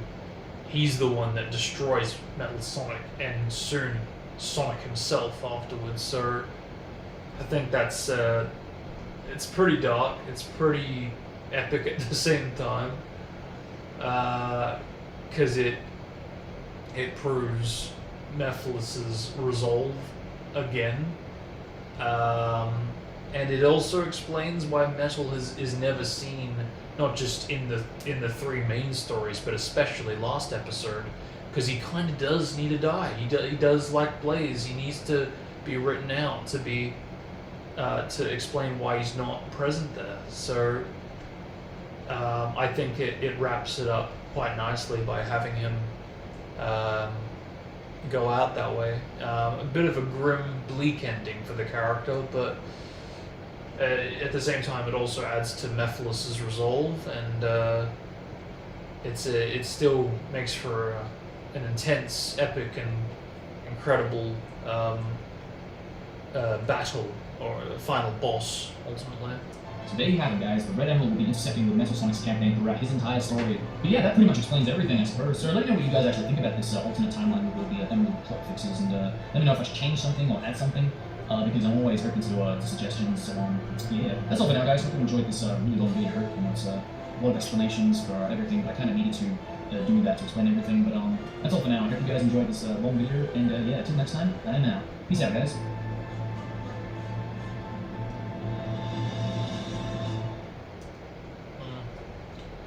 Yeah, not bad for the most part. Again, I think it's only in like retrospect I'm able to really view it a bit more objectively, and like I said, there are just times where characters can just come off and be seen as stupid. So aside from that, not bad for the most part. And I did actually share this with Chaos, and look, to be honest, I'm not really expecting this to be used for PS6, but yeah, it's more of like, I mean, I don't know, it is what it is. We'll see if anything amounts to anything, but yeah, story has never really been up for discussion, even though he knows I've had a lot of ideas. But he might be going through different methods to have his way these days. So I don't know. Yeah, we'll see. We'll see if anything amounts to anything. But yeah, this one I completely forgot the dealio with this. I think I'll put this into a bit more of a faster territory, because it is kind of long. Hey guys, we're kind of the bat here. So today I'm going to be doing a last episode speedrun walkthrough tutorial. I've always wanted to do this, and unfortunately there's like barely any tutorials out there, so I'll do my best to cover everything. There is a lot to talk about, so I'll do my best to cover everything. But yeah, what we really need for this is just the 100% save. Really, you can start this off both if you haven't actually gone into last episode, or even if you have beaten last episode, because unlike Sunshine of the Silver's campaign, you beat the campaign itself. Unlike that, how it goes back to the final stage or through. This actually goes back to the very start, so that's very convenient if you just beat the campaign and you want to go back and you do have a profile signed in. So yeah, that's also another thing too. You might want to save it, or even if you want to continue that saving, you do have to prepare for that unless you do have the USB to bypass that. But anyhow, aside from that, if you are a risky runner and really want to go for a record, I would suggest setting up a game save for Silver to have the extended teleport dash, aka the ETD, which is basically it's a kind of glitch that you can do when you can go really fast in Silver if you frame perfect time the last input, the last frame of the teleport dash. You can trick it if you hold it down. Frame perfect. So yeah, so it's a really nice strat to pull off and really useful in speedruns, but very tricky to pull off because it is frame perfect. But yeah, I really do recommend picking that up if you really want to go for the record. So with those two things set up, you're set to go for last episode speedruns. It's obviously just end of the world. It's Alaris phase 1 through, so there's really not a lot to go over in terms of what's going to happen on stage. Is that hub world, what you need to do in SG or not to do in SG? Because yeah, you just go into it, remember the strats, all the glitches, and then you get to go. But aside from that, yeah, we'll get started. You just want to have to remember to skip the cutscenes and then you're good. Obviously, you need to pre-run cutscenes. You really want to spam those because they start immediately. So there's that too. I don't know if you're like me, but I actually have the subtitles disabled, which I'm still not sure if that actually helped the loading times, but I would disable them. But yeah, that's just me. But also another thing to keep in mind is the boss intros and outros because they have quick loading times. So yeah, I just keep the down and walk up for that one. Now I'll show both the beginner strats and the speedrun strats, so I can kind of keep the balance towards both. Because I understand there's going to be beginners one to try for this eventually. So yeah, for the beginner route, you just want to jump, fly. You want to aim for this sphere here. Kind of stuff up on the time because it doesn't start immediately. Yeah, you just want to start, fly, and you want to aim roughly for this thing. Because from here, you just jump off, turn around, aim for the one up. If you can't hit the one up, that'd be also good. There, get the cap, and then just fly into the end when you're good. And this should be roughly around sub 20, so anything under 20 is pretty good. But yeah, that's the normal strat. Get that too. Now, for the speedrun strat, it's a bit complicated. I only found this recently, so I'll try to explain this as best as I can. You basically want to jump, fly backwards, actually reset the camera because that helps quite a lot with LT. Yeah, you want to fly over here to where the road starts to slope, because where you jump off from here, it basically adds more speed to your jump if you're pushing in the opposite direction, which you will need to clip into the next part of the geometry. So yeah, from here you want to fly, clip here with the speed, then you want to chuck a few dummy ring bombs until you actually land on one or you fall off one of them. I think it is better to fall off, but if you can time right to the point that you can actually jump off of it, that would be better. But by doing that, you want to fly, there get capped, and if you're lucky, you land here. Now, I actually try to continue to fly, so if you do go into a running state, that's fine, just jump and fly again, because it's yeah, obviously slower if you go into a running state compared to flying, so yeah, try not to do that. But honestly, I don't really know what it is to avoid this. It might be angles, but it just seems to be a random thing for me, so I honestly can't tell. Now, you want to be careful here, because the camera's going to kind of spaz out when you click back into the stage, so keep that in mind too, especially when flying and you're holding the direction you're forward. So I actually try to let go of the analog when I get roughly towards there, because that way it doesn't mess up on my angling for where I'm going, so yeah, I might even reset the camera. Now, if you're someone who's a bit risky when it comes to the getting towards the black holes, maybe disable that by resetting time like that, and yeah, just fly over to the emerald. This takes about 2 seconds, so it's really not that worth it if you're still starting to speedrun, but if you really want to go for the record, I do recommend going for this. Try and get it all together now. Clip, dummy ring bomb, yeah, you don't do that because you might clip back in, clip back out, sorry, and you're obviously on the dummy ring bomb and throw another one, which is not recommended. Yeah, I did it again. Sometimes all it takes is just one dummy ring bomb to land on it, so even that time I actually hit once and I still threw another one, so keep that in mind. Yeah, there, jump off of the fly, and I go run, let go of the analog, reset the camera, fly over here, reset that, and fly over to the analog. Yeah, actually wasn't too bad. Could have gone 17, but I went for the black hole reset. For Omega, it's not really that different, but yeah, this is the normal strat. You just want to jump, fly over here, hit the wide screen, try not to get hit by the enemies, another wide screen, cancel the momentum there, but you want to fly, run over here, jump, once again standing, fly, let's it. And stuff turn left here. Try not to get sucked in back to the black hole, and just wait for this platform, and remember what I just did. Actually want to get on the platform. And yeah, then get the emerald. Pretty simple, but the faster speedrun strat is, it's not that faster, but you basically, yeah, you jump on this box, jump off, that way it kind of skips some of the wide screen jank. It's not that it's annoying because obviously this is all jumping over the crate because sometimes that can be tricky. live. Now this by far is probably the hardest thing to do for a mega section.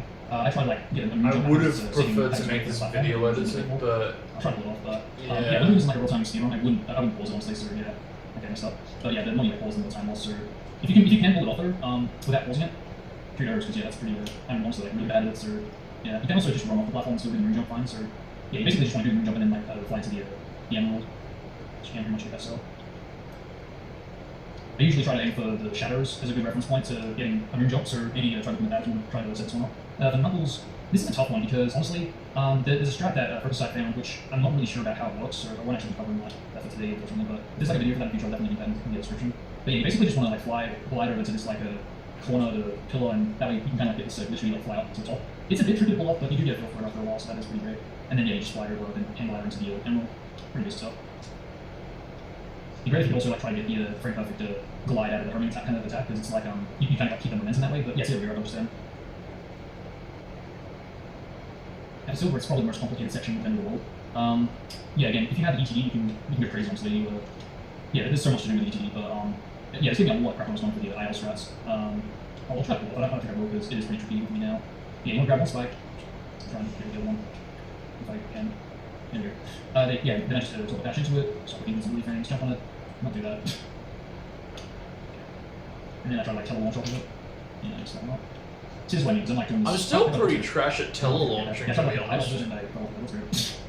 And I don't know where I am. You Yeah, with this side you can like practice makes left tail. perfect. See, now this is where it kind of messes up. I do not recommend this if you don't have the super extended teleport dash, because with that you can hold down the teleport dash with the action button, which allows you to have like an infinite teleport dash, which obviously is a lot faster. And by doing that, you can really quickly with that height from that tele-launch, you can like launch over right over to the end, which is a lot faster than doing what I'm doing right now, so I don't recommend that. On top of that, I think what I just did just now is actually slower than the normal strats, so yeah, but I'll try and do normal strats now, because yeah, if you do have the shock bracelet purchased in this like save file, you can still pull off the ETD, you just have to make sure you tap the action button and hold it down. And there is still another tele-launch strat you can pull off, which is a little more consistent, and I only recommend it if you're like a risky runner and you're off trying to get time saves. I mean, because really, what do you got to lose? It's pretty much the start of the run here, so yeah, you want to basically try to tele-launch off of this boulder, which it's easier said than done, because while this is a more smoother object than the spikes, there's two things you got to keep watch yourself, the bottomless pit and the black hole, because yeah, it's like a ball in, and you can also fall off the cliff, and yeah, there's just, you don't want that. Now, if you do what I just did and stuff it up, I'll probably just continue. I won't need to start over because you're pretty much at the end. There's not really that much to do. I'll try to launch off the boulder because that'll be straight at you. Yeah, try to like teleport dash into as much select collision as possible because that way you get more speed out of that. You can also do bounce trick here if you want to do that. I'm not sure if that's faster, but yeah, not do that. And then yeah, you just jump up here and rotate towards the end of the group. Yeah, I'll try and get the tele-launch on the boulder. Yes, sir. Yeah, I'll also leave a link to my end of the world IL because I did pull off a pretty crafty looking ETD in some section. It took me a really long time to set it up because to get everything pulled off in one run and going fast at the same time, it's not easy, especially since I don't speed on silver, so yeah. Okay, I almost got it. I'll try and save it. That's not too bad. Damn, destroyed. Just a few more times because I don't want to get this set up. God, it's Yeah, I'm not sure when it comes to tele-launches, honestly. This is so outdated now. Because the straps that are. Also, DSS's original strat for getting the tele-launch and spike actually is here, so I don't know if this is more consistent. You do have more of a wall to like use to get the tele-launch set up. Yeah, the strats that we use now, so, it is a bit faster to do it that for way. silver at least, you know, have made this more super downside, obsolete. So yeah. Again, that's only if you want to do a risky strat there. Then you go Super obsolete. Oh, yes, you go, nice. You want to try and cancel that as fast as you can too, if you don't get too high on the emerald, but yeah, there we go. So I'm not sure how much time I actually saved. I think it's about 5-10 seconds tops. So yeah, pretty good to pull up, but honestly, I practice that as much as you can if you really want to go for that. For Rouge, it's just simple, you know, land this pillar, climb up it, fire over this pillar. If you could get a moon jump either on this pillar or on this house over here, that would be great, because the height you can get would save you having to climb onto the other pillar and up here before the emerald, so it would be a bit of time save. You can also moon jump off of the collision that you can climb on, I also add, so it's a lot more rare to get, so yeah. Again, we haven't really tried to get this in the past, so it's just something that we just didn't assume was possible, but yeah, someone did it and we're like, oh my god, we can do this, so I don't know if that helps. Yeah, I think it is a lot more difficult to also than anyway, for Amy, I would decide, I'll probably decide to, if there's time portal resetters, if you're not comfortable with the black holes like spinning in or throwing stuff at you, I also try to like avoid it as much as possible because it's slowing you down, technically, so yeah, panning the camera down also will help because it decreases the slow down. Also, I also decide to like jump into the ending, which kind of, yeah, it cancels the animation for the damage animation like that, because as you can see that like kills about 2 seconds, so keep that in mind. You see what I mean, like how it's, kind of, it's a lot slower, so I try to avoid that as much as I can. But yeah, it's again something you kind of you need to have a bit of practice for. But yeah, I'm sorry, I'm not really the best at doing something. Really, I have to be running for quite a while, so apologies for that. Now, Shadow, it's interesting. Like, again, I'll do the normal strat, and then I'll do the speedrun strat because there's 2 things to pull off in speedrun itself. But yeah, you just want to hit the rope, homing attack onto this platform, jump, homing attack into the rail, hit this if you can, and try to reach the birds. If you can homing attack around them, that's also faster. But again, I don't recommend that if you take risks. And the rest is pretty much trying to homing attack around stuff. So yeah, yeah, just run up here. If you're like me, I'd probably go for the rock launch, but if not, just jump the rock, jump right here, and proceed. And then boom, you're done. Now I'll try the speedrun strat. You want to jump, homing attack right as the rope. Same for this one here. Pull off this strat, try homing attack around the birds. I don't know, reset the timer, so it's a lot more risky, especially since it also makes the next one spawn. I also try to get a buff with homing attack here, which makes my speed a lot faster for running up here, so keep that in mind. You want to be a bit careful here because that's the stuff up there. And again, for like me, maybe go to the rock launch and not do that. It is very risky. If you stuff it up, you might just be falling to your doom. So yeah, that is definitely a risky strat. I wouldn't recommend it if you're not risky one. Yeah, that's pretty much it in a nutshell. It is tricky, but again, it's just something you have to kind of get a feel for. I spent quite a lot of lives on this stage when I was going for the speed run. Which is weird because I remember seeing for like the first time the original strat, I was like, oh yeah, that's quite simple. And honestly it is, but doing it all in one run, different story, you know, so especially in a real-time speed run, you know, so yeah, no. I want to get a good rock launcher, that's all I want to do, because I really want to show just how useful that can be, because I know it just seems a little pointless, you just get a bit of speed out of it, but no, it's actually a lot more useful than it seems. I've once like launched off of it in the past and like launched directly to the Chaos Emerald, it's that useful, so yeah, I'm trying to get something at least. I'm glad I at least point that out, because yeah, people really were trying to boycott rock launches at this point. It was really getting annoying. I felt like I must run into it. So I knew that there was potential. Again, it's better than nothing, but you know, it's a risky one, so yeah, keep that in mind. Obviously, yeah, cycle through results as usual. And again, you have the pre-rendered cutscene coming up, so yeah, just spam start button up and save. And also intros again, they actually load pretty fast, so you want to just keep on spamming the entire sequence. Now, again, I'll also link another video in the description for the Assassin's speedrun on Solaris, because he's actually got quite a good setup for a speedrun through the boss. Specifically for Phase 1, because for Phase 1 it's really interesting, because you have to obviously cycle all the way over to Silver, then Shadow, and then Sonic, and then you get all characters.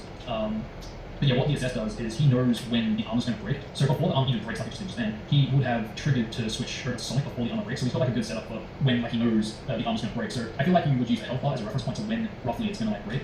Same thing for Shadow as well. You just charge it up, throw a bunch of chaos gears until you get to a certain point in the health bar, and then you know for a fact that he's going to lose that next armor. I think the problem is I was looking at the health bar. It's like, no, you shouldn't be freaking trying to visual cue when he's about to freaking lose the armor. You should be counting it based on the freaking hits. Better yet, write down how many times you got to do it so that you can count it back in, so you know, okay, this is the last one. Make sure to hit Y when it's halfway there for that last one or second last one.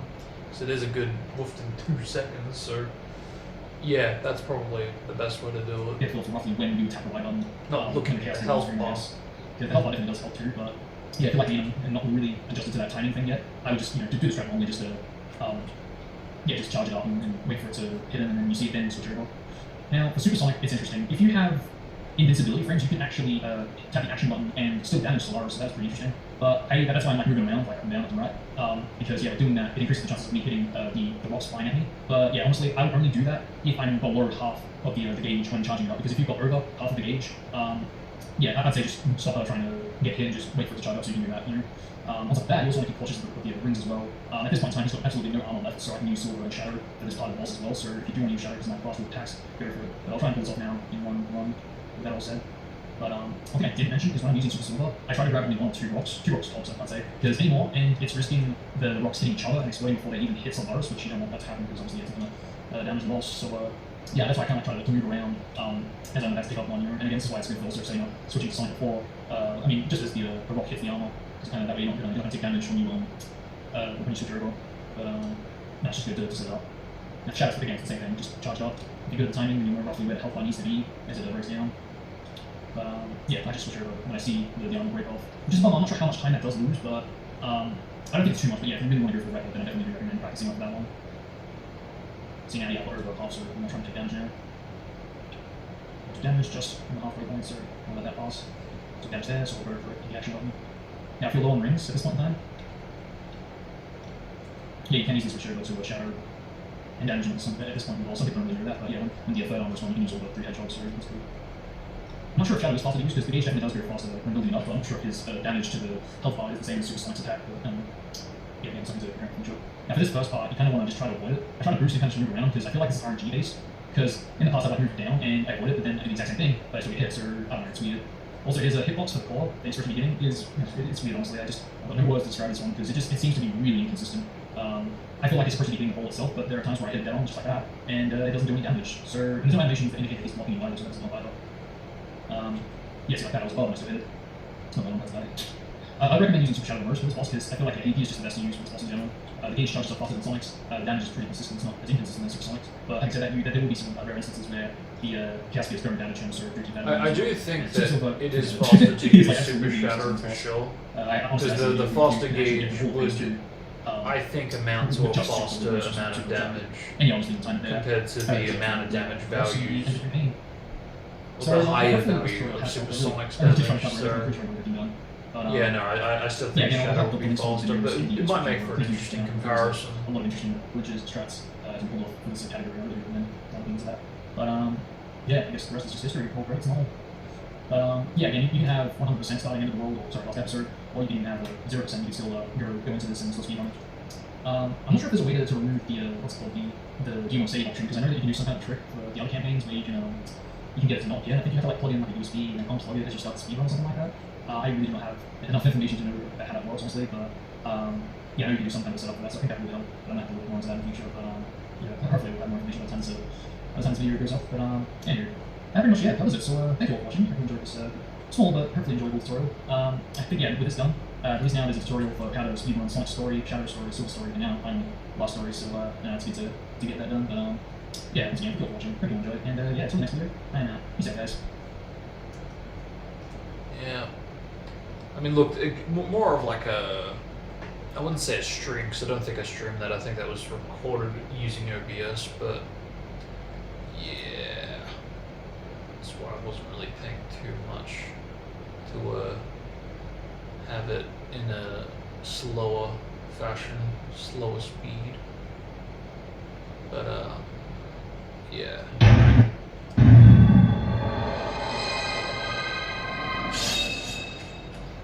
Hey guys, welcome to the back here. So two pretty big things have happened recently, and I thought what better time than now to do a mixed video. It's been a while since I've done a mixed video after all. Before I get started, I was going to include something 06 related to talk about, but I gotta say, what I'm gonna talk about with 06 deserves its own video, so don't worry, I'll save that for later. Also, one more thing. On the 15th of December, I'm going to be doing a Sonic Unleashed playthrough stream. I know, I already did my Super playthrough on its 10th anniversary, but since then, the Xbox One actually has Sonic Unleashed as a backwards compatible game now, so I'm very curious to see what changes have been made there, in terms of frame rate and slowdown and whatnot. You could call it a 3K special, since I did say in my last stream that was going to be the last for this year, but I guess not. So the first thing I'll talk about is the Crash Team Racing Remastered. Don't worry, I'll save the best for last. I feel a bit embarrassed to say. Because I'm still calling it a remastering, even though, again, remake. It did take a bit before it sunk in, but I think it was the comparison when it really did start to become apparent that no, something's not quite right there. What is it? Is it this or that? And when it became clear, it was like, okay, at least I've got those games to compare and be like, okay, so that's a remake, that's a remaster, okay, fine, fair. It is, but I actually haven't played Crash Team Racing at all. I'm heavily considering playing through the game before the remaster was actually released. The thing that caught my attention the most were the actual kart models from Crash Nitro Kart. Now, I could be dead wrong. Could be because I haven't played the game, but to my knowledge, Crash Team Racing does not have the same kart models from Crash Nitro Kart. Now, unlike Crash Team Racing, I actually have played Crash Nitro Kart, and I have a lot of nostalgia towards the game. It's probably one of my favorite kart races of all time. So, if, say, they were to, for example, include Nitro Kart into this Team Racing Remastered, kind of like the Insane Trilogy, including more than one Crash game, even if it's just one stage and all the karts, that, to me, would mean so much. Either way, even if they don't include any stages for that matter, and it's just the karts, I'm still pretty damn hyped for it, so I do look forward to seeing that in action. The Sonic movie teaser. I'm going to try to keep this quick and brief. I remember hearing the news that a Sonic movie was in the makings. That Blur Studio, the same company that did Sonic 06 and Sonic Unleashed cutscenes, is going to be working on the movie. I was pretty damn hyped, I really was. Even this year, my hype still hasn't fallen down. But last night, my opinions have changed quite drastically. Gotta say, I had a very similar reaction to the Venom trailer for this. Not quite the same, but somewhat similar. To put it bluntly, you guys remember the "it's chilly downtown" kind of meme? If you put that together with Hans my Hedgehog, why'd you get this thing? Guys, at this point, I'd take a Sonic Man spin-off any day, game or movie. Myself and quite a few others are actually perfectly fine when it comes to realistic fur. I mean, Blur Studio did do this for 06 and Unleashed. And okay, it shows a bit more here. Heck, the shoes I'm a bit about, but I got used to the German soap shoes with time.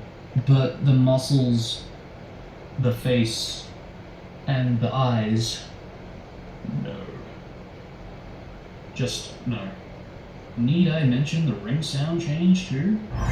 I know that the public aren't exactly big fans when it comes to movies, live action specifically. I generally don't have a problem when it comes to these kind of movies, the Smurfs, Alvin and the Chipmunks. Heck, I'll take Yogi Bear any day. But And maybe it's because I'm so used to the game design, but guys, what the fuck? Come on. I legitimately thought that this was a joke when I first saw this. I swear, I'm not kidding. I really thought that this was some trend, some viral joke going around. Even my father thought he was looking at Werewolf Sonic when he saw this. I was expecting something, but this is something else. But I think we've reached a point where Sonic fans now officially know how the Transformer fans felt when Michael Bay did those movies. I still have faith, but believe me, there's not a lot. The irony too that like, yeah, it's whole Paramount, Transformers and Sonic. Like, oof, big, oof. Yeah, my opinions about the movies have either changed or they've always been dormant with the way I've kind of felt about them, and it's only kind of gotten worse over time. I'm glad and happy for the fans that the movies for them are getting better and that it is getting more faithfully told with the stories. But the live action element, it's really pissing me off with the live action characters. And I get there's only so much they can do. What's the point of adapting it to live action otherwise? But it's frustrating because it feels like, again, they commit a bit too much to the super young kiddie factor, you know, instead of the more darker elements. It's like you can't have it both ways, you know, not for me at least.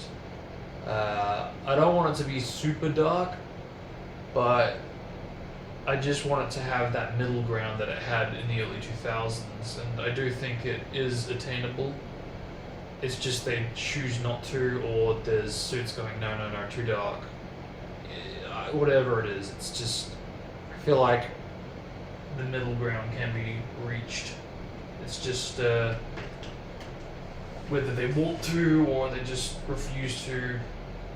I don't know. It's hard. It's tricky, but they really just shouldn't be afraid to either kill off a character, like a real character that's a part of its own established universe. If they killed off Tom, you know, I would have so much respect for them. But they won't. No. At most, they might be put in a position where Sonic is forced to leave the home and never come back. That'd be interesting. But even then, that would require a pretty big, ballsy risk. And I just don't know if they have it in them to make those kinds of decisions. So, I don't know, only time will tell. Hey guys, welcome to that here. Let's talk about free mode. It's not real. Thank you for watching, hope you enjoyed it. Till the next one, I'm out. Peace out. I'm just joking, but no, in all seriousness, I didn't want to do this video. I still kind of don't. Mainly because I shouldn't really need to make this video, but there are still people out there who truly do believe that a feature, an unused feature called free mode, is an actual feature that was supposed to allow a player to play as any character in any stage, once of course with the whole gold medals and all the S-ranks and whatnot in Year 6. Granted, if this was a thing, I imagine a lot of people would actually quite enjoy it. So the reason why I'm pointing all of this out though, is because recently with my character swapper series, most of you all here that have seen that should probably know that by now, this idea kind of doesn't really work. Guaranteed, every single stage as an arc speed Sonic would be impossible to get through. This is also part of the reason why I made the Impossible series, a series that allows the impossible characters to get through stages to, well, get through stages, with the aid of mods. I do this mainly to cater to the fans of both my channel and mainly for 6. A lot of people, including myself, have always wanted to see Amiibo characters specifically in other character stages, just to see how they would react to certain obstacles, certain physics. And with the help of me via Zoom and Contro's videos, we did get a glimpse of how that might look. Even with my channel, I sort of looked into this, but not to a full extent.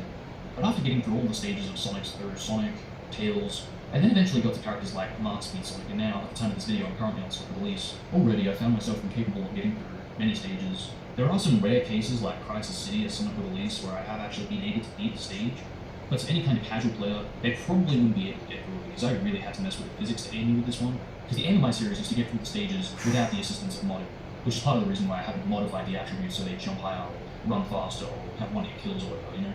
And okay, you could argue that you have already modded it and swapped the characters, but I want to get through the stages as the character was released, just to prove if free mode were to be a thing, these characters wouldn't have been modified. They would have been exactly the way they were released.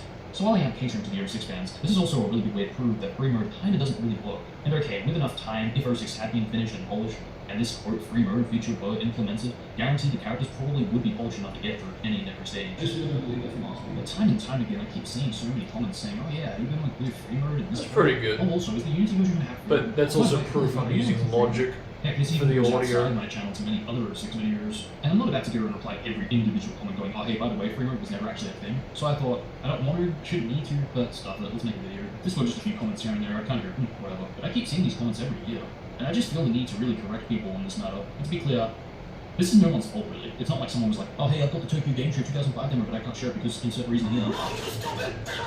Don't worry, it's not BS like that. To be clear on how this happened and why people think that this is or was a feature, we're gonna have to dive back to this video called "This Is Free Mode." Here we can see this is a very popular video actually, especially for an 06 camera recording video. We can see the player using a glitch called the auto talk skill. This allows the player to cancel out of any single scripted event where you are forced to talk to an NPC. Obviously, by cancelling out of it, you're allowed to, well, free roam. And it just so happens that in some cases, some town missions have meters posing with the character. I say posing with the character, but they're literally just standing there in their eye animations. I guess the point I'm trying to make is, if you can free roam around this point in the game, if you run up to your meters, you can actually switch and play as them, almost as if it were a perfect character swap. And obviously, you're not meant to be playing as these characters, so it's a pretty interesting glitch. Because of the popularity of this video, it likely has shared to many different sides, and many different people have different opinions on what this glitch is. Many could look at this as a mod, many could look at this as a glitch, many could look at this as an unused feature. It really depends on their perceptions, but also their perspective on the video itself. And obviously at the time of the release of this video, September 14, 2007, this was pretty big since nobody had actually discovered a glitch like this, or at least to my knowledge. Don't forget, this was even before the Super mod was released, and for all we know, Sega might have actually promised a feature called free mode. To my knowledge, definitely not for 06, but maybe for a different Sonic game. Because of this, people have confused the two, and ultimately come to the conclusion that free mode was an unused feature, allowing you to place any and every character in any and every stage. I've been looking for a very long time now in unused text, scrapped codes, just to find evidence that a free mode was planned. The only thing I keep coming back to is the unused lines for the game. There's a lot, and I mean a lot of unused lines in 06. To this day, I'm still hearing new dialogue, and everywhere I keep seeing this on YouTube keeps pointing back to free mode. My conclusion to all of these 06 lines is that they all were meant to be used for multiplayer, because multiplayer was going to have a big part in 06, having its own story. Yeah, I mean, I was onto something about that. Obviously, yeah, it was intended, like a huge portion of it, most of it was multiplayer oriented, but it's interesting that I did think that it was this thing that blew up and people exaggerated it. I mean, I'll keep going till we get to the IGN part. Having all the meters playable, sort of like a free mode, having missions, objectives, time trials, it just goes on. So to anyone that hasn't really modded 06 and have looked at the unused elements and content of the game, it can be very easy to look at this free mode as a feature that was supposed to be in the game, be it for single player, or even after you beat all 180 medals and S-ranks. That's my point when I'm saying it's not really anyone's fault here. It's almost like Chinese whispers, if you will, which is more reason for me to make a video to really confirm how this started and why it started, but more importantly, where it started, because it really is amazing to see how just a glitch video that exploded with views on YouTube can all of a sudden be a reason for a false claim to exist. So I guess the big conclusion here is that a user named Projo released a video called "This Is Free Mode." At the time of when this glitch was discovered, it exploded on YouTube, spread to many sites. I'm realizing there's a bit of irony to it. It's like, well, it's not BS false claims, and yet this video exists, and now all of a sudden there's reasons for false claims about it to exist. It's like, it's not this, but it is this. And with time, many people believe this to be an actual unused feature. With the semi-evidence of the unused lines for multiplayer, it created more reason for a free mode to be a believable feature. And with that, I believe the case might be closed.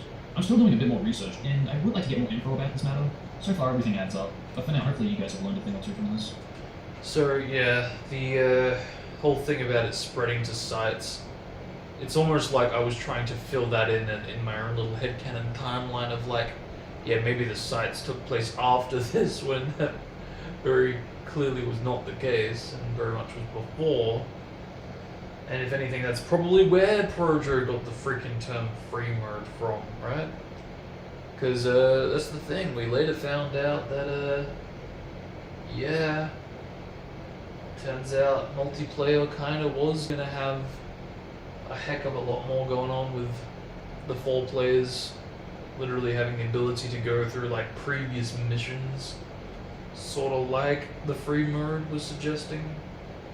You know, it's just, and I mentioned this too in patches, it's just, oof.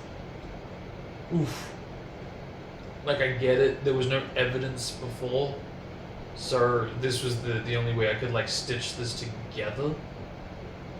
But I don't know, maybe I could have figured it out if I really examined the game's text, because that much would have absolutely been there, if not in the final, then in the demos. But yeah, oh well. With that all said, though, that will be all from me for the day, so thank you all for watching. Hope you all enjoyed this explanation video, and I hope you all are having a happy and safe Christmas. Till the next video, hope you all have a fine holiday. Peace out, guys.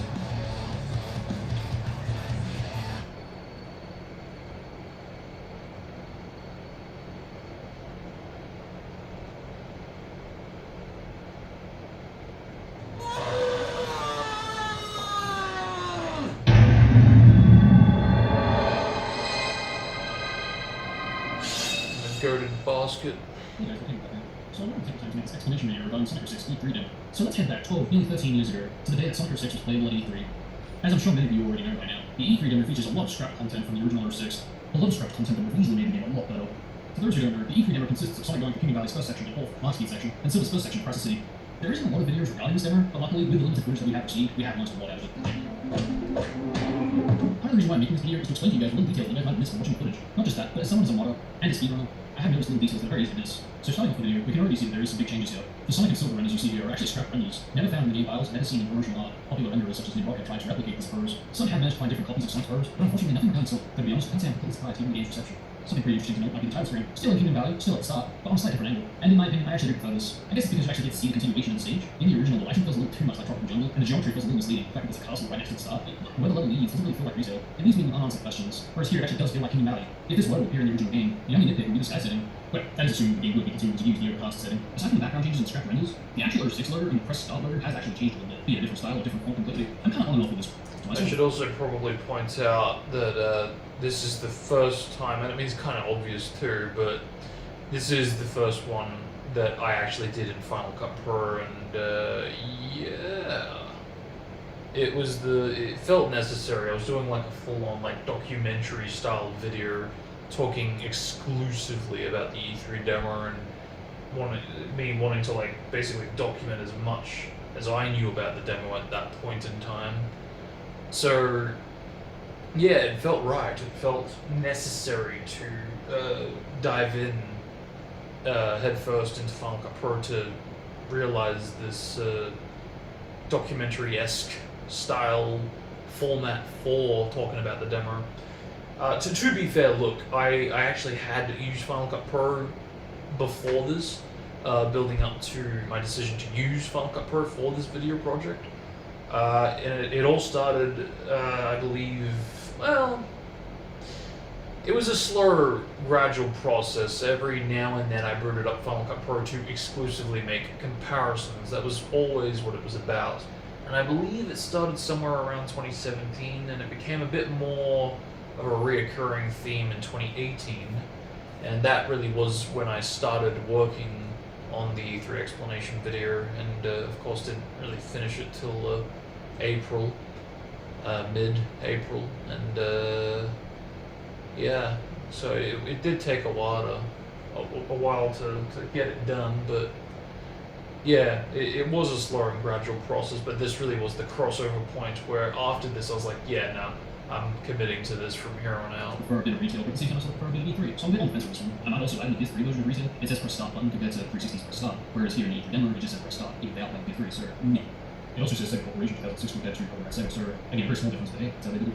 Other ones affect the sprite changes, as I'm sure most of you already know by now. The HUD of the gameplay actually has changed quite a lot. Looking a bit like a Generations HUD, but also looking quite original at the same time, especially since it's did come out 4 generations. Aside from that, there are some small changes compared to retail. On timer, the second digit for the minutes isn't actually present, where in retail does have 2 digits. The life icon also looks a lot more like Sonic Release compared to actual renders used. This is also applied to Silver as well, so this makes me believe that every character uses Sonic life icon, kind of like how the 3D Game 2006 demo did. I found it pretty interesting. The E3 HUDs, aside from the actual main display, the subtitles can be quite different. The text being a lot bigger, the box itself being a lot more transparent, and also not having an outline. We haven't seen them all yet, but from all the footage we have seen, A, X square and RT is quite different from Finance A, X square and RT. It really does make me wonder how Y, B, circle, triangle, all that jank, how it might look, just how different it is. Unfortunately, you'll never really know unless it's done Leslie. Immediately, you'll notice there's a big change in the loading screen. I actually like what the E3 demo does. It keeps the stage a mystery, giving you a hint of what the stage might look like, but not completely spoiling it. Whereas Retail gives you an exact representation of how the stage is going to look, and even better, stage geometry that you are going to intercept sooner or later is spoiled. Might also point out that the first section has a stage loading screen, whereas the second section loading screen has a black loading screen. Which is interesting because Retail never does this. I mean, it does have black loading screens, but it never uses them during the stage. Well, unless it's going into a boss cutscene, but even then, it only does that for type either. But yeah, it's still keeping the stage a mystery, keeping you guessing to what's going to happen, what stage is going to look like, which I really do admire. The biggest change I want to point out is how fast the loading strokes are going. Comparing this to Retail, this is a lot faster. I understand many people could look at this and think, oh, well, the E3 demo just had faster loading stroke. And I thought that for a while. But not too long into gameplay, the commentator says, confirming that they have sped up the game. And this is part of the reason why I wanted to make this video, because I didn't realize it, but pretty much throughout the entire video, the whole demo was being sped up left and right. When the commentator said they were sped up quite a bit, I thought he was comparing the Tokyo Game Show 2005 demo speed to the E3 demo speed, because this is the very first time I've actually got a glimpse at 06's gameplay since that tech demo. I knew that the loading strokes were being sped up, but I didn't think it was sped up this way. The easiest way to confirm this is if you look right at the end of the loading screen, how it was sped up with the loading strokes before, now go back to retail speed. Also, in other E3 videos, we never actually see the loading strokes go this fast. So again, if it was sped up beyond retail speed and goes back to retail speed after the loading screen ends, and the fact that this was for a semi-interview playthrough, it only makes sense that they would want to speed up the loading. I don't know, I feel like it's a little too convenient to be a coincidence, especially when other camera recorded playthroughs don't actually have faster loading strokes. Another good example is Sonic's animations. I always had a feeling that he was running faster than retail, but after I noticed that his animations were playing a lot faster than normal, then going back to normal speed, I knew something was definitely up. And if you're still not quite seeing the change, that's perfectly understandable. The best example I can think of, aside from the animation speed up, take a look at the timer of the stage. Since this is played on the PS3 version, there's 100% easily going to be some slowdown. In fact, it might very well be the reason why it decided to speed up the game during its playthrough.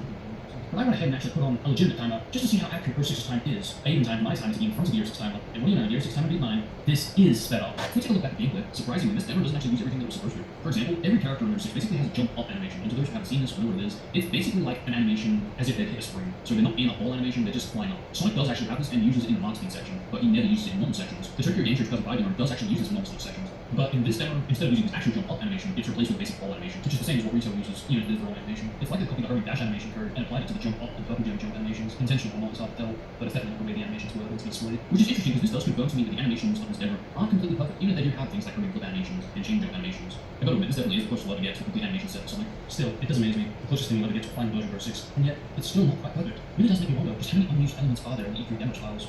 I thought this was pretty interesting, but the rings in this demo aren't the same as the Tokyo Game Show 2005 demo. Though, surprisingly, the hint chains of this demo looks very similar to the shader of the 05 demo. Still not quite sure if it's the same shader, especially since the shader is animated, but it does look very similar, considering it's more golden looking. The demo also includes rotation physics, and for those who don't actually know what rotation physics are, they basically are like curve physics, so like if you run off the wall or interact with a spring and you go in the other direction because of it, Sonic's model and hitbox will basically turn into place instead of in retail how it snaps into place. Yeah, this has like a more kind of smooth transition, smooth curving animation, which I don't know, just for something that looks model polished. In this demo, if you interact with ropes, he actually uses his idle animation compared to retail using squat animation. A bit of a pointless difference, but I don't know, I sort of prefer the idle animation. Could be just me though. I think one of the most interesting aspects of this demo is the scrap models, because aside from the basic changes like different skybox texture, or geometry models not quite added yet, the red robot known as the Egg Stinger basically has a missile in his demo that is a scrap model. It never appears in retail, and was never found in retail files, so as far as I'm aware, this is a scrap model. And what a real shame, this model actually looks a lot better in my opinion. I don't know, I'm thinking about just looks a lot more menacing. Perfect.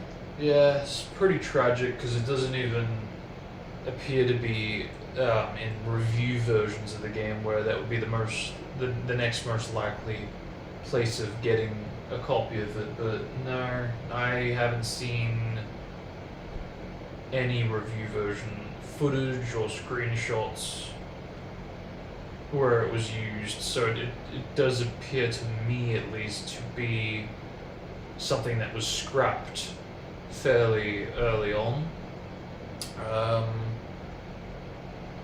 I would say somewhere around the corner to where Section D, Crisis City, was scrapped, somewhere around there, because that would have been around the same period, because yeah, we obviously have promotional screenshots of Section D.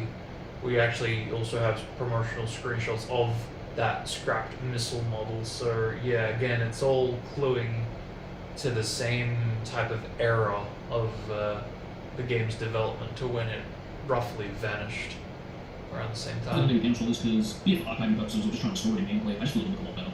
Interacting with checkpoints and rainbow rings in this demo are pretty interesting. For checkpoints, it doesn't even show a time. Pretty much nothing does happen. Yeah, I should say nothing, because after hitting a checkpoint, if you respawn, it basically registers if you have hit again. I'm not entirely sure if the sound effect plays again, but the animation definitely does repeat. Speaking of sounds, aside from that being your voices for Sonic and Silver, the one-up jingle is actually pretty interesting. It actually uses the Sonic Adventure 1, 2, and Heroes jingle. Which I sort of do get, because in the 2005 demo, they used the victory jingle from Heroes. I sort of do get where they're coming from.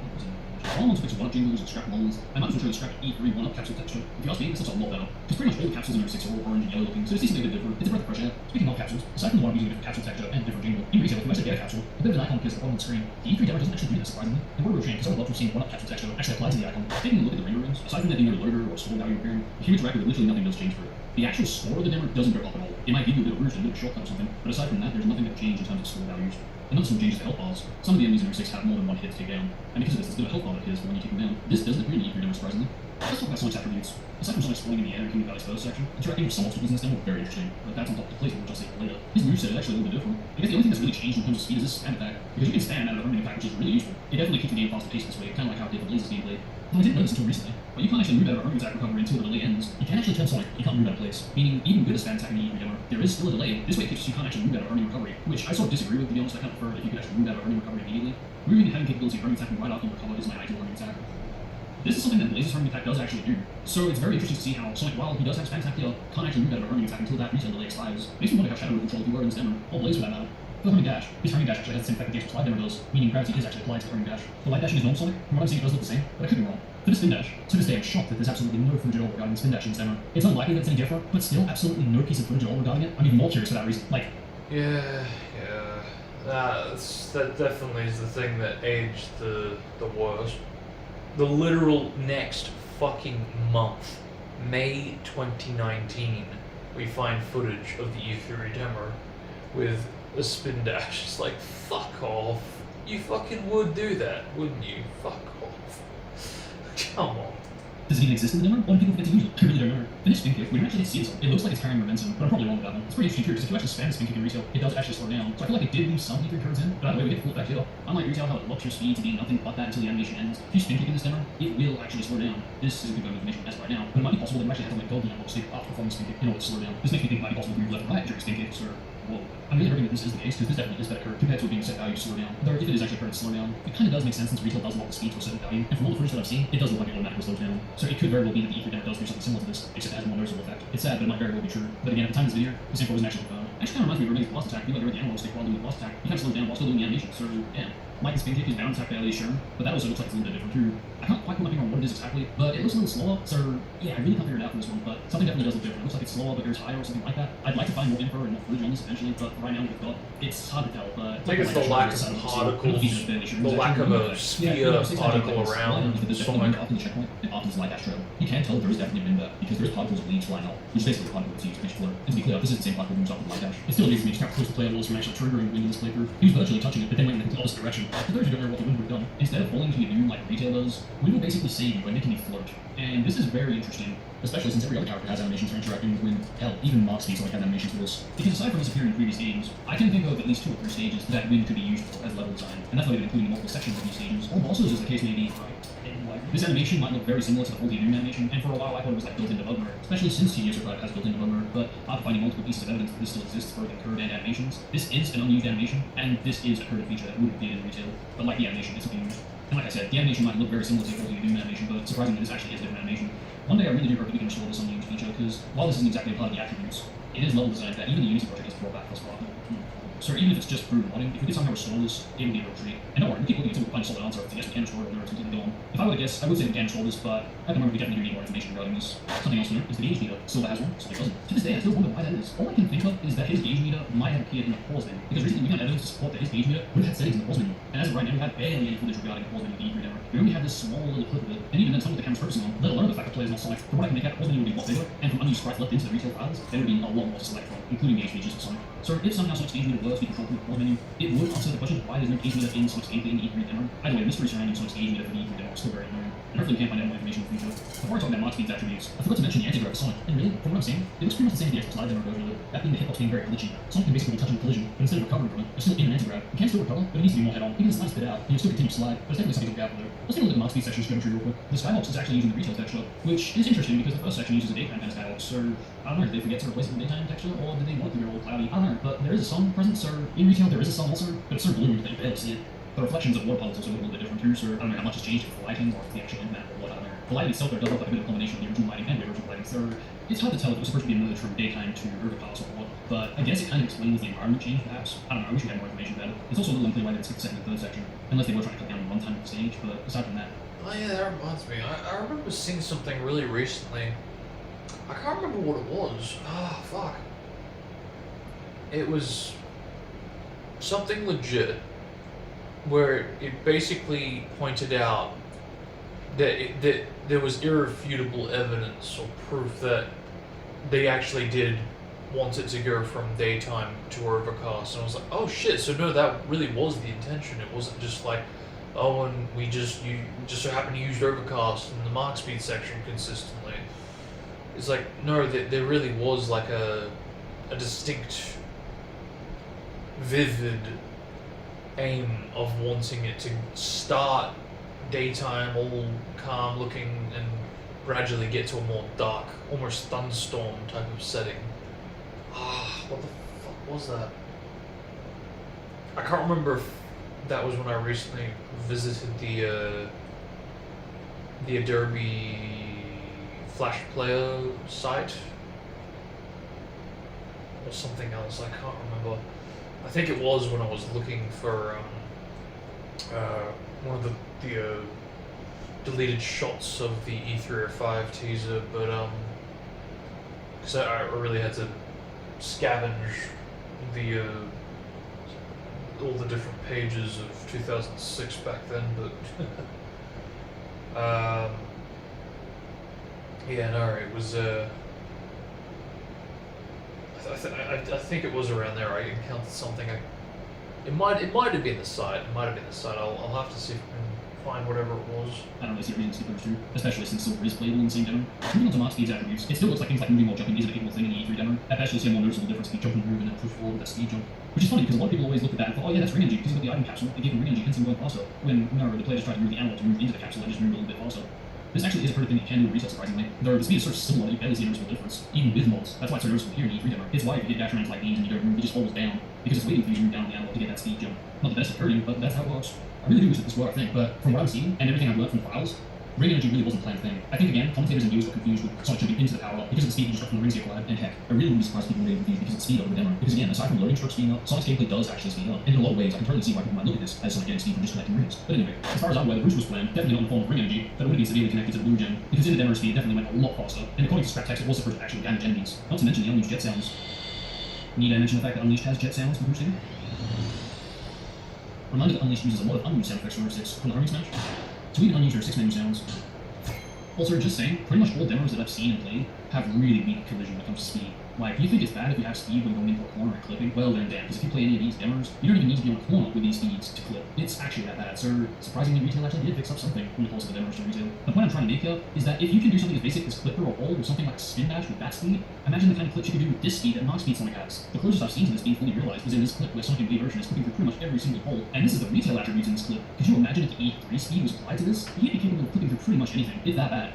Yet, after seeing all of this, I haven't found a single piece of footage regarding Mark Speed Sonic clipping through walls at all. You can clearly see him dashing and dying immediately right after doing so. So either when you die, his default dying speed reverts back to its normal default run speed, or the E3 collision balls has the retail collision. Either way, I'm curious to hear what you guys think about this. Retail collision or reset death speed? As mentioned before, interacting with obstacles in the Mark Speed section are very fast. It looks to me like dash ramp speeds carry on over into the chain jump speeds because, honestly, it really does look like he's carrying momentum. The fact that dash ramps are fast and the chain jumps look like they keep that same speed, either way, it really does keep the sense of speed and movement and momentum. And what a real shame they put the distance and slow the hell out of it. If there is momentum being applied, it's not being applied from your run or light dash speed, because we can clearly see Sonic slowly running into a dash ramp and then all of a sudden getting the speed like out of nowhere. So either the dash ramp speed is applied to the chain jumps, or both have the exact same value and it looks like momentum is carrying over. And holy damn, that animation looks beautiful. I made a video about this not too long ago, but I had a theory that when you interact with wide spring for the second time, the fact that it doesn't play the ball and land animation like it does when you first interact with it could be why Retail doesn't have a ball and land animation for change ups. Which, if that's the case, all we need to do is apply a ball and land animation to Retail's second interaction with wide spring. But a reminder that this is just a theory.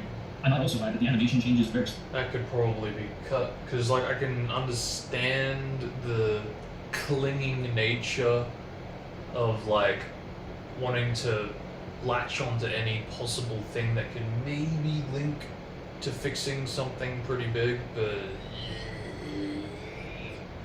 especially now that it's been restored, nuke it. Nuke it all. Screwed mainly because of rotation physics. Because if you take away rotation physics, it's just going to be animation snapping into each other, which by itself isn't a bad thing. What is bad is when he snaps, his hitbox is changing too, which makes the camera move to catch up to Sonic's updated hitbox. And as mentioned, rotation physics doesn't just affect the animation positioning, but also the hitbox positioning. It's bad enough as it is that we see the camera slowly catch up with smooth rotation physics fly, but take that away, and it will Sure be enough. pretty unpolished. It may be the reason why they coded it to not use a ball and land animation. And to be clear, when the animation changes, the positioning also changes too, because remember, when he falls to the next pillar, that's not his default angle. If the angle was the same from when you jump off the pillar, he'd be facing a completely different direction. So land definitely isn't the same animation, but tilted differently, nor one sequenced animation. And this is also part of the reason why I thought wireframes has something to do with this too, because in stages that have chain jumps, specifically Wave Rush, Radical Train, King Valley, and Flamefall, Sonic's angling can actually change. I always thought that this was some kind of RNG or just some glitch in general. It turns out this is actually a new glitch, but it is a mistake. Basically how it works is you interact with a chain jump's collision. You don't actually need to jump off of the wall. As long as you've just landed on the wall, you can fall off of it. After doing this, if you down attack into a wide spring, where Sonic faces when you land on the chain jump is where you will snap out of place. Oddly enough, Max Speed Sonic can't actually snap out of place by using the same method, and believe me, I modded the hell out of it to try and get it to snap. It's clear the mistake they made is aside from not having ball and land animation apply, they forgot to include a collision that ends the snaps. Because most chain jumps do have this. If most didn't include this, you'd see Sonic snapping out of place with pretty much every spring, river, and dash on the image where there's chain jumps. But for a select few stages, there are some chain jumps that do actually forget to include this disable snaps collision, and the result is what you're seeing. And I guess the reason for this is that if the ball and land animation apply to these obstacles, it's actually already before coded for the snaps to take place midway through a ball animation, which again might mean if you add a ball and land animation to a chain jump, it might just automatically snap into place because it's already default coded to it. And if that's true, Yep. if we could somehow get it so normal characters to also have a ball and land animation as well, and it automatically snaps, it would explain an awful lot, because aside from normal Sonic, every other character uses the jump up animation when they jump off of the wall, so it only makes sense for there to be a ball and land. It's the exact same progression if you do a normal jump when on the ground, because again, as mentioned, there's a jump up, a ball, and a land. For normal Sonic, it uses his homing attack animation, so a ball animation. Sound familiar? Because if you jump off of the wall at Sonic, it doesn't use his normal jump up animation. It instead uses a ball animation, Sonic's homing attack animation, just like normal Sonic's not used jump up animation, meaning if you swap the homing attack animation, it'll affect not just the jump up animation, but also the chain jumping animation, discluding the Max Speed section, of course. It's why you see Sonic's homing attack animation apply to not just the jump up, but also the wall jumping. And here I thought when I was younger that the ball animation was actually meant to be applied to all characters when chain jumping.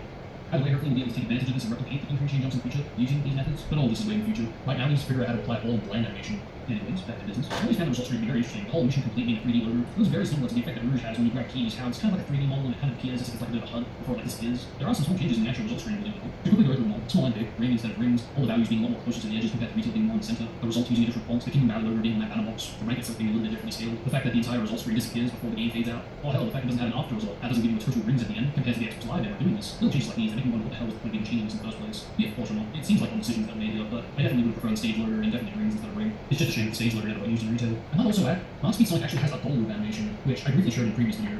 I explained the reasoning to why it's not used, and to recap on it, the reason is simple. The start animation plays the way it's supposed to, but the loop animation that's never used is actually off scale, meaning if it were there in gameplay, it would actually kind of look like Sonic's teleporting. It's like I said before, this E3 demo does actually get a lot of things right with animation specifically, but it's amazing that even this demo doesn't have every animation perfected. Anyway, moving on to Silver, I found this to be interesting actually. Silver spawns in the air just like he does in retail, but he spawns more closer to the ground. On top of that, Sonic spawns in the air as well when you start King Valley. Why is that? I think it's a bit too ironic that both stages have him start in the air. Maybe it was a little design choice that was last minute, nah, let's have him spawn on the ground, not the air. I don't know, the way the mirrors are supposed to work is like a teleport, kind of like in the classic suite of teleport to another dimension. So for that reason, it seems a bit more fitting with him just spawning in the air. Also, I don't know if it's me, but I feel like the gauge meter is a slight bit different to retail. I don't really know what it is, but something that just looks a little different. Mainly to here, but I know it's camera recorded, but even those that are screen recorded, it still seems a little bit different. Yeah, Maybe I it's transparent, totally was on to the gradient even back then, but I just somehow didn't really. It was weird. I just didn't seem to catch it. I mean, I was on to it in the sense that something looked off, but I just couldn't click that there was actually a gradient. And it's so obvious too, because it's like, you look at the literal sprites, it's just a grey or white looking transparent piece of, sprite, imagery, UI, And it's literally going through a file that's manually adding in the color for you. So through those lenses, it should be like, okay, well, if it did it in a Sonic-like fashion, and it looks pretty darn different looking in the loading screen for what shows the shadow gauge, and in the screen captured equivalent for the E3 demo, and I've also used real-time modding to screw up the gradient to get the equivalent of that same type of color. Maybe, just maybe, there was an intended gradient for Silver.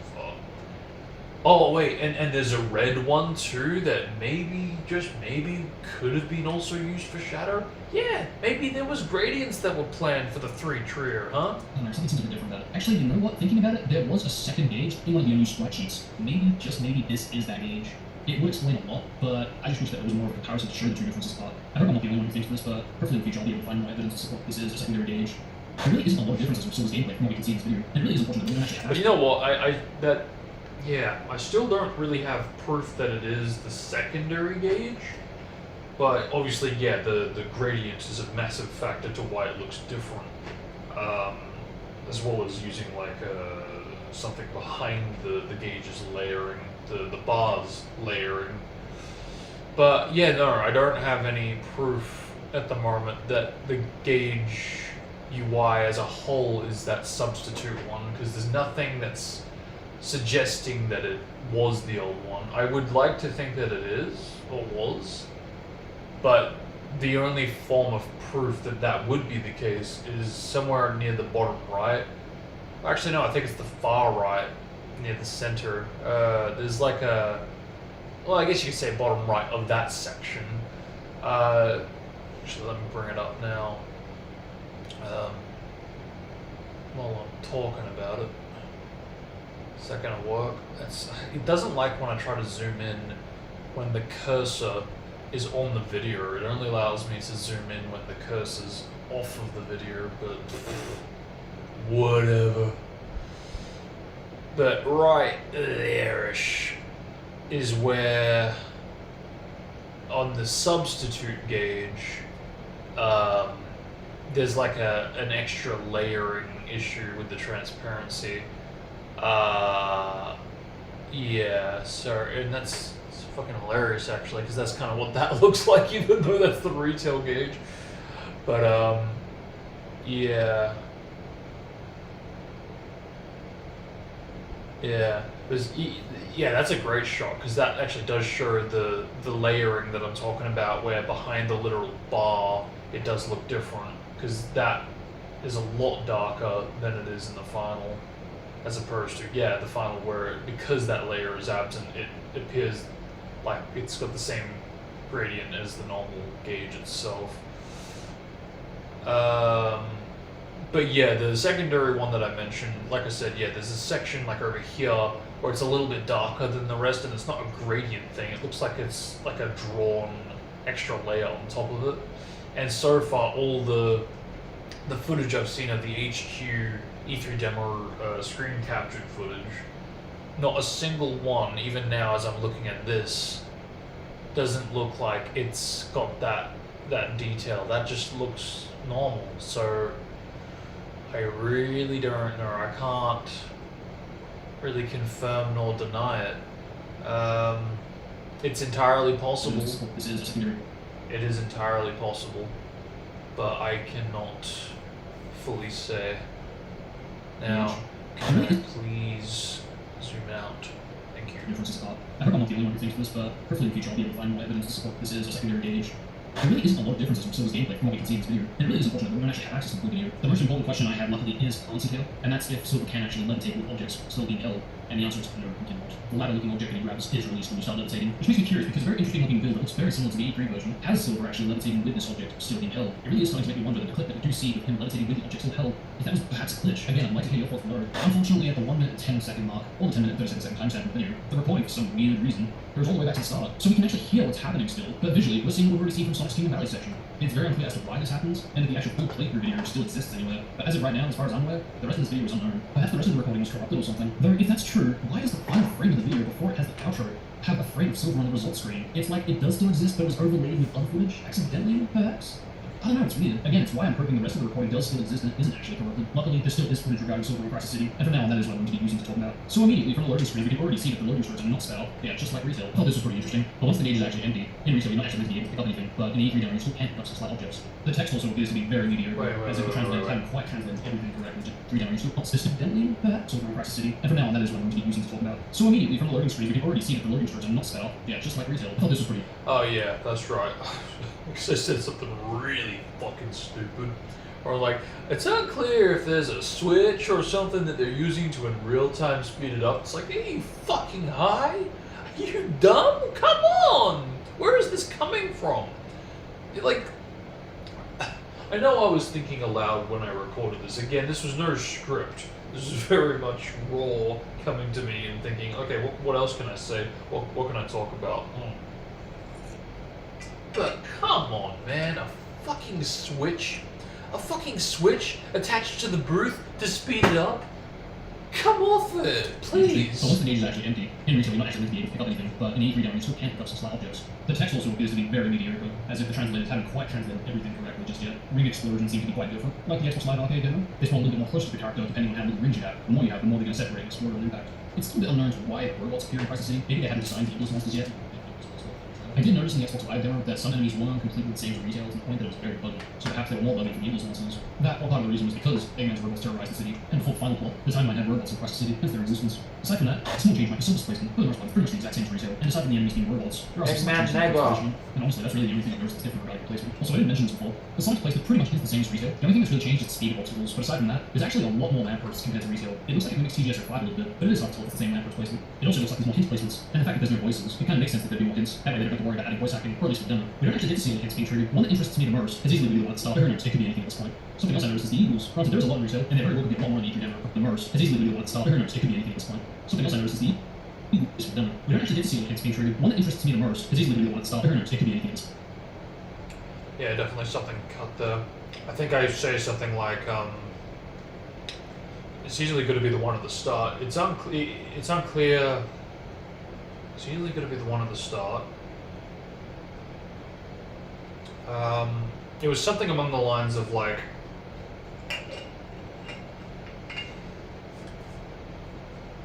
could this be, it's unclear if this could be the equivalent of Sonic saying, Silver, we don't have time, let's get to Elise right away.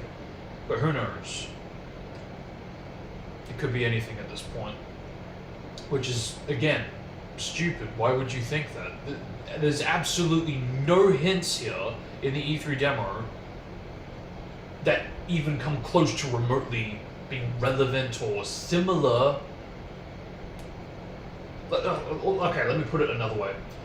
There is not a single hint in either E3 demo stage or section that have the character actually fucking talking.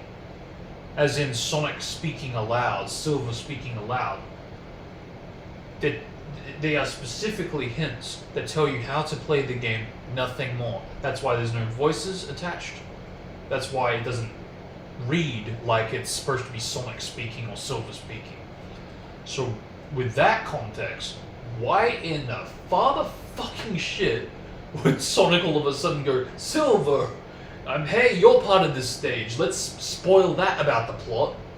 We don't have time. Why? Let's get to Elise. Spoiler with that as well. Right away. So infuriating that I put that in and released that. And I think I knew it too, but I just thought, I'll let it go. But nah, just glad I nuked it. Something else I noticed is the Eagles. Granted, there's a lot in retail, and they very well get a lot more in the E3 demo. But from what I've seen, there's one behind the first raid enemies. In retail, before the wind truck, there is an eagle yet too. In fact, this could very well be the same eagle from the trailer that we see. Which, if that's the case, then may actually be more than one eagle at this point. It makes it that much more rewarding when you see. Some other placement changes could be the camera placements. The most notable being in the Mark Speed section. Retail does have some camera changes, but in the E3 demo, there is actually two that don't appear in retail. The changes, this actually does look a lot better. I don't know what it is, but I feel like retail just doesn't lose a lot of camera changes, or at least as much as it could. I guess it's for that reason in the demo it's more noticeable. Something that's kind of bothered me a little bit is the goal rings positioning. I don't know, they're so close to the end, it seems like an odd decision to just put it a little closer. Instead of having the dash ramp shoot you off, perhaps just replace the dash ramp with the goal ring itself. Unless Crisis City wasn't actually intended to be that big of a stage for Silver, since it is his first stage, and because of that, it only makes sense when it transitions into the Eagles boss, since they're on a cliff-looking area. And aside from that, it's still quite alien because we only have 3 videos that actually show the rankings, and there's only 2 that differ, 1B and 2S ranks. The first video showed a score of 23,217, which gave B rank. In the same video, we don't actually see the ranking that Silver gets. We see in the result, but we don't actually get the rank at the end, which is kind of annoying. But in the other 2 videos, we have 27,760, which gives an S rank, and 33,260, which also gives an S rank. In this early build of 06, doing the math, I can only imagine 17,500 would have given a D rank, or 0, considering retail in the Xbox Live, they don't have 0 for D. 20,000 would have given a C rank, 22,500 would have given a B rank, 25,000 would have given an A rank, and 27,500 would have given an S rank. This way it actually adds up to this ranking system for this build. And with that all said, that's pretty much everything to cover in the E3 demos game with. The only things I can really talk about is really just the music. And even then, there's not really a lot to talk about regarding the music. Let's get to the specifics. Kingdom Valley, before it goes into the Lakeside track, doesn't actually have the quiet part of the track composed yet.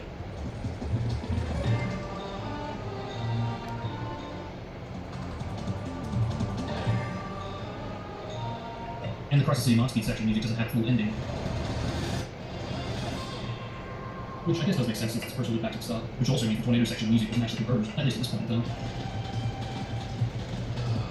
Then finally, we had the unused His Old track, the E3 version, which if you guys don't know, does play in the title screen and the trailer.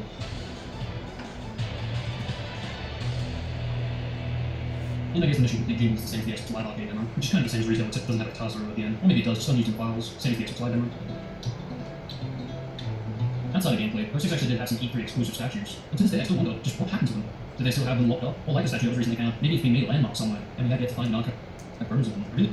Yeah, that's that's interestingly only just come back full circle as recently as 2 weeks ago. Because the thing is, I remember seeing. When was it? It might have been a year ago. Again, for the anniversary, maybe. But I believe, yeah, it was somewhere around there. Maybe it was longer. I can't remember. But either way, I saw a post. That basically showed the one or two of the three statues. Yeah, okay, here it is. I've got it right here. This is saying a year ago, but that could be close to 2 years ago.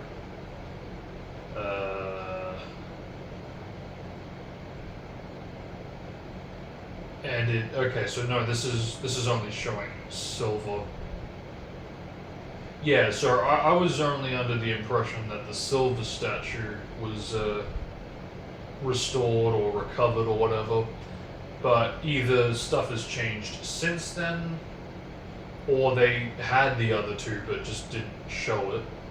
Either way, we now know for absolute certainty that they have got them, all three of them, still looking awesome as ever, and yeah, they very much have them.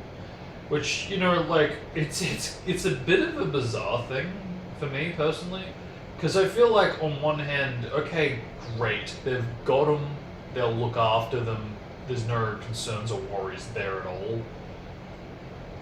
But I also kind of feel like, on the other hand, that if they didn't have them, it would make them even more rare, and I don't know. I don't know. There's something about it that kind of I feel bittersweet that they have it. You know, it's hard to describe and explain. Because yeah, I am glad they have it, but it also does feel like, man, they basically they got it. They tracked it down. Now it's there under lock and key forever. Ciao. See you never. Yeah, I don't know. It's like I said, it's a bittersweet kind of a vibe. I do hope that we can get more information about these E3 statues, because the amount of care and effort that was put into this Japanese statue really just goes to show just how far the fanbase can go. So I'm hoping one day we will learn the whereabouts of these statues.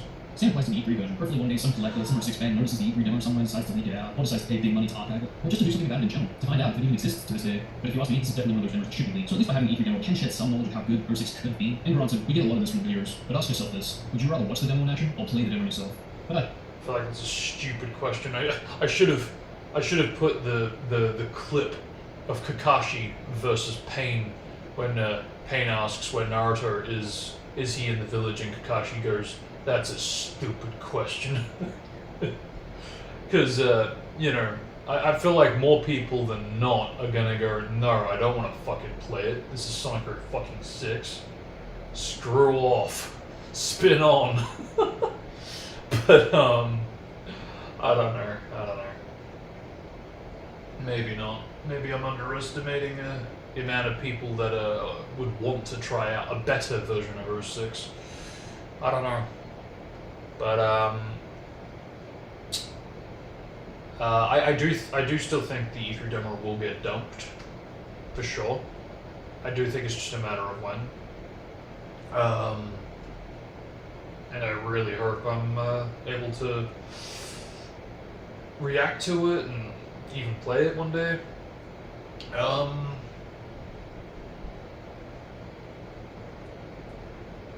But I don't really know which version of the demo I would want to be dumped if I had to choose, to be completely honest. The 360 version would be the most ideal version, I imagine, because that version has got animation to stuff like textures. Like, for example, the waterfall and the skybox, they are animated on the Xbox 360 version of the demo, whereas the PlayStation 3 version of the demo, nay. However, the PS3 version has the speed up after slowdown that the 360 version, to my understanding, does not have. And I'm pretty mesmerized by that coding, that programming of it, because it's something that still hasn't been restored through patches, and to be honest, I'm not entirely surprised. It's the type of thing that you'd only really want to have restored if you were playing on hardware, but because everybody, and I do mean pretty much everybody, is playing on emulator, Xenia, again, it's a form of it just being obsolete at this point. There is no need or reason to do it. So, yeah. But yeah, I think I'm mesmerized by how much the speed up after slowdown controls, and I think wanting to experiment with that is what I'm so curious about, because the fact that it affects loading animation speeds just makes me think, well, okay, what else does it affect? Because it very obviously does change the speed. It does make Sonic run faster. But the fact that it can kick in even during loading screens when everything is supposed to be all still and frozen, aside from the animation of the loading, is there more that it controls? Can it potentially screw with the collision to a point where you can clip through the collision? I'm anxious. I would be anxious to experiment with its programming, and if it truly does not exist on a 360 version of the demo, I would, for that reason, be opting for a PS3 version, even if it would be a more inferior version as far as like working animations for textures go. But yeah.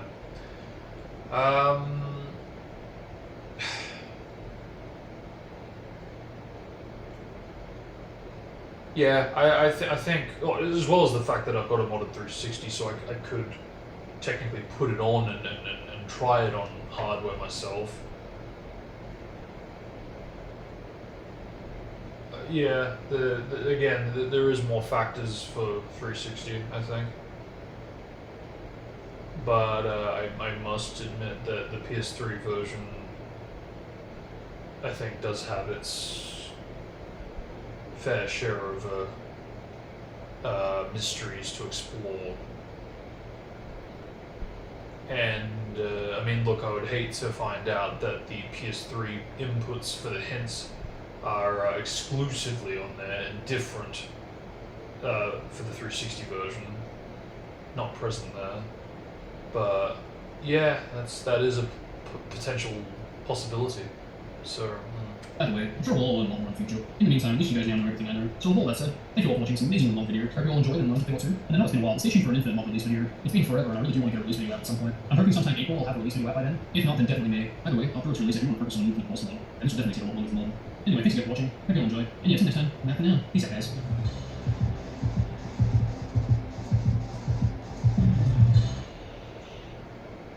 Jerk!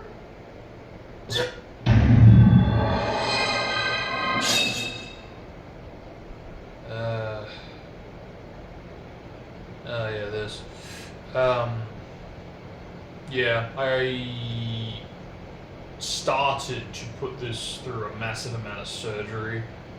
I forget where it put me, but Hey guys, welcome to the back up. So today we're going to be doing a live reaction to the Sonic the Hedgehog 2019 review by Paramount. So we obviously received not just a teaser, but also a leaked screenshot of Eggman's design. So we I haven't can seen this in a how while. Eggman's like roughly going to look. So I'm going to just jump right on into this because with the knowledge that I know, I don't want to just speculate or theorize anything. I just want to jump into this with that knowledge. So that said, let's get started. 3 mils. 760. I like that. I like that a lot. Electricity cools. Let's go. Nice yeah, cools. this really has gone through I'm still a on board with massive electricity, amount of that's a lot, but, surgery Also, these already. gloves, they don't look like gloves, they look like fur. They don't even look like fur Wow. And that face. Ugh, I'm still not. Okay. Thank you.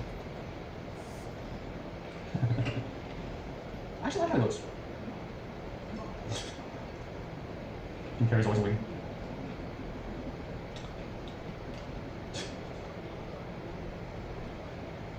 I like how he's organized. I like that. It's different, but we'll talk about the differences later.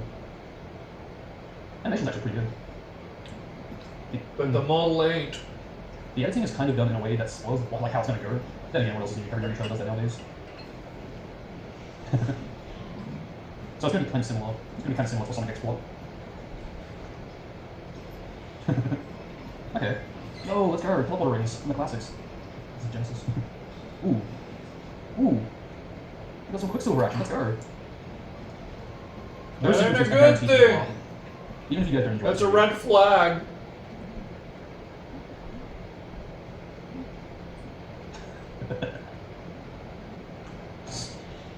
He's done alright. Nice, nice. James Marsden. Yeah, that's not I bad. just got done watching him in Superman Returns for its 20th anniversary, but yeah, man, he's done alright. He's done alright. Good for him. I reckon, because like Eggman actually has some character development and not just in terms of like plot, but visually, we actually get to see him go from this organized businessman, detective, if you will, to the Eggman we know love from the games. Okay, sure, well, he's not, or 6 Eggman, he's not Eggman that we know and love from not just the TV series and the comics, but the games as well. It's something that I would expect out of a live action film, and I'm gonna trust it for that reason because I think if we can all get past these new designs and just watch the movie for what it's trying to be, we can find some enjoyment out of it. At least a lot more than if we go into this going, oh, the redesign, look at what they did to Sonic, oh, look what they did to Eggman, oh, look what they did to the just all that. If we can just block that out and just watch the movie, I do think that we'll all enjoy it a lot more. And like I said, I'm still a bit, I'm on the fence with it, with how they like redesigned and all that. I actually like Eggman. I'm more unsure about Sonic than I am Eggman at this point. But and I don't know if I've said this in the past, but I grew up with Jim Carrey, and he, in my opinion, is probably one of the go-to actors for comedy movies. He will always be a laugh. So when I heard the news that he was going to play Eggman, he has the perfect goofiness for Eggman, but he has a kind of style that I wouldn't say exactly is Eggman, but it's a bit different. So that was what I was unsure about with him playing Eggman. But from what I've seen in the trailer, yeah, it's not actually too bad. I think I could get used to this, but I would like to see more before I have my final thoughts and decisions on what I agree with, what I disagree with. But so far, no, I actually do like what I'm seeing so far. But I'm gonna put this on the end so we can really dissect this. I like what I'm seeing with the speed though, because so many times we see it in games, TV series, they get speed, but not enough to make you feel like you're watching what Sonic's fully capable of, because they've said many times, he's capable of, going up to 740, so, and never have we really gotten that, which maybe, had little tastes of it here and there, and pre-rendered, trailer footage and all that jank, but regarding actual, gameplay or seeing actual in-game cutscenes, we've never really gotten any of that, so finally, we're actually getting a movie that, showcases this, speed, and I can be more hyped for it. And as we saw with the Quicksilver sequences, how we can, move around when time's frozen, that's like a guaranteed laugh, like, easily. I don't know how much they're going to do that, but, I'm not even an X-Men fan, but that made me laugh. Like, okay, so I'm getting some Jersey Bear vibes here. Which I don't know why I said it like that, because it's just like I wouldn't exactly call the Quicksilver sequences a laugh. Yeah, maybe at first, but they're more and again, maybe I'm being too hypercritical, but I think they're more amusing to look at, to watch, than a laugh. I don't see one kick in and go, hey, time stopped! Oh my god, that is fucking hilarious, Greg. Read another one. No. It just doesn't. It don't be like that. Very amusing, very entertaining to watch, but I don't know. Again, maybe I am being hypercritical, and because I think for sure, like certain aspects of like, yeah, I'm gonna do that, and I'm gonna pull his pants up, and we're gonna poke him in the cheek, and he's look at his rippling effect on his face. Ah, ha, ha, ha. Yeah, maybe I am being hypercritical. I don't know, but Okay. And again, I think they're going with the Sonic X approach with the plot, how he's from his dimension, but now he's in the real world, and he's going to adapt and everything. So, and I mean that's kind of what I expected out of a live action Sonic movie. And whether people agree or disagree with them going for a plot like this, that's obviously up to you. But for me, I would have preferred something different. But having said that, I'm so used to this and would expect something like this out of a live action film that I don't know. I feel like this is better. I still think that having the entire film animated would have been better. But at the same time, it's nice to see that they're going to try something new, see how live action works, because it could really work or it could really fail. This will really determine how this is going to go for the future of Sonic Hedgehog, I guess. If they are following this more Sonic X plot, it really does make me wonder if things like the Chaos Emeralds are going to appear. And if so, how big of a role are they going to have? Because take Sonic Boom, for example, redesigns, but not trace of the Chaos Emeralds at all. But anyway, oh god, that close up there. Yeah. I could definitely tell that was a re-recording. But like I said, you're going to have to really try to look past these redesigns, and with shots like these, you're really going to just hold it in and just get past it. And I know not everybody's going to be able to do that, and I understand. But like I said, if you just try to get past this, I don't know, picture just a normal Sonic, or not pay too much attention to the redesigns, I feel like there is enjoyment to be had, or at least a lot more enjoyment than just looking at it and going, oh, I can get past this, redesigns are really good kind of thing. But I actually like his because they seem like a bit of a merge between the classic and modern era, which gives me Year 6 vibes, which it's funny because I'm not really a big fan of the Year 6 design. Like model-wise, yeah, sure, but I was a bit unsure about him being light blue, but seeing it here has made me respect it a lot more. So I actually like that they've done with this. I like that too, how he can go so fast that he can pretty much overpower the energy, the electricity. That's, I guess in a way, kind of adds up to why there's electricity from Sonic either between attacks or just running fast. Like we saw before, he wasn't even part of it, he just saw like holding a quill, all the quills went down on the ground, and it was it still had that kind of electricity kind of effect. So okay, it's an interesting concept, but I'm still not sure about it. But we'll see. I'll have to see more to really give my final thoughts. Now, what does this say? I want to look at this. I was gonna guess it says Eggman, but that doesn't appear to be the case. It's a blur on my end. I don't know if you guys the same, but yeah, I can't make that out. Someone could post that in the comments, that would be appreciated. Now, I actually do like Eggman's design, because for a live action tape, you can't expect them to try to mimic the games, put Jim Carrey in that suit and putting the makeup in the room. Hey, that's Eggman from the start. You can actually see that he goes from this professional kind of businessman, got hair and everything, to eventually at the end of the trailer, he looks like the. See, that's a good point, because I wouldn't want them to have Eggman exist in the real world and be called upon already looking like Eggman. I would actually want him to get character development from basically going from someone that is taken a bit more seriously, still maybe a bit goofy as he is, become obsessed almost with wanting to uncover the source of the mystery, the power, and as he very much does become, he very much is driven mad in more ways than one, as each installment follows, and we do eventually get him in a fat suit. So we got it. We're good. we got the peak Eggman transformation. So I really do have to wonder how would they do Eggman even more justice, if at all, in the next installment, because where really is there to go? Are we actually gonna get an Eggman-less Sonic movie, a Jim Carrey-less Sonic movie? It's hard to imagine, because I think a precaution at most through Eggman by having Metal Sonic. But yeah, we'll see, I guess. But the teaser kind of seemed to indicate he might still be back and around. Eggman, I'm sure it's not accurate, but I like seeing this character development with Eggman, more visually than physically. But personally, I was thinking, and I still am thinking, could you just imagine if Mike Pollock actually took on the role? Because we wouldn't have to worry about changed voice, it would be him and in the movie, that would be amazing, especially for someone like me who has grown up with Mike Pollock as Eggman for many years.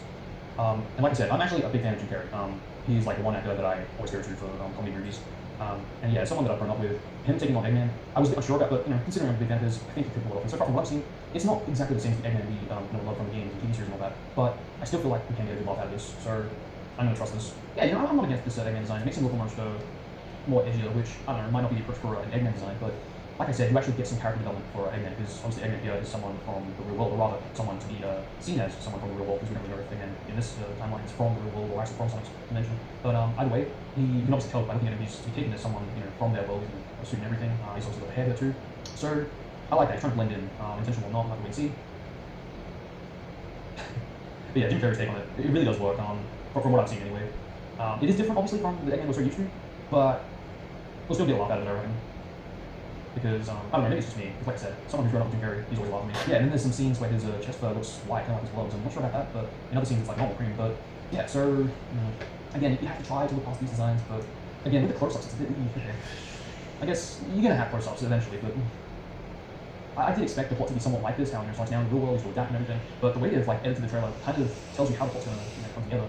And I know, again, every movie nowadays pretty much does this in trailers, but yeah, I like Eggman's designs for the cars and trucks and all that. It looks pretty Eggman techy. It's got all the technology that Eggman would have. I like that. I'm still not sure about the whole thing with the Fast and Furious crew working on this, because to be honest, I'm not a big fan of those films, so we'll see, I guess. Yeah, I really have to see more to have final thoughts. Yeah. Oh, now I'm starting to piece together. Ah, that's why you won't leave the freaking family, because it's about the family! Yes, that's why. Maybe Vin Diesel will fucking appear in the bloody... Yeah, I like that there's actually the classes with the whole ring game, totally. A lot of locations, I like that too. And the Quicksilver sequences, yes. I'd like to say I promise that's going to be a laugh, but with the designs, again, that's pretty much entirely up to you, if you can get past that, but, because yeah, if you can get past that, I do feel like you'll just enjoy this a lot more. Because believe me, it's hard for me to kind of look past this too, but just including everything that and can compare. So far, I do like what I'm seeing, and I wouldn't say I'm hyped for it, but I am looking forward to seeing it, just to see where this goes. Because again, this will either really work or really fail. And again, with the Eggman design, I don't know, he's not as samey as the games Eggman, but again, at least his actual, they actually tried to make him look like Eggman in the game, so I do respect them for trying that at least. It wasn't just, okay, nope, he's in the suit, that's him for the entire movie, that to me would be a big, well, okay, fine. But no, it looks like he's in a Mushroom Hill planet. See, I think this really does clue into why I have beef with Sonic 3 for not even trying or caring, dare I say, for Gerald. Just looking, the exact same before Maria dies and after Maria dies. And perhaps even more so when he comes back. It's one thing, again, before Maria dies, after Maria dies, but you can still have a transformation between those two versions, but not only was there nothing there, but from the course of after Maria's death, when he's imprisoned, to when we see him in the present, again, there's no difference. And it's like, fucking wardrobe department didn't even try. What happened? What happened? Like I said in the review, the fan film totally has one up over the movie. How does a fan film have one up over a freaking official movie, a professional movie? Marvel, sorry, okay. Also, apparently they're making a trilogy of this, or at least that's their plans. That might change depending on the reception of this movie, because, I mean, come on, look at that like and dislike ratio of the video. It's just, oof, okay, let's go. But yeah, if this does get made into a trilogy, it would explain why Eggman's kind of looking off into the distance. Going, yep, no, I'm going to help you down, Sonic, this is my fight, I'm going to handle this. And they're in what looks to be a Sonic environment. They might be back in Sonic's dimension, and who knows, maybe this could be the origin to how Sonic 1 came to be, this could be like prequels. I don't know, I'm just guessing. I don't want to dwell on it too much, but again, you guys are going to have to let me know, just theorize, just discuss how it might work, how it might not work, all that jazz. That's something else I noticed too, the music. It was a bit, I don't know, I wouldn't say dubsteppy, but it didn't really shout Sonic to me, so, I don't know, kind of cliche trailer music to try and get a view of hype, I guess, but, considering this is yeah, in retrospect, I see what they were trying to do. It's a 90s track, so they used that for that reason, because Sonic's 90s, best decade ever. Going back to Sonic Dimension, just all that kind of style. But the fact that they've gone down this similar kind of Sonic X road, yeah, it intrigues me, so I do look forward to seeing where this goes, that it was. I think now would be a good time to point out that I'm actually working on a bit of a project, kind of a redub project, where I pretty much redub the Sonic the Hedgehog 1999 OVA movie, pretty much have all the modern sounds. So, in a way, if people absolutely hate this movie, at least there will be some animation that people can maybe turn to and kind of go, okay, yeah, well, at least we've got something else. So I'm not sure how big this is going to be, but I've been working on this for a while now, getting close to a year now. I got hit big time with the copyright shit, as well as voices, so I'm trying my best to handle all of that. And yeah, I'll try to push yeah, again, I needed to do massive surgery for this so, yeah, I'm not sure when the release date fix is, it but I up. do want to be roughly around the time the actual Sonic movies come out, because this, again, that way people hate the actual movie. On top of that, okay, well, there's that. So, super yeah, stay tuned for that. outdated So, with if you're all watching, if you all enjoy, and please do yeah, on people also listen the to it all. love it, hate it, think it's okay, absolutely detest it kind of thing. So, yeah, let me know down below. And yeah, thanks for watching. Hope you enjoyed. Until next time, and have fun. Peace out, guys. I'll never understand Eggman's face. The mysterious mansion has got to be around here somewhere. The security I was gonna say, did I delete this? But no, I didn't. I just bled the crap out of it because I wanted to keep it. Who knew that Eggman's base would be here? No, we don't have time for that. Let's run. Leave it to me. Whoa! What? Son, we've no time to waste. I'll take care of the rest. All right?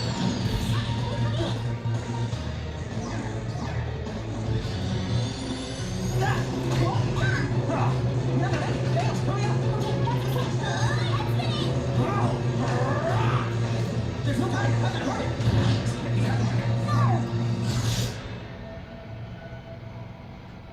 That was the teaser.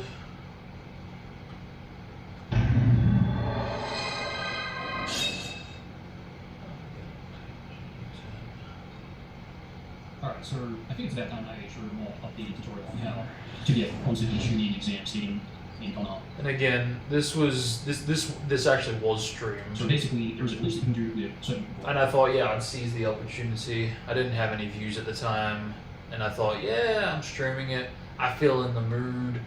Hit record, see if I can get this, and yeah, managed to do it. Finding rails. And basically, I'm going to try to pull that off now. It's a lot easier with some other rails that don't have like rippable collision, like so. But since that's not the case here, this is going to be a little hard. I mean, once you do pull it off and you get the pattern right, then the rest is pretty easy as long as you don't get the wrong angle with your walking pattern.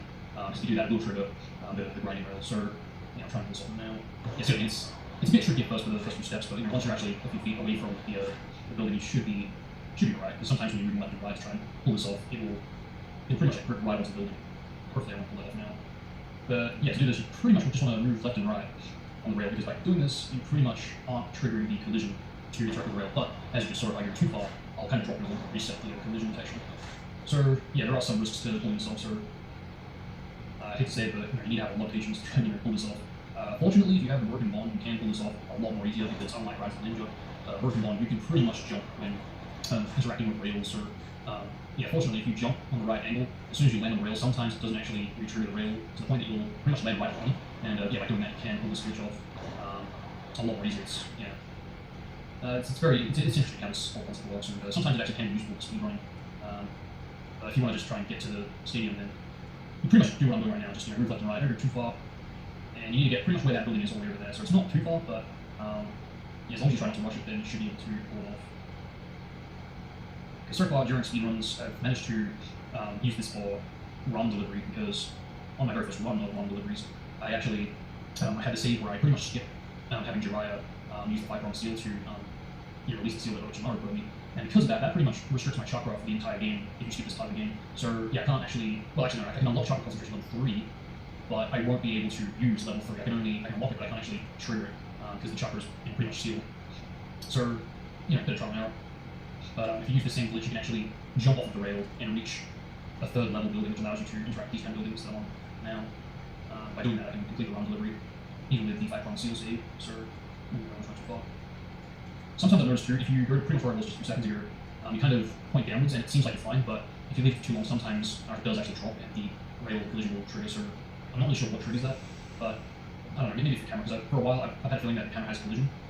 It's hard to explain, but the camera does kind of, like see now, it's still kind of moving a bit. I feel like it does kind of move Naruto a little bit. That's just a theory, I could be completely wrong, but other than that, I have no idea why Naruto would be, like, you know, just idle and all of a sudden, like 5 seconds later, you just drop off the rail. Anyway, not doing too bad so far, but I probably could make it from here, but to play it safe, I'm going to get a little bit more close up. Now, yeah, moving a camera like this definitely does help. I mean, I haven't actually tried just using the analog stick to move Naruto left and right to do it. I feel like I can do it with ease, just moving the camera. It just seems to get the right angles and consistently. Now, one other risk is that you don't want to go too straight, because you get more distance covered, but there is a chance that you might re-trigger that rail collision, which will, you'll have to stop that all over again. So Okay, so that's not too bad so far. I think I probably could do it. I might do one more.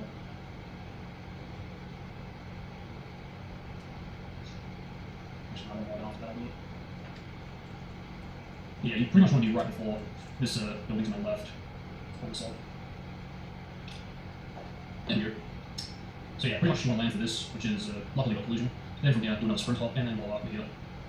Now, fortunately, or unfortunately, we can't actually land inside the arena, which I guess is kind of fortunate since if you could get down there, you probably would be able to get out. But that's right, at least we're technically here. Now this part is kind of where it gets interesting because sometimes I fail with this. You want to do another sprint hop. Hopefully, if you're not holding down the animal, they'll land here. That'll be that. If you're, I'm not really sure what triggers it, but sometimes you can go so far, you actually go too far, and you go right back out of the arena. So there's a bit of a risk to doing that hop there too. So oddly enough, this actually does not have collision. But yeah, I don't know what's up with that, but this part does. It's a weird thing. I guess you have to be here. So that's right there. It's so hard to believe that this was originally meant to be the area where Orochimaru fights the third. I mean, maybe it was supposed to be above where they were sitting down. You can actually see that they had actually molded the seats there. So, no, the attention to detail is really it's amazing for an area that you wouldn't even be visiting because they've already got a separate exam stadium for the fights itself. The battle takes place for Naruto and Neji. And that's why this might look different here comparing the battle arena from when you fight Neji to this area now. It's a bit of a different stage model. I think it's also a little smaller too, but still it's really can pretty run around if you can make this well. And this part here doesn't actually have collision, so yeah, don't try hopping on that unless you're doing a hole. But yeah, that's pretty much it. I think eventually I would like to find a way to get onto the top part of the academy, where that arch area is, because I don't know, it's a piece of geometry that I always want to get onto, and thus far I've actually been able to do that without mods. But I guess luckily with the assistance of modding, I have been able to learn how hard it's going to be, and it's going to be interesting because it doesn't seem like there's collision at all where that arch area is, but going to the map, pretty much where that green patch is over there is collision, so if I can get in there, at least that's something at least, and a bit of accomplishment there, but I don't know, we'll see. But anyway, that's all for now. I felt like that could have done so well, but it just there's so less activity, so little activity, so much absence. Irrespective of when I posted a video, like 10 years ago, 5 years ago, now nobody cares. It's really, really tragic. These are such interesting and amusing games, and they have so much potential. But nobody fucking cares. Nobody cares. Nobody wants to preserve them. Not really. If they were released on PS3, maybe. If they were backwards compatible, maybe. If they had a PC port officially, definitely. Maybe. But as it stands now, with them super difficult to emulate,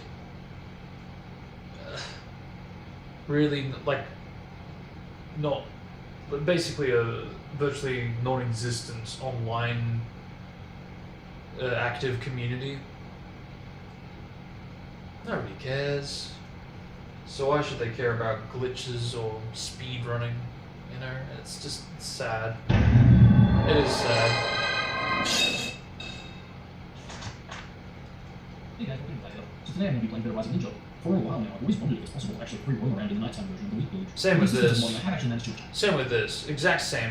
I think this is even more impressive because this is like, okay, shit, you can actually free roam the entire fucking village at nighttime. That's almost the equivalent of modding it to have full-on nighttime village. Because you're not supposed to be able to explore the village. I mean, that's big, low-key. But, again, nobody cares. Not really. Oh, you did a thing. Okay. I don't like Naruto, or I don't like that Naruto game. I didn't grow up on that Naruto game. I play Storm.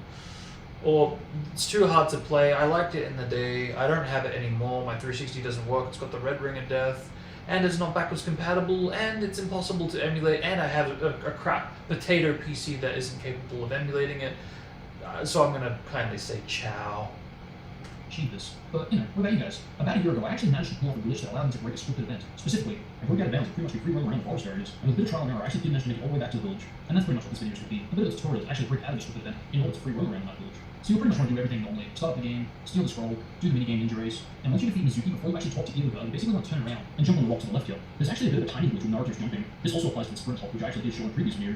But if you frame perfect time right, as you can see, if you jump around where these invisible balls are, this keeps Naruto falling, which is good because if you can frame perfect input the jump on the last frame of the fall, and the collision keeps holding you up so you won't cancel the height of the game, you can actually get infinite jumps. Well, at least enough to reach the next part of the forest. Now the first risk, and probably the most important risk of all, you don't want to get too close to the gate if you do pull off this glitch. Believe me, I found this out the hard way. If you get too close, basically the invisible collision that's supposed to respawn you if you try to leave, will basically trigger and ultimately respawn you next to Iruka. Now as you've just seen, I have actually managed to break out of bounds. Pretty much the rest is simple. You can free roam around this part of the forest, and you'll notice the collision is pretty incomplete in this area. I guess it didn't really need to be done for a nighttime version, so in a way it's understandable. I've actually achieved this thus far, but eventually I would like to find a way to actually free roam around the sunset version of the village. This is actually right before the nighttime version, when you're playing as the walking Naruto. This actually makes it a lot more hard to break out of the area. I think the thing that caught my attention the most here was this boulder. In the daytime version, it's actually replaced with a wooden barrier, just like this one. Makes me think that at this point in the game, you are actually meant to learn Shadow Clone Jutsu level 2. I don't know if at this point in the game you can actually get Shadow Clones level 2. I mean, even if you could, the way this looks makes it seem like it is essential to complete the next part of the game. But anyway, you can't actually jump over the fence, unfortunately. Thanks to the incomplete collision though, you can clip right through. Now, as mentioned, with the risk of actually hitting the invisible trigger that can respawn you, that also does apply here, so you don't want to go too close. If you've made it this far into it, the rest is pretty much easy. Now that we don't have time in the minigame, we can really take in the sides. In terms of differences, there really isn't a lot here, but if you're really familiar with how it looks at daytime, I'm sure you can find a few. I always knew that there were some model scaling differences, but I could swear there's actually more obstacles in the nighttime version compared to day. This is a minor detail, but I did actually notice that the borders here is actually in a different location. Granted, it is right before gates, but normally it is meant to trigger when you go through the gates. Unlike the forest, there actually is a lot of differences here in the village. The most prominent I've noticed is that there's a lot of fences around here, which I do understand. They did want to make sure that you can't just free roam around anywhere, at least at this point in the game. But now that we have no time limit, you can go almost anywhere in the village. Since you're not meant to actually have access to the entire village at this point, a lot of geometry is actually missing here, unfortunately. For modding, just out of curiosity, I wanted to find out if you could actually interact with rails if you got high enough. And even though the models are actually present here in the nighttime version, you sadly can't interact with a collision and all. I only just noticed this quite recently, but in beta screenshots with this building right here, the rail position is a little bit different to the final build. Surprisingly, the nighttime version does actually have this position. That also reminds me, can someone tell me just what in the world is this building? We have so many landmarks in the Leaf Village, from the whole cardio building to the ramen shop to Naruto's apartment. Even miscellaneous locations like the mountainside images, or the hospital, or the academy even. The fact that this building is actually highlighted in the map of the game does tell me that this building would have been used for some part of the game originally. I keep thinking that it might be the practice hall, but I'm pretty sure that's actually connected to the academy. Please correct me if I'm wrong. If this were a one-off thing that appeared in only this game, maybe I wouldn't be as interested, but it literally is in the anime, and everywhere I've looked, I can never actually get an answer to what this building is or does, or for that matter, if it's even used in the show. Now, Again, nobody cares. Nobody really cares.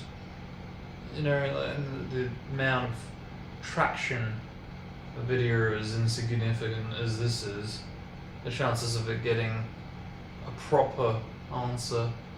I literally have more chance, better chances, and a more guaranteed answer going through ChatGPT, and it's sad but true. Now, as you can see, unfortunately you can't actually leave the village, which is a real shame because I would have loved to have seen the other foresty areas at night time, but I mean, I guess it does make sense that they didn't actually model outside of the village for those parts, but who knows, maybe through modding someday I'll manage to find a way to achieve this. Anyways, I think for the rest of the video, I think I'll just show you guys the highlights of my recordings. So with that said, thank you guys for watching, hope you all enjoyed it, and please let me know if this was useful and it helped you, and yeah, until next time, enjoy the footage, and I'm out for now. Peace out guys.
react to this second trailer for the Sonic movie, and I'm not really sure what to think. From the thumbnail and some of the screenshots I've seen, it actually doesn't look too bad, and it does look like an improvement, so I don't know. I should play it and see here.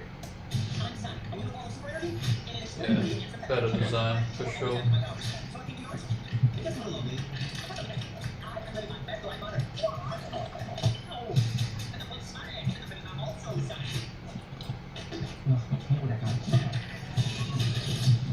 That's not the regal remix though. Alright. Interaction with person though.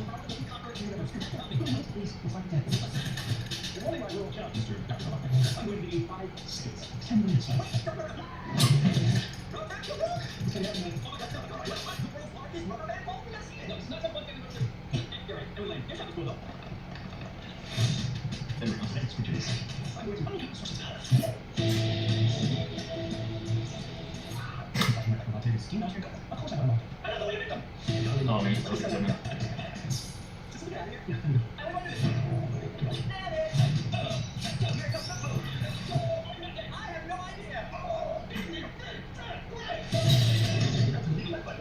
I really have grown to just. I can't stand the pop culture stuff, the pop music.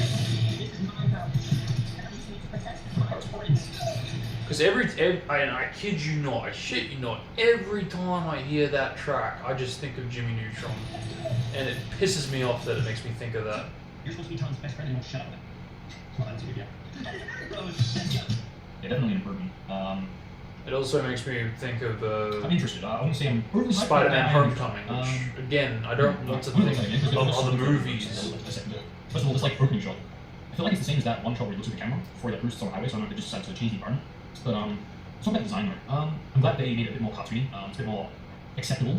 And I know some might just still not be able to get past this. I totally understand the case, but yeah, no, I don't mind. So I can get definitely used to this a lot more than the other design, so I'm okay with that. I might actually make a bit of a comparison video that hasn't already been done, just to show like things we already saw in the previous trailer. That way we can really get just do it side by side so we can really see the change. Yeah, in comparison. And that's awesome.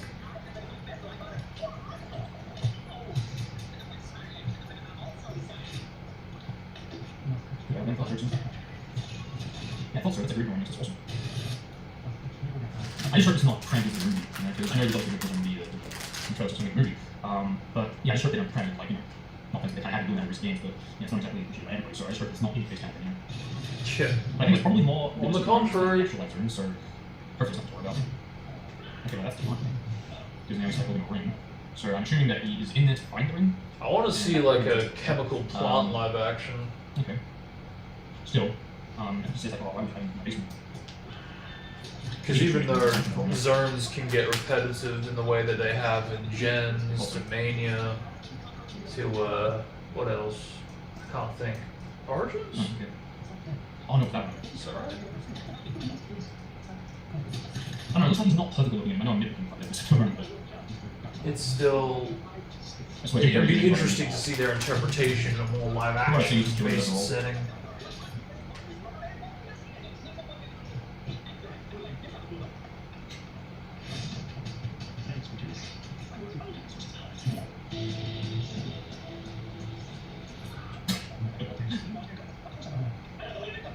I'd say, I think I'm actually more hyped to see Eggman in action rather than Sonic.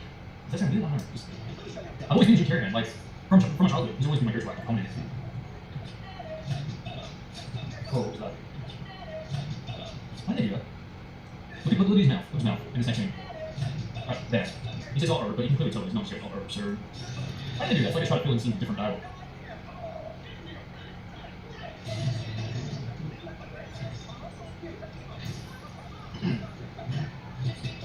Wow, I'm not seeing that. It's probably the best we've seen so far. His eyes like glowing. Kind of reminds me of Silver. I kind of expect Silver to look like that. Eyes glowing, pools glowing. And that, like, damn, you see the dots in the light. It's beautiful. I want to see that on Silver one day. I don't know if it's like for game. I think that TV series. I just want to see that one day. Yeah, I do like that design a lot more. I can't get used to that though. Nice. Yeah, so, okay. From what I can tell, obviously, Green Hill's going to be in it. Mushroom Hill's going to be in it from those trailers, so they are going to be bringing back some classic zones. So, yeah, I don't mind that, but, I don't know what to say, I guess. But, overall, I am a lot more hyped for it, but I'd say I'm more interested in anything. Like I said, I think I'm more hyped to see Eggman action rather than Sonic. But, nonetheless, this definitely does have me a lot more interested. So, let me know what you guys think below. And, I think the thing I'm very curious about is if they would after the movie's release, perhaps make a game version of the film. Because, I mean, I wouldn't mind honestly, because as long as the game plays like that, then yeah, I definitely wouldn't mind seeing that. But yeah, let me know what you guys think. If you wouldn't mind seeing a game version of this, you think the trailer's maybe a little bit more invested in it, and yeah, thank you guys for watching. Hope you all enjoyed, and yeah, till next time, I'm out for now. Peace out, guys.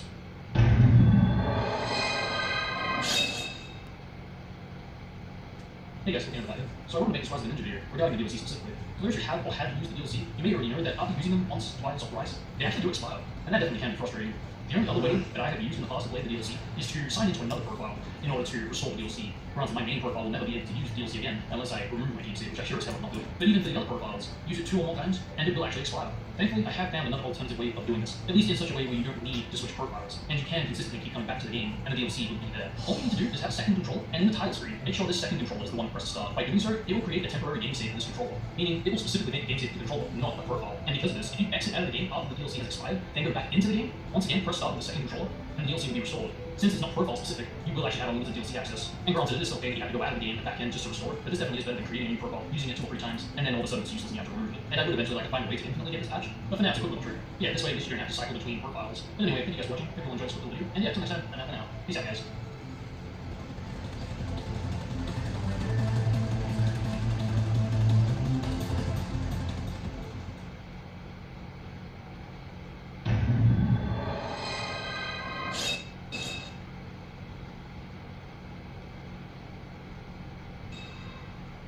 Hey guys, welcome back, So, I wanted to quickly go over the homing attack recovery mods that have been recently dropping. What you're seeing right now is actually the retail version. I do feel like I need to show this off so you guys have a clear understanding on what exactly is going on with the original version, which should at least confirm a few things that are different when I show the stam off.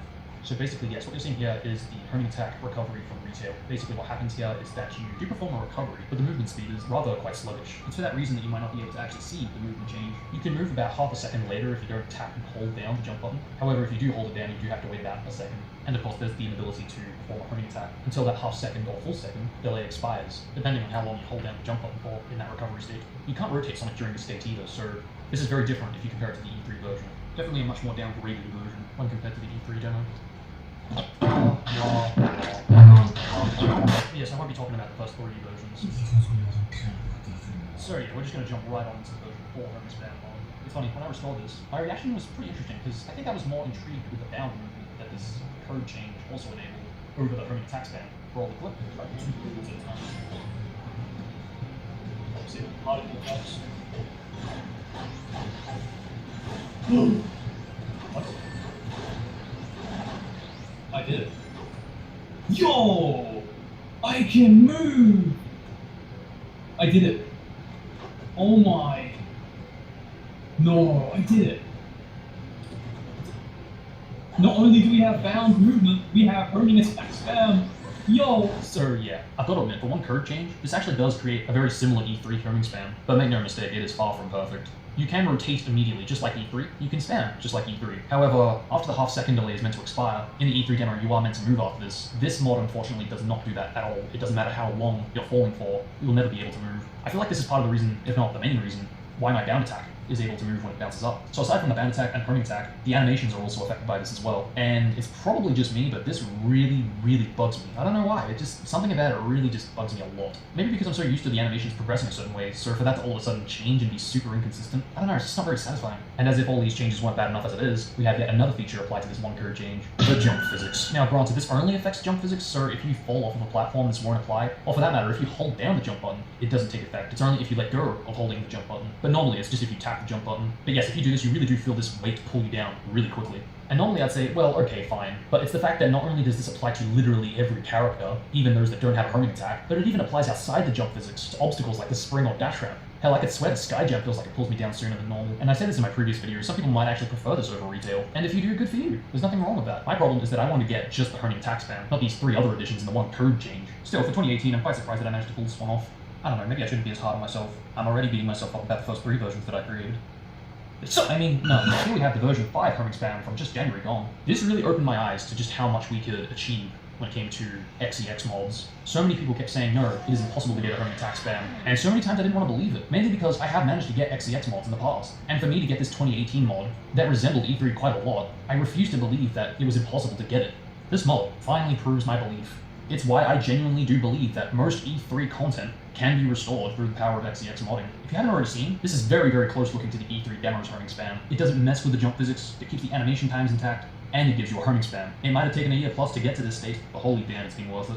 Because imagine if we did get the E3 demo, for example, instead of the spam attack mod.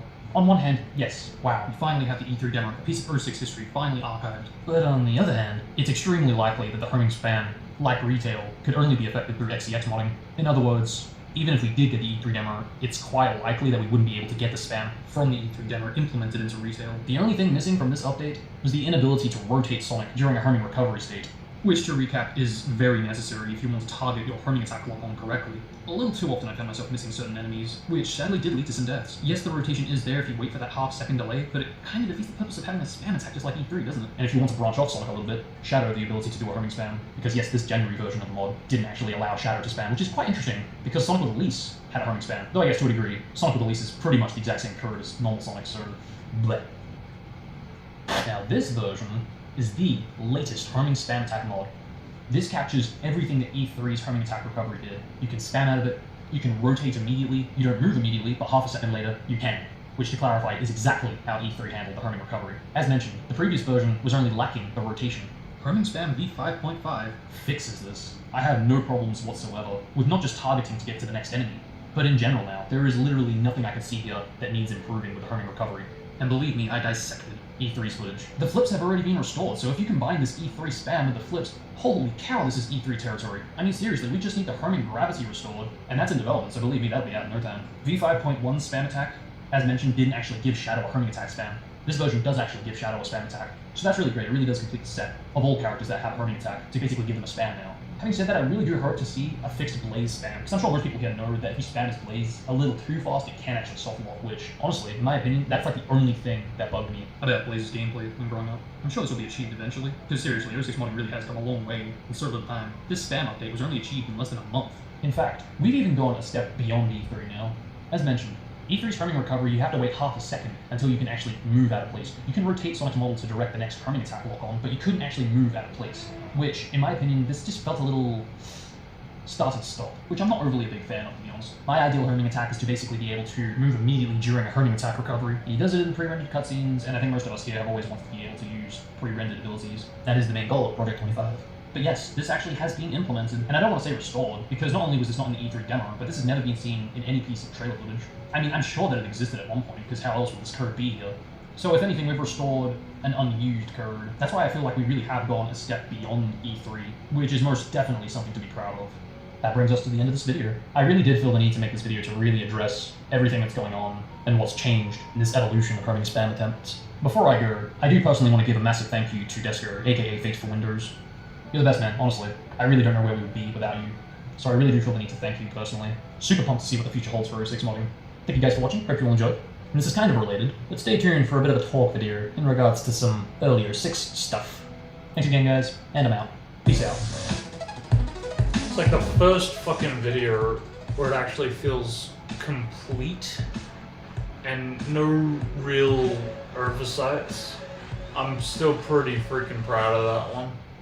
I'm happy with the pacing, I'm happy with the presentation, I'm happy with the visuals, with what I'm talking about, and yeah, audio levels are pretty freaking great, and I think I'm at this point, I think it's very telling too. The intro has also changed a little bit. It's where I started to go from, hey guys, walk into the bat here, to AKA Juracycler. I brought that back. I think I finally, at long last, had gotten comfortable in the presentation, or not even that, the form that the video editing results were taking, the execution, and how I was presenting the videos. I was a lot more sound with the results that I was able to render at that point. So I think that even kind of shows in the way I recorded the commentary. It was very a lot more chill and laid back, as opposed to standing very robotic and gotta say it this way and this way, and this is how it happened, and this is when this went, and just, yeah, it in the E3 explanation video, there was a section especially in there where it just kind of kept on driving home the same point, and it had like an almost obscure rhythm to it, and it just sounded very unnatural and I don't want to say scripted, but it kind of was, because I knew what I wanted to say, and I think that's what I was trying to repeat in the way I did it. But yeah, it was like in my head scripted, but not written scripted, so yeah, a bit weird, but anyway. Yeah. Hey guys, welcome back here, aka Jericycler. This video will contain spoilers, you have been warned. So I just saw the Sonic the Hedgehog movie, the live-action 2020 version. I have been waiting for this film to release since 2018. I first heard the news that a Sonic the Hedgehog movie was being talked about going all the way back to 2014, and ever since then I've been patiently waiting for some form of a teaser or trailer to drop. And when it did, what the fuck? Come on. I was expecting something, but this is... Sonic the Hedgehog was directed by Jeff Fowler and stars Ben Schwartz as Sonic the Hedgehog and Jim Carrey as Dr. Eggman. I've got to admit, when I heard that the producer of the Fast and Furious franchise, Neil H. Moritz, was working on this, I was somewhat concerned. I think I was more so skeptical of anything, because no disrespect to the franchise, but it's just not my cup of tea. I see why they got him on board for this, but it definitely left me with questions. As if this weren't concerning enough, Tim Miller, the director of Deadpool and Terminator Dark Fate, had some involvement with this. I guess anybody who here has seen the trailer, you pretty much know exactly what's going to happen. Yet again, another movie that has its entire plot shown in the trailer, and part of me did want to avoid the trailers, but after the original design, can you really blame me? And to clarify, I am one of those people that wasn't really a fan of the original design, but who knows, maybe I would have gotten used to this in the actual film if it released with this design. But yes, I am glad they changed the design. I think that was the only hope I had of this movie, the fact that the director actually did openly say, thank you for the support and criticism. The message is loud and clear, you aren't happy with the design and you want changes. It's going to happen. Everyone at Paramount and Sega are fully committed to making this character the best he can be. Now, is that not the sign of a director who cares for his audience? Like, wow, this is his response to this. Never thought I would see such a respectful and accepting response. Not after Ryan Johnson, and definitely not after Cats. So at this point, I was on edge, and even though I would have preferred some fan edits over the final design, I definitely regained some faith. Literally, just from this response. And finally going into the movie, the only thing I could think of was that even though Sonic aside, he had only directed 2 other films, I could only have faith. But now for the real question, is it good? Yeah, it's actually pretty great. Can't believe I'm saying this. I don't know why I expected it to fit so much, but this is actually a really entertaining film. It really just shows how mediocre the trailers really were. Both took me out and didn't make me feel like I was watching a Sonic trailer. My biggest complaint with Sonic games in general is that they never really have a backstory or an origin story to who Sonic is, where he came from, who brought him up, that kind of stuff. And that's basically what this film does. In a way, it also merges classic and modern Sonic together too. You can definitely say that it retcons a lot of earlier stories as well. Because for example, Sonic's in Green Hill, he doesn't fight Eggman in Green Hill, at least in his classic form in this film. Sonic Underground, he has a mother and siblings. Here, he's brought up by a mentor, and shortly is alone, which I'm pretty sure is a nod to the OVA movie. Believe me, that was pretty popular with the ladies. But even better, there's a reference to the Echidna tribe, which I thought was pretty sweet. It definitely does make you feel like you're in the Sonic universe. This really did get into the mindset that I was watching a backstory. Even the score was beautiful. From the orchestral Sega to the piano solo of Green Hill. And I gotta admit, while I'm not a big Hyper Potions fan, hearing that Mania intro, playing on top of the Green Hill montage, don't know about you guys, but I'm sold. Like, that gave me chills, and I'm not even a Mania fan. And it didn't feel forced either. There were more than a few references to Green Hill, I must admit. And while it was integrated into the plot, you could definitely see a bit of Takashi going, just put a little bit of, a bit of that, and then maybe a bit of that there. You're gonna definitely have to be there. Yeah.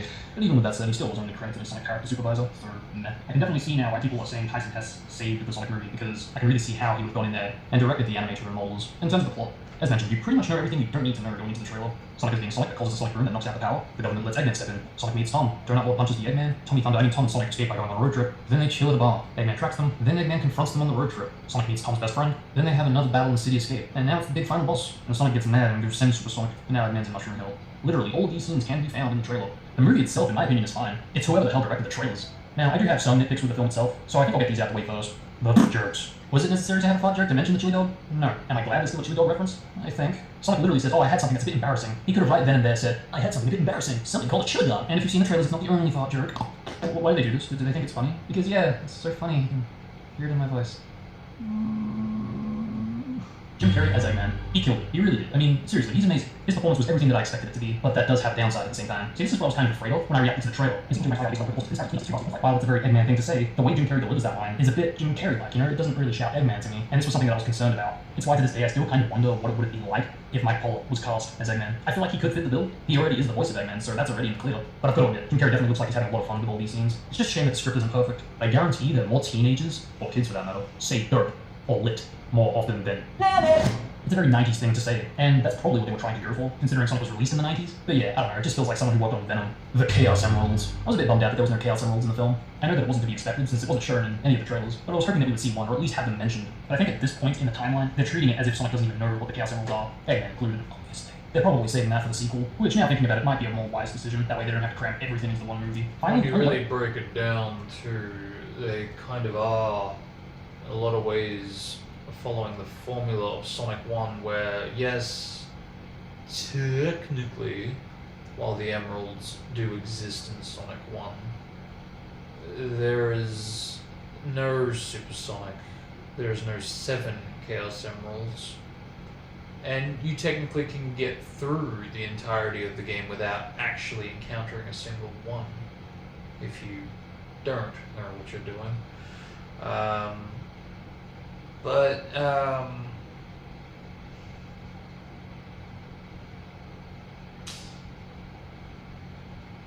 But you know what? Even if you do, there's no real massive sense of accomplishment when you really break it down. It creates flourishing plants, and it makes life flourish and bloom around when you get all 6 in the game. Cool.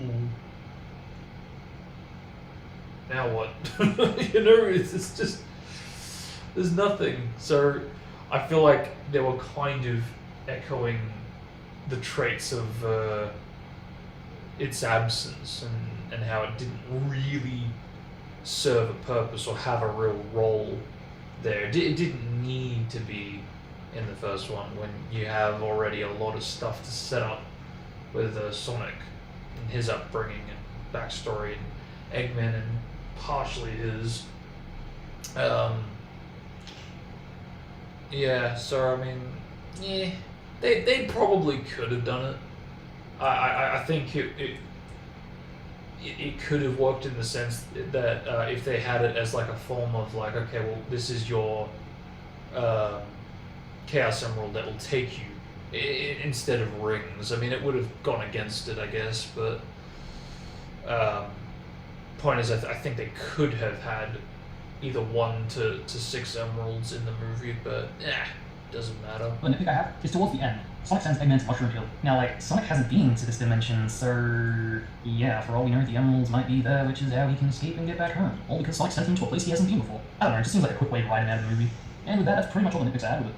Now let's talk about all the positives. Ring teleporters, staying true to its source material while being creative at the same time. It literally merged the regular rings with the teleporter rings. And not that I really expected this to be used in the film, but yeah, they actually did use a ring sound effect as Sonic picks them up, and it sounds crap tons better than the teaser sound effect. Not only does it still keep the same kind of jingle melody, but it's more realistic, as if Sonic really is picking it up off pavement. Sonic gives Robotnik the name Eggman. I can't remember the exact phrase, but he's basically going on about his egg hatching or his baby's hatching, meaning the egg-shaped robots. Then Sonic literally calls him Mr. Eggman. It's a nice nod to how he was originally called Ivo Robotnik, but is eventually referred to as Eggman. And I hope they do this with Miles Prowl being called Tails, which of course this leads me to the Miles Tails Prowl scene. He only appears in a post-credit scene. It definitely sets up a sequel, and definitely has me hyped. I couldn't tell if Sonic actually ran out of rings for teleporters. If he did, then Tails is definitely there to replenish his rings. And if not, You know what they say, the more the merrier. the credits montage. There was a lot of references in the film that if you didn't quite get, the credits montage basically would clear this up for you. I swear it had more stuff that wasn't in the film, but regardless, all in all, the animation, pixel art, it's really refreshing. It feels like a more upgraded version of the Wreck-It Ralph credits, and I'm sure the pixel art will inspire many Mania and Classic modders, and even future modders to come. Speaking of the future, moving a little bit off topic, the 2021 game. It's being speculated that a Sonic game is going to release 2021 for the 30th anniversary of Sonic the Hedgehog. What's to say that this isn't the game adaptation of the movie? Don't know about you guys, but I'm definitely up for a game version of the movie, be it official or not. It's funny though, I was kind of afraid they were going to pull Mario. How at the end of the Mario movie, I think it was like the president of Nintendo wanted to interview the Mario Brothers and pitch to them the idea of making a Super Mario Brothers the video game. I must say, we have a very exciting proposal. A video game based on your many adventures. Could have been interesting, but I'm kind of glad this didn't happen. I really can't picture Takashi being there going, I like to make brand new experience of you as a mascot. Anyway, back on to the positives. Finally, and I know not everyone's going to like the scene, but I love how the girl gave Sonic his shoes. They're so cartoony and kiddie that I really can't picture a 15-year-old choosing to wear this. So to me, it makes perfect sense that a kid actually gave him the shoes. It kind of reminds me of Captain Marvel, how the kid gave some ideas for the costume, which to some might feel a bit uninspired, like that Dr. Evil scene. Alright, you can zip it. Zip. Look, ladies and gentlemen, the Drake, exhibit it. And to others it might seem like, come on, I want to see Sonic make those shoes. It really depends on the opinion at this point. In conclusion, this film felt like a big prologue to a much more greater film as its sequel, and even as an origin story, it's a lot more enjoyable than I was expecting. I can definitely see this bringing in new fans, as it really does explain everything you need to know about the Sonic universe. And while it's not perfect, I do genuinely feel like this is the first video game movie that actually felt like a lot of care and effort was put in, and I have to give props for that. And with that, that brings us to the end of this video. God, that just wraps up and gets out of there. Yeah, alright, I see. Because that very much did have an outro, and like one of the teaser trailer reactions where I plug in the OVA dub, I very much did point it out there and basically say, yep, remember the Sonic the Hedgehog OVA movie from '99? well, guess what? What if 4Kids dubbed it, but it was edited by a fan instead?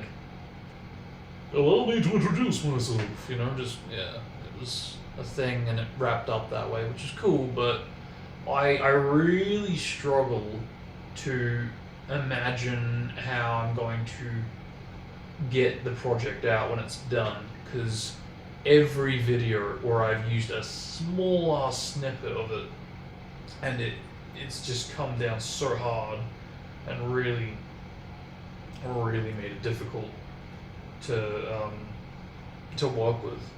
I really don't know how I'm gonna get it to work, to be honest. I really have no idea. I might have to just have like a release trailer video and just have the download to it in the description where people can access it that way and only that way. That's kind of where I'm at. That's how nervous I am about it.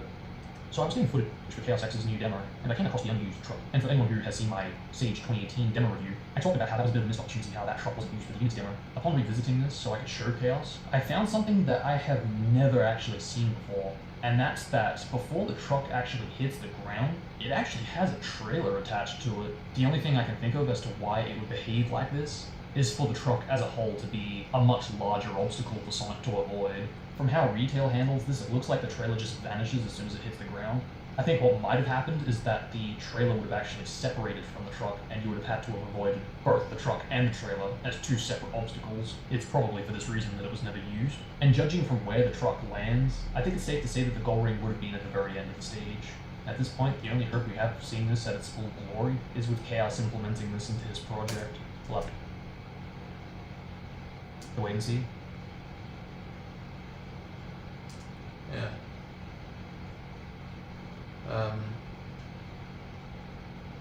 Yeah, again, even though it's short and sweet, I'm pretty happy with that execution.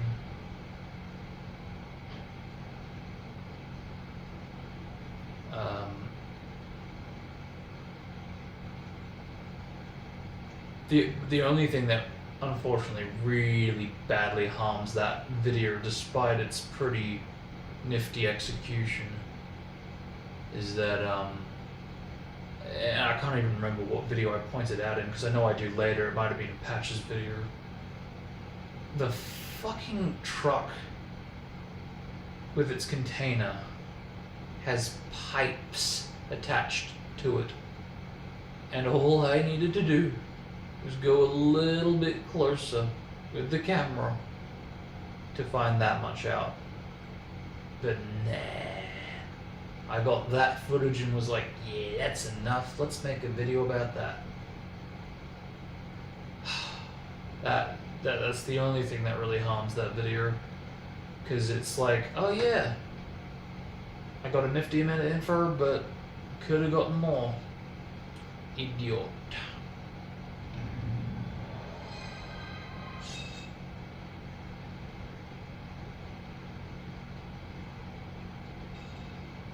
Hey guys, welcome to that jokes like So if you guys don't know already, I am actually working on the music for Project Sonic Adventure Chronicles. Just recently, the latest request was to remaster What I'm Made Of. Upon re-listening to this track, I couldn't help but picture a specific song, just because of how similar the vocal melody is.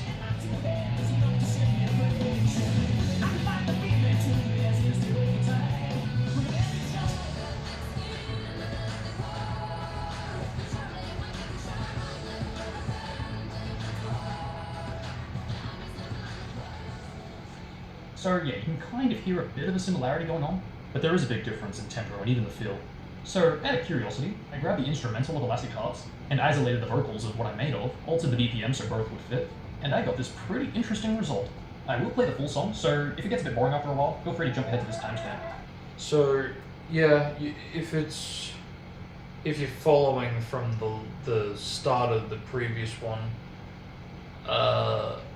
yeah, as I pointed out, I did consider doing like a music video type of setup where I would like talk a little bit briefly before playing whatever song, and it's interesting how this kind of has taken on a form of that type and style of a video that I did consider as far back as like 2014-ish.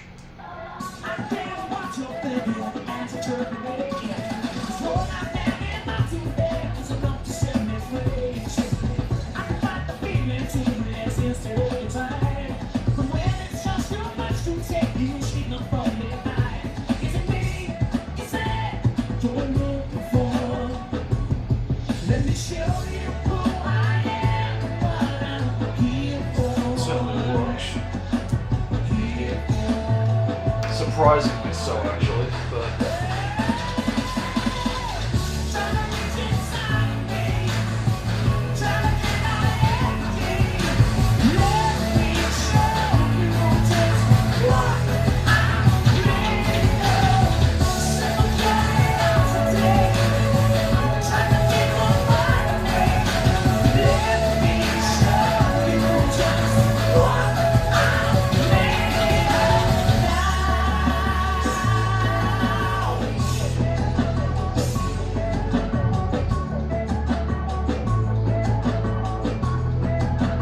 yeah, I was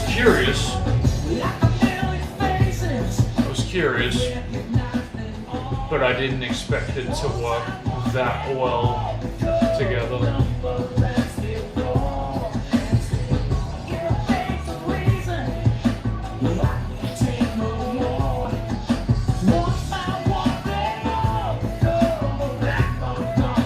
I also used the elastic heart text, I don't know if you saw that. Faded in to one of the lyrics that kind of sounds like it.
Aside from the ending, this turned out a lot better than I was expecting. Normally for this type of thing, I have to pitch either the instrumental or the vocals to fit, preferably the instrumental.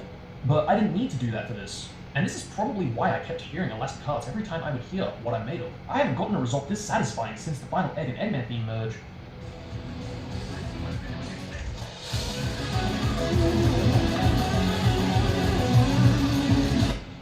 Which again, I kept picturing that probably because I didn't need to change the pitch. I don't know if I'm weird that way, how I can hear melodies on other songs, but yeah, I realized that this is a bit of a different video, and let me know if you would like to see more of these types of videos. But yeah, this has been bugging me for a while, in a good way, because, I don't know, I feel like I can be more creative this way. Plus, most of you guys that have already heard the tracks have a new way of re-listening to these tracks, and a fresh experience. Perfect discussion. But seriously, perhaps this can show you guys what I made of in the music side of things, because if you guys really do like this, it means an awful lot, and really does encourage me to do this more often. Some of you guys really did enjoy the sleeping up with his world. And granted, while it only got views after I put it in a 06 mod video, I've come to a point where I really don't know what I should do for commentary videos from now on, outside of 06, which is why I've done some experimenting and here we are today. But with that said and done, please do let me know if you guys want to see more of these videos. Even if you don't want me to make these videos and just stick to 06, any confirmation would be appreciated. Thank you guys for watching, hope you all enjoyed. And I'm out. Peace out.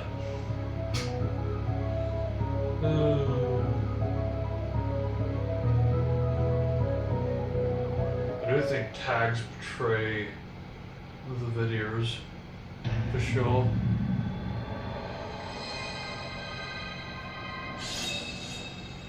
Hey guys, I've kind of come to here, expect it at aka this point, Just so Cycling. I'm not really as. So here we have my popular Naruto these days. collection. Everything from Part 1, Shippuden, the movies.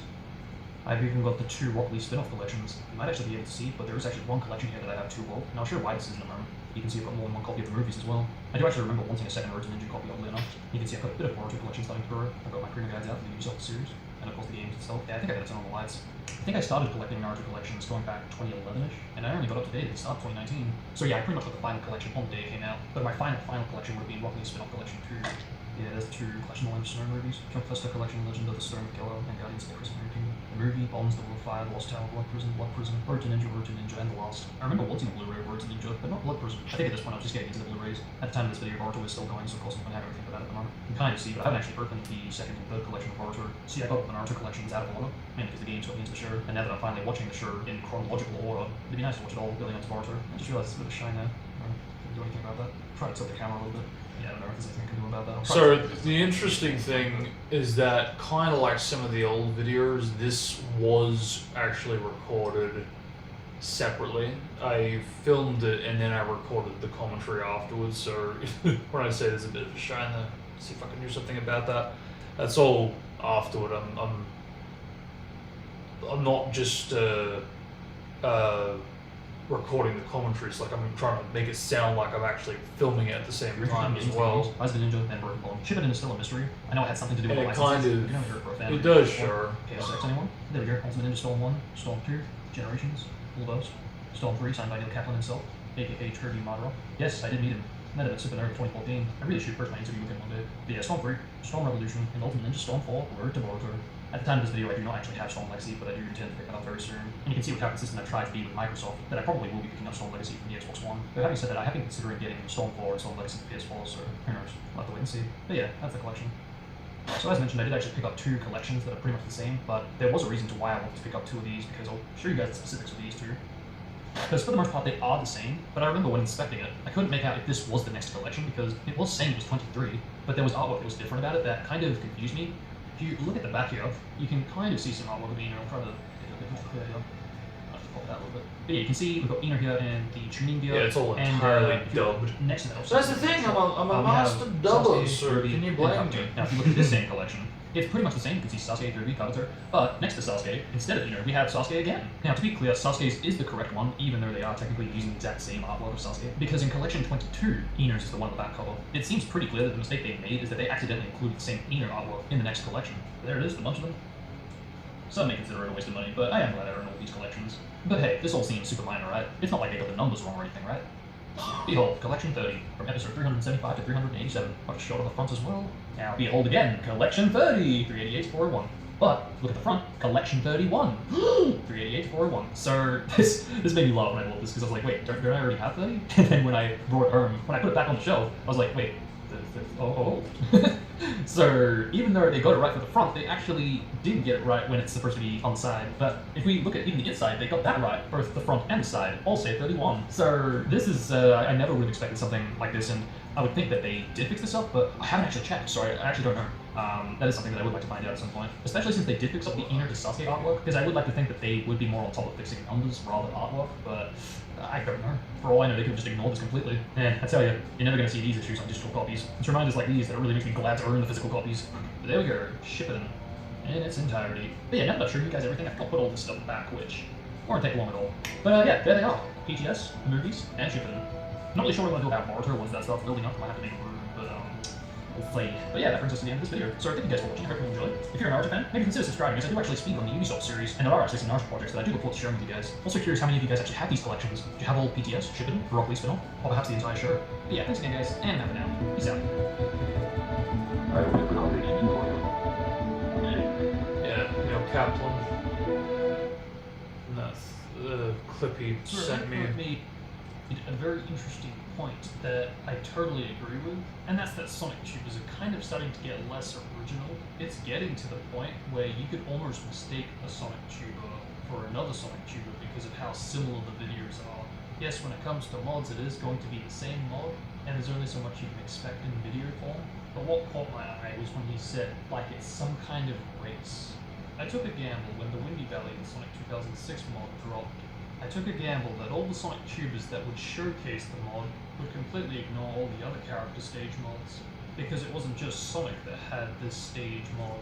Omega, Silver, Tails, all had stage edits of Windy Valley specifically for them. And better, there was even bronze medals for the player to find, adding more replayability. I thought for sure after I showcased all the other characters and bronze medal locations. Oh, come on, don't give me that. You could even say the same for Emerald Cursed. So I can totally see why people think this is some kind of race, and why it might be a bit concerning to some. And then it hit me. I wanted to review Super Sonic the Hedgehog version 3 mod from the days realized used to call themselves Sonic the Hedgehog. So here we are. They get talking about it, they get Eurocycle. So yeah, this time around I am going to do something a little bit different. I don't want to just record the mod and that's that, especially for this kind of mod. I feel like taking my time in something like this. I feel like this is something that deserves to have some commentary over. I did think of streaming it, but my Twitch lately has been getting a bit lonely, so I thought, you know what, for a change, let's go with video coverage and see how this goes for a change. So alright, with that all said and done, let's get started. Alright, so we're gonna do this.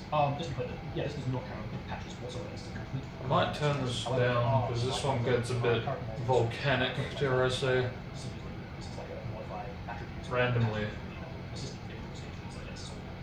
Visually different, but physically it's the exact same as retail. So yeah, that all said and done. Yeah, let's jump right in. Alright, so here we go. Yeah, this I did do a bit of testing with the patches, and yeah, it was just tough like that. So through this, holy crap, this is gonna be fun. Because it's like, you know, it's exactly what it's supposed to be, an impossible thing that you should at least try to have a bit of fun with, but at the same time, maybe don't have too much fun, because I think that kind of may have happened a bit too. Kind of reminds me a little bit of the Super Mario Special Edition. I did try it out, and I can't remember actually. Bit too quickly.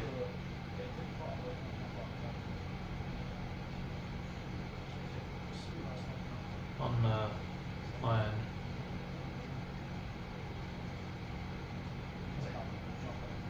And again, because this is like pre. And yeah, this is where I really genuinely have no idea how to beat this part, because it was tough to just try to jump up around it as supposed to, but I actually have no idea how to get it off. So yeah, actually I don't know. Actually, no, maybe I did. I don't think, but just helps hold this live. Whoa! So it's like, oh, so that ain't really like this is the way you Because it kind of just comes out of nowhere, doesn't it? But you know what? Yeah, it'd be very interesting trying to revisit this now, knowing that you can do the equivalent of moon jumps as Snowboard Sonic. Huh. Because it's, I think it's the thing that works against it for sure. It feels like volume control issues for sure.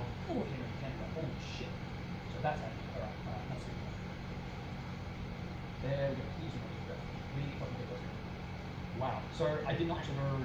To be fair, look, I did actually cut an enormous amount. Alright, so Because I did do. I think you can kind of pick up on it too in something I say where I'm like, I genuinely don't know what to do after this. Because I think I had tried before, which is how I knew how to get through as much as I did. Oh man, that ain't cool, dude. Again, to kind of get a bit more quickly to the point. Yeah, wow, this is like kind of different. Fuck the rings. Is this death? Yes, it is death. You're clear. Alright, so yeah, trust anything. Do I have gems? I don't think I have gems, which is kind of good because I don't need this. I like it for a challenge. But holy crap, this is how are you actually meant to get past it? Because I feel like I did something. Yeah, I do kind of range a little. Just a little. Yeah, actually, that wasn't A lot. So I think I'm meant to get up there because this is obviously going on. So let's do that without fail, please. Oh, what? I didn't even see that. It is fine, there's a bat. Okay, there's a bat. Okay, there we go. So a minute, and what am I? Oh, that's what the switch is for. Ah, okay. Again, it's more challenging. Alright. Let's see. Maybe I can. How big is this game? Okay, it's kind of interesting. I don't want to, like, fuck this. Look at that. That's perfection. That is, like, precision placement. You don't get that. And you go, we did it. And then you have to do that. And this is, okay, checkpoint. Thank you. Except fuck you. Yeah, fuck you. Thank you for fuck you. Oh, I just broke it. You son of a bitch. You can kind of see with every, like, answer, you're, like, kind of getting closer inside that physical vision. Kind of hoping, like, doing that. Probably hit the checkpoint.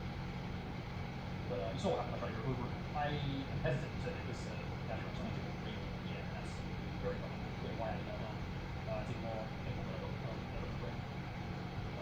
I should be okay with this, but very well. There we go. Can I trust this? I cannot trust this. Oh, hey, the fucking... You know what? That actually looked like it might have been safe. Unless I'm stupid, but it looks like I hit that bad. Okay, there we go. Yeah, I'm glad I did that again, because that... I think I was thinking the same thing when I recorded it. It looked a bit like I might have screwed it, but no. It is set up that way to be harsh.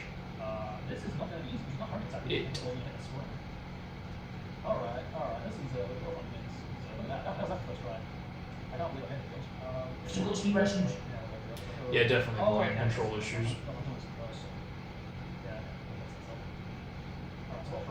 Okay, so I did all three. I'm trying to, like, run exactly so I can recover, but that's not quite good. I mean, I feel but... So then that's obsolete, is it? Okay. Try this. That is correct. Now, where... Why is it on this? Not really. Where do I go? That's weird. That's next one. Okay. Alright. Oh, you cut! I guess it's meant to be unfair for that reason, but, you know, at least with the stuff that's unfair, at least it's what you meant to do. But we're not here, it's like, oh, okay, go ahead, yeah. It's not actually, that was stupid. Yeah, it's not really clear where I'm meant to go, which is a little bit concerning. Oh my god, they just dumped a fucking death trigger thing below you. Like, that's like, whoa, that is evil. Could be I mine. can't believe how consistent I'm getting this. I feel like I'm tweaking this in a way, because I feel like I should be getting up this easily. Better than that. Try and do this now. Because this will definitely take a lot longer. Even though you're going to alright, hit that switch. It's good to know that I can do this without using too much. Yeah, that's what I thought.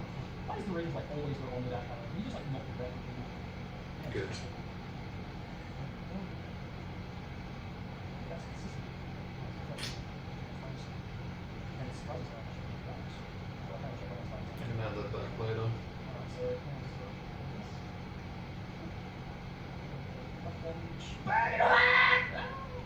See what I mean? It's just, it's very stabby.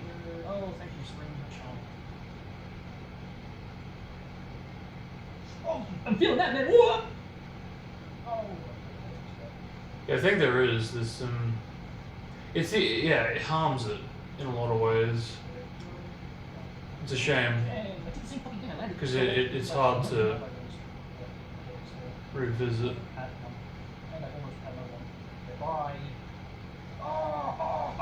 Yeah, Yeah, I can hear it. There's absolutely yes, no, like that.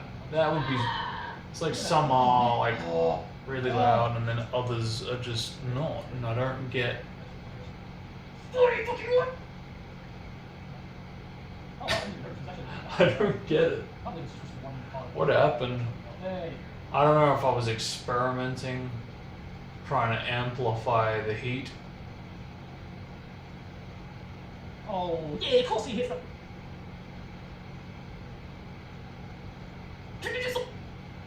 Oh! It literally just gets the rings back into the stage. Like, I'm actually tempted to nuke the Yes, thank you. over-the-top loud ones.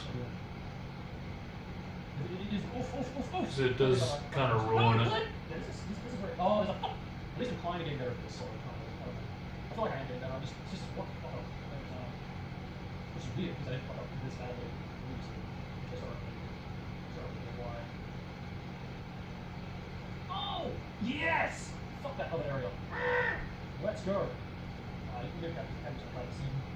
So if I let this man now, I don't think it's ready. Come on, Gimme! I'm not like, oh, under that. Shit, you can't see where we're going. It's like you can walk up the wall. would say. You can't go back to jogging and then walking and still walk up the wall. It's weird. It's like just the point you can walk. That would work. Look at that. Yes, I did it! That's right, yes, working. That's son of a bitch. And we did it catch free, so that's fun. Alright, that was why can't we have more ones like that now? You know, can we have Kingdom Valley? Take on that? I want to see Kingdom Valley version of that. That's the stuff, man. That is the stuff. I don't know. That was kind of strange, man. Sort of funny how that way we just do it, like, just don't do it once and then all of a sudden. It's just consistent like that, you know? So, yeah, very strange. But hey, at least this time around, I got it done half the time, so that's great. And if I did short around in the second session, that's a checkpoint. Probably would have gotten that done a lot of the time. But still, got it done, and yeah, let's go. So, with that all said and done, thank you guys for watching. Hope you all enjoyed it. Kudos to Money for Mod. I actually really enjoyed that. I like challenges like these. It makes me feel like I'm playing something like super hard, you know, the harder version of very hard. So, that's also, I really love to see Kingdom Valley take this, so, or even like an actual full length version of those 4 sections or something. But yeah, either way, I'm hyped for more. So, yeah, thanks again, guys, and yeah, I'll see you all next time. Peace out. Yeah, still wouldn't mind doing like a stream of the frustration unfair Kingdom Valley one, because I still haven't played that properly. But it very much does exist. It very much is out there, waiting to be played. What was this from? Hey guys, welcome to the PDA Joe Cycler. So I've been contemplating making this video for a while now. The only reason I keep postponing it is because, on one hand, I'm giving my overall thoughts and opinions on this. But on the other hand, as you may have seen, I haven't been streaming for quite some time now, and that's because I'm basically doing a lot of video editing, trying to get my review on Tier 6, which the way things are going now, I'm almost done, so hopefully by the end of the month, that'll be done. And I know a lot of people have been asking questions about this earlier 6 stuff video, and that isn't the Tier 6 review, just to be clear. And for that reason, yeah, I have been pretty busy trying to get both videos done. But equally, a lot of people have been asking me about my thoughts and opinions on the next generation consoles, likewise Crash 4 and Gran Turismo 7. More so Crash 4, which I understand, because I haven't really covered that much Gran Turismo content on my channel. But I figured, you know, it's been a while since I've done a bit of a mixed talk video or update video, and I kind of need a bit of a small break, because like Nerd Joke, I really have been just going at it day after day, working on this Tier 6. But anyway, with that all out of the way, let's see what next gen has in store for us. I'm gonna press play right now. So then have these not be posted as well. Not gonna lie, a bit eerie. It's got kind of, yeah, like an eerie feel about it, both the sound design and the visuals. But, you know, I guess the PS2 was sort of like that. Like, I always remember getting kind of freaked out about the intro. Hopefully not alone on that one, but yeah, again, like the sound design and the visuals are just, this definitely does capture that same kind of essence, I guess. Although I think the sound design's probably, it has more futuristic, I guess.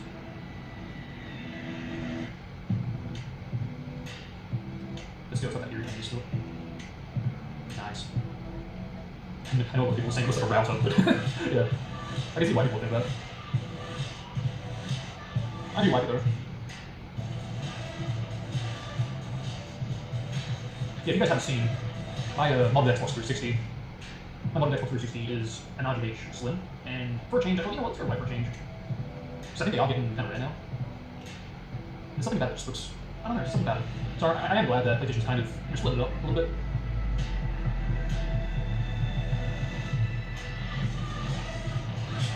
Ah, yes. Okay. Digital edition. Alright. I probably will be going for the other one. Just the regular PS5, because, I don't know, just... What if I want to just watch movies or something on it?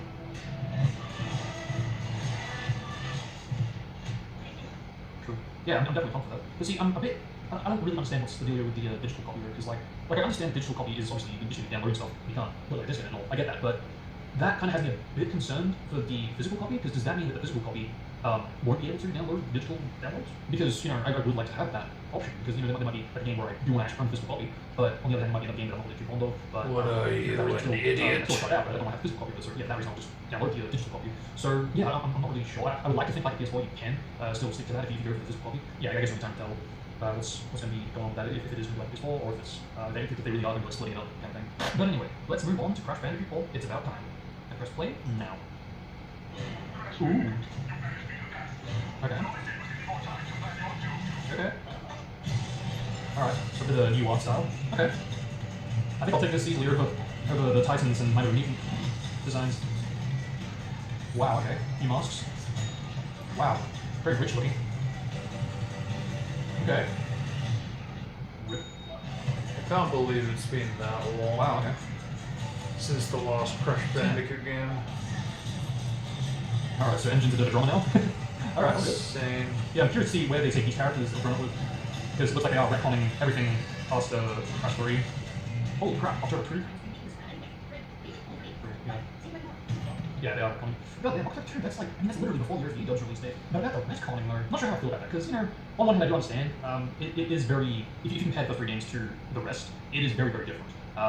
So, I can't see it for that reason, but I don't know, just, I'm gonna miss Crunch, I'm gonna miss Mean, I'm gonna miss all those new characters, you know, just, I don't know, maybe they could, you know, still somehow bring them in, but, because I guess if they were completely retconning it, they wouldn't have brought him in for Nitro Fuel, at least I don't believe they would. So I don't want to believe that he's completely gone, so maybe for that reason we could potentially get a possible cameo, even if it is like I don't want to say insanity small, but you know, that's we can only hope, I guess. I'm not sure what they're gonna do about Akiwaku because you know, he came and rest of the beast on because damn, I don't know what they're gonna do for his voice. I really don't, because Mel had such an iconic voice, a very soothing and relaxing voice, just very, you just immediately tell that this is a wise character. So I really hope they don't get back the Crash Protagonist voice actor for Akiwaku because no disrespect, but Greg Eagle's take on it just it just didn't go for me. It just didn't come across as a character who was wise anymore. Even in the Insane trilogy, they got him back to that, which even then, I'm sorry, like he did turn down his performance quite a lot to sound like Mel, but it just, I'm sorry, it didn't go for me. Maybe they could get the original Akiwaku voice actor back, even so. At this point, they're probably already gone for Greg, so I just hope that they give Mel some justice. But I guess my overall thoughts on this, I'm very hyped for this, and I'm actually very glad that this game exists. I'm not overly thrilled that it's retconning the other games, but as long as they still have characters like Nina and Crunch in the game, or at least in canon, I think I can get past it.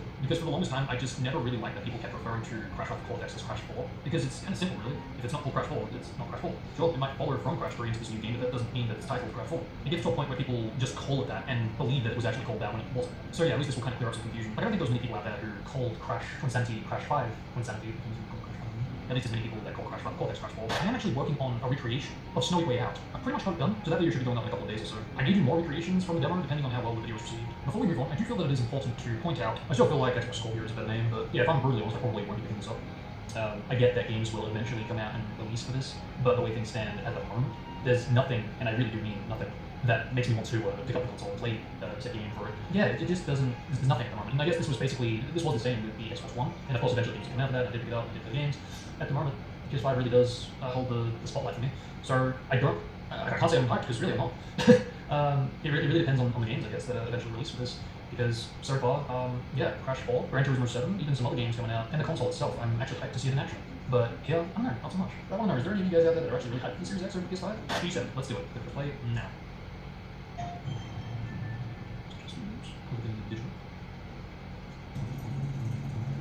Get ready. I'm ready.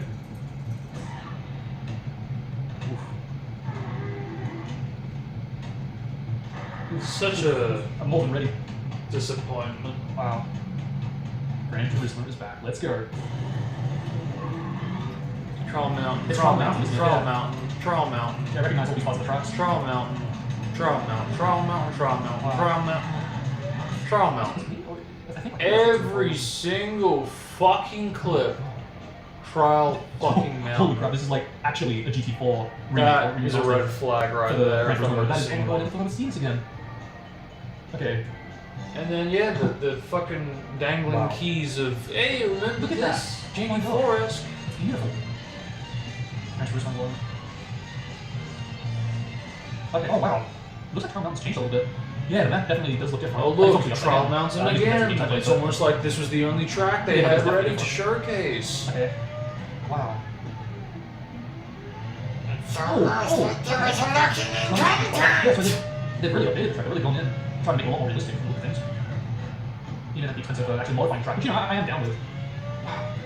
And oh my god, it's actually looks like it's still using the GT Sport engine, or at the least GT Sport hub, which I'm more than down with. Wow.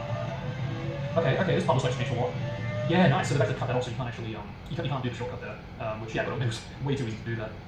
So yeah, not good. It's gonna encourage you to do it legitimately if you go back and replay the old games after G7. So no, I like that a lot. It's fucking awesome. They really did. They really It's did frame it as a return again. Like Forces, it was like, yeah, this is a return to Still form one of the very first games I played. for the classic fans. Yeah, seeing this like remastered. The next No, it's really awesome. sir, Really no interesting. way. So, All eyes, all eyes! I've been thinking of doing maybe like a Gran Turismo stream, kind of like a. Was an Austin Powers reference to anyone? Don't know if I'll be able to really get that done. We'll see. I would still like to do some kind of like a build up, or at least even if I'm like, you know, this is after G7 releases. I still would like to eventually do some kind of a like multi-stream where I do a playthrough of Gran Turismo 1, 2, 3, all the way up to 7. including the spin-off titles like Concept and Sport. But yeah, it's something that I have wanted to do for a while. And again, the way things are going with my projects now, I don't know if I'll be able to squeeze in a stream or two. Because the games are pretty huge, so there's no way I'm going to be able to play all of them moving up to G7, but it would be good to maybe do some kind of like even if I'm not going for the entire game, I'm just doing a portion here and there for each game, building up to G7, that would be just something. And I wanted to do something like this for Crash Bandicoot and 1.3 before going into the Insane Trilogy, but I still have yet to play both 2 and 3, the original, and 2 and 3 for the Insane Trilogy, so I'm happy that's like in that regard. So this is pretty much the reason why I stopped streaming, so I can just absolutely smash the video editing and get it done. Even outside of like the RVA dub, Gear 6 reviews, earlier 6 video, there is still a bunch of other videos that are on my to-do list, and while I'm not as fussed to get them out, and I'm cool with taking my time with it, it's still stuff that I want to do eventually, and it kind of does put a strain on doing things like a playthrough stream, be it Gran Turismo or Crash Bandicoot, or even continuing my other playthroughs like SA2 or Spider-Man PS4. But yeah, there really is just a lot of stuff that's kind of slowed me down a bit. Make no mistake, it doesn't mean I'm pulling one on anything. It just means that it's going to be a little bit more slow to get it out, but I do still intend to get all this done eventually. But anyway, equally, I'm happy for both games and the PS5, and I'm looking forward to streaming it all with you guys. Just hoping that I at least have 1 or 2 videos done by then. But with that brings us to the end of this video. Thank you guys for watching, hope you all enjoyed. Till next time, have a good one, stay safe, and I'll catch you all next time. Peace. Yeah. Yeah, well, it's like things have changed, but they also kind of haven't, so it's like, yeah. Because I certainly am playing a lot more games than I was back in that day. But it was also 2020, right? I was streaming close to daily back in 2020. Till I started to knuckle down with the video editing, and till we got to 2021 where I really did pull the plug on all Twitch things, Twitch streams related. But yeah. Hey guys, welcome to the aka Geocycler. So today I'll be talking about the Sonic the Hedgehog OVA redub project, specifically what its goals and objectives are, and the future of the project, and also explain what it even is to those new. I'd like to one day do a video like this in regards to Project 25, so let me know if you guys want to see a video like that. What is the Sonic the Hedgehog OVA redub? As the title suggests, it is going to be a dub of the OVA Sonic movie, initially released in 1996. I won't spoil it in case there are some of you that haven't actually seen it, but I do recommend, if you are going to watch this redub when it's finished, to watch the original before, or even after watching the OVA redub, because this project is going to change almost everything audio related. It was originally planned to just change the voices, but it eventually turned into an entire audio dub of the OVA, so sound effects, music, and voices are going to be dubbed. At the moment, I'm currently using music from various Sonic games. I was tempted to put my own original music into the OVA dub, but I was afraid, and still kind of am, that it would steer a little too far away from anything considered Sonic music. But anyway, maybe this video could be a bit more useful than informing you guys what this project is. Maybe if you guys have heard my work from fan games like Adventure Chronicles, you can let me know if you are okay with me putting my own remixes into the OVA dub. I could definitely see remixes working better than my original work, but depending on the response to this video, I might just keep it the way it currently is, so please do let me know, it does make a big difference. A frequently asked question is, what type of voices am I going to be using for this dub? Is it going to be a team fan putting these voices together, or am I going to use the actual voice actors from the games? Basically, I'm going to be using the game's voices, and quite literally as well, I am going to be using the 4 kids' voices, so apologies if there are any Roger or Ryan Sonic cast fans. I chose the 4 kids cast because basically, it's what I've grown up with, so I feel like I do know a lot of lines that are going to be useful to this project,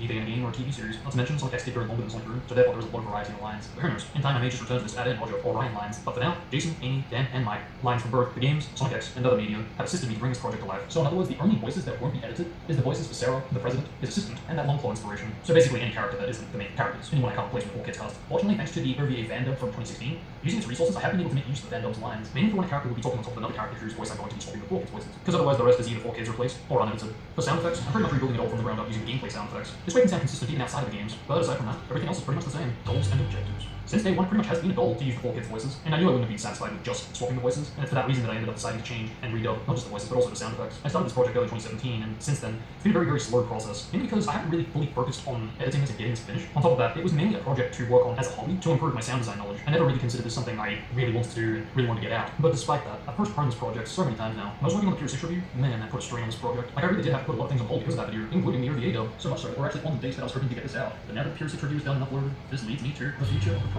So since it won't be releasing today, when will it be releasing? To be completely honest, I really don't know. I missed out so much development time. I may just take about a year to get this in a showcaseable state. Like, I announced this December 2019, and I was hoping to release it in November 2020, and I barely worked on the OVA dub this year. So I'm gonna say give it about 11 or 12 months, and I should hopefully have it in a more showcaseable state, or at the least post an update to you guys with what's going on with the project. At the time of this video, with the current project, I've only covered about 40 minutes of sound effects in terms of it being redubbed, and that's not even including the voices that have been redubbed. Because when I came to the conclusion that I would also redub the sound effects, I put everything on hold with redubbing the voices. So the fact that I still have yet to finish the sound design for the sound effects, then after we find lines to fill in the gaps for this 40-50 minutes I've got left to cover, yeah, this definitely will be a slow process, and I do apologize for the wait. But at least now you guys are informed of what's going on with this project. But with that, thank you guys for watching. If you all learned anything cool about this, till next time, stay tuned for some hopefully releasing stream holds and more TGS explanation video. But yeah, till then, have a good one. I'll see you all next time. Peace out, guys.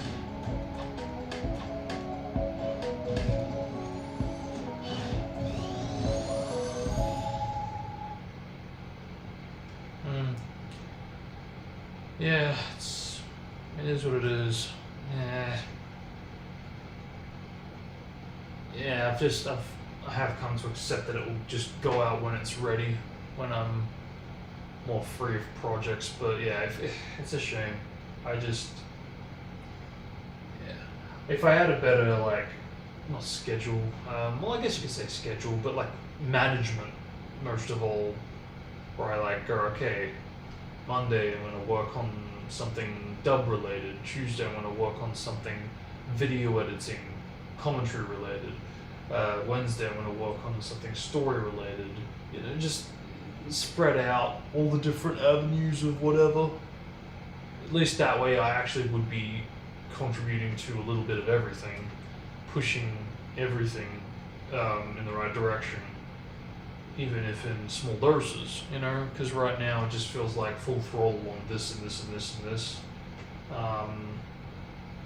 And it's like, okay, cool, useful, but, you know, everything else is left behind at the same time, you know, so it's, yeah, a little, frustrating. But, what to do there? Cause, yeah.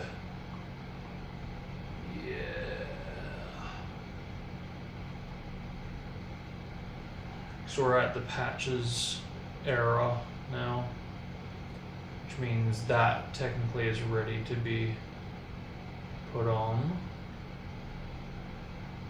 I'm tempted to tackle it in small doses actually. So in other words, we watch demo 1, then we'll move on to the next video. Then we watch demo 2, then we move on to the next video. And then we watch demo 3 up to miscellaneous stuff. And again, next video, just, yeah, really tackle it in pieces. That might be the way to do it, methinks. Good gravy is this video weird, would you? Just far less worse compared to the one fan game I've been one I'm working on I now. actually do a review video of the first demo that was actually publicly seen, and I even had the first publicly available demo review. I had all the commentary covered. All I had to do was finish the video editing, but then my hard drive ran out of space. Then my external hard drive ran out of space. So in the end, I pretty much had to put the video on hold, and then eventually when I did get space, elements of the video were corrupted. So in the end, I came to the conclusion that I would get a review out for when the third demo would drop, so that way I could review truly the demos. And here we are, finally. So since my first demo review video is pretty much done, at least in commentary, I will actually play what I recorded a year ago. And please remember, this commentary was recorded a year ago, so a lot of things that I point out may have changed or have been fixed. So with that, I'll send this back in time to the point that volcano of that's all time is allowed.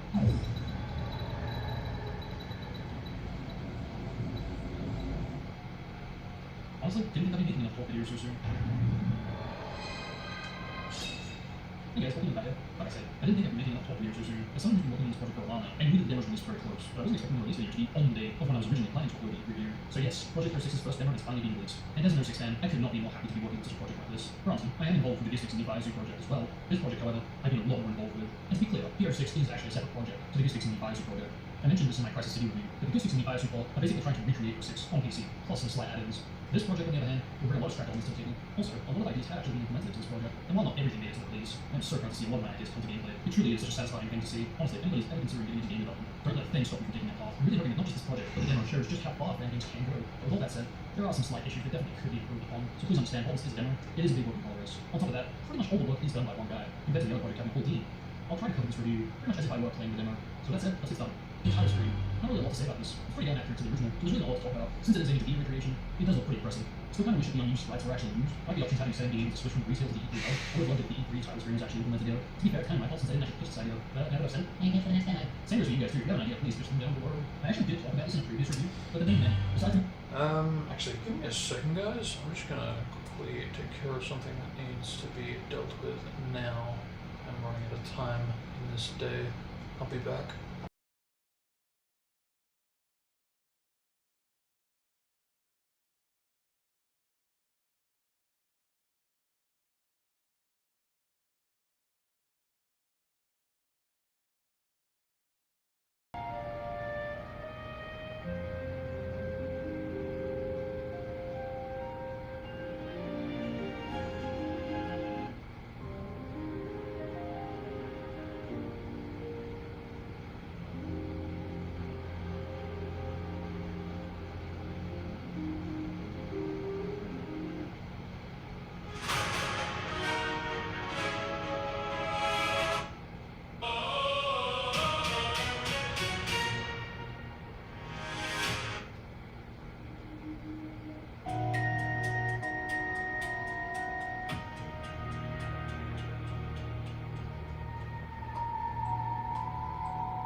let's continue. Retail. Shall we? I love that the title screen is transparent in the background. It really does make you feel like you're in the same venue for that reason. Because again, as mentioned, the title screen does actually have some unused sprites, which does suggest the title screen's menu will actually then take place in the main menu. Sonic's select animation. I mean, I'm not actually too sure about this one, to be honest. I'm pretty sure that this animation was supposed to be a select animation, but for multiplayer. Which is why I was concerned about the animation transition from single player select to the unused select animation. Though this does actually do a good job merging the two, it definitely is a good way to make use of an unused animation. I mean, even if we wanted to apply a multiplayer select animation and a single player select animation, single player doesn't actually have a select animation. It has the loop, but a select. I mean, Dreamers really did exist in the previous build, but as far as I'm aware, in the files there are none in existence. As mentioned. So I think that might be a mistake. I mean, I can kind of understand why I thought that it was something separate, because it never really gave me the vibe or impression that it transitions from the looping select into I've been selected, now I'm going to do a flip. Maybe I'm wrong, but I really don't recall his hand that's out going from that state or that position being animated into the flip.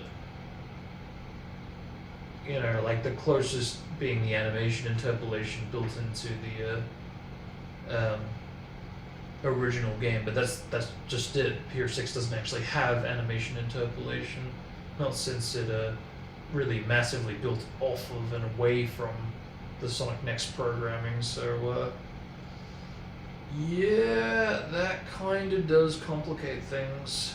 But still, you kind of see where it's kind of confused me. You select animation. This does actually do animation. Files there are none of these. Glad this is, as mentioned, there are a lot of settings in the options menu. Some to change the retail HUD to the E3 HUD, some to add a welcome HUD, and so on. Which honestly, I'm actually really glad that this is the case. If anything, I wish there were more options. Because the amount of differences in the E3 demo from something as basic as a one-up texture, or the title screen, or the loading screens. I get it. If all of this were implemented, it would feel like a completely different game depending on which settings you're accustomed to. But that's just it.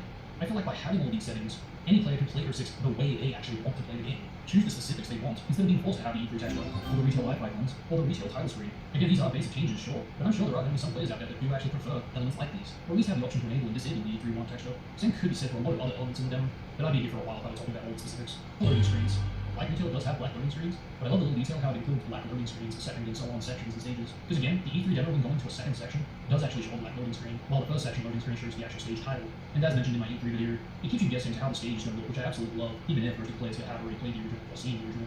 I thought this was pretty funny. But it actually replicates the loading stroke speed from the E3 video, which, to recap, was actually sped up to try and speed up the loading times. If only that release video held off for one extra day like I asked it to, perhaps we wouldn't be in this situation. The visuals of the demo are very beautiful. I guess you'd say it's to be expected of ET at this point. After the version was done, I was Yeah, extremely that confused felt a specifically little- the mountain textures, because to be completely honest, I never liked the mountain textures Nasty, in 06 at all. little They were cheeky. Hume Valley, to the castle towns, to the new city, to the forest, to the circuit, every mountain in 06. I don't know what it is, I just never really liked how they looked. They just didn't look like mountains to me. Whereas now, these look like mountains out of a PS4 and Xbox One title.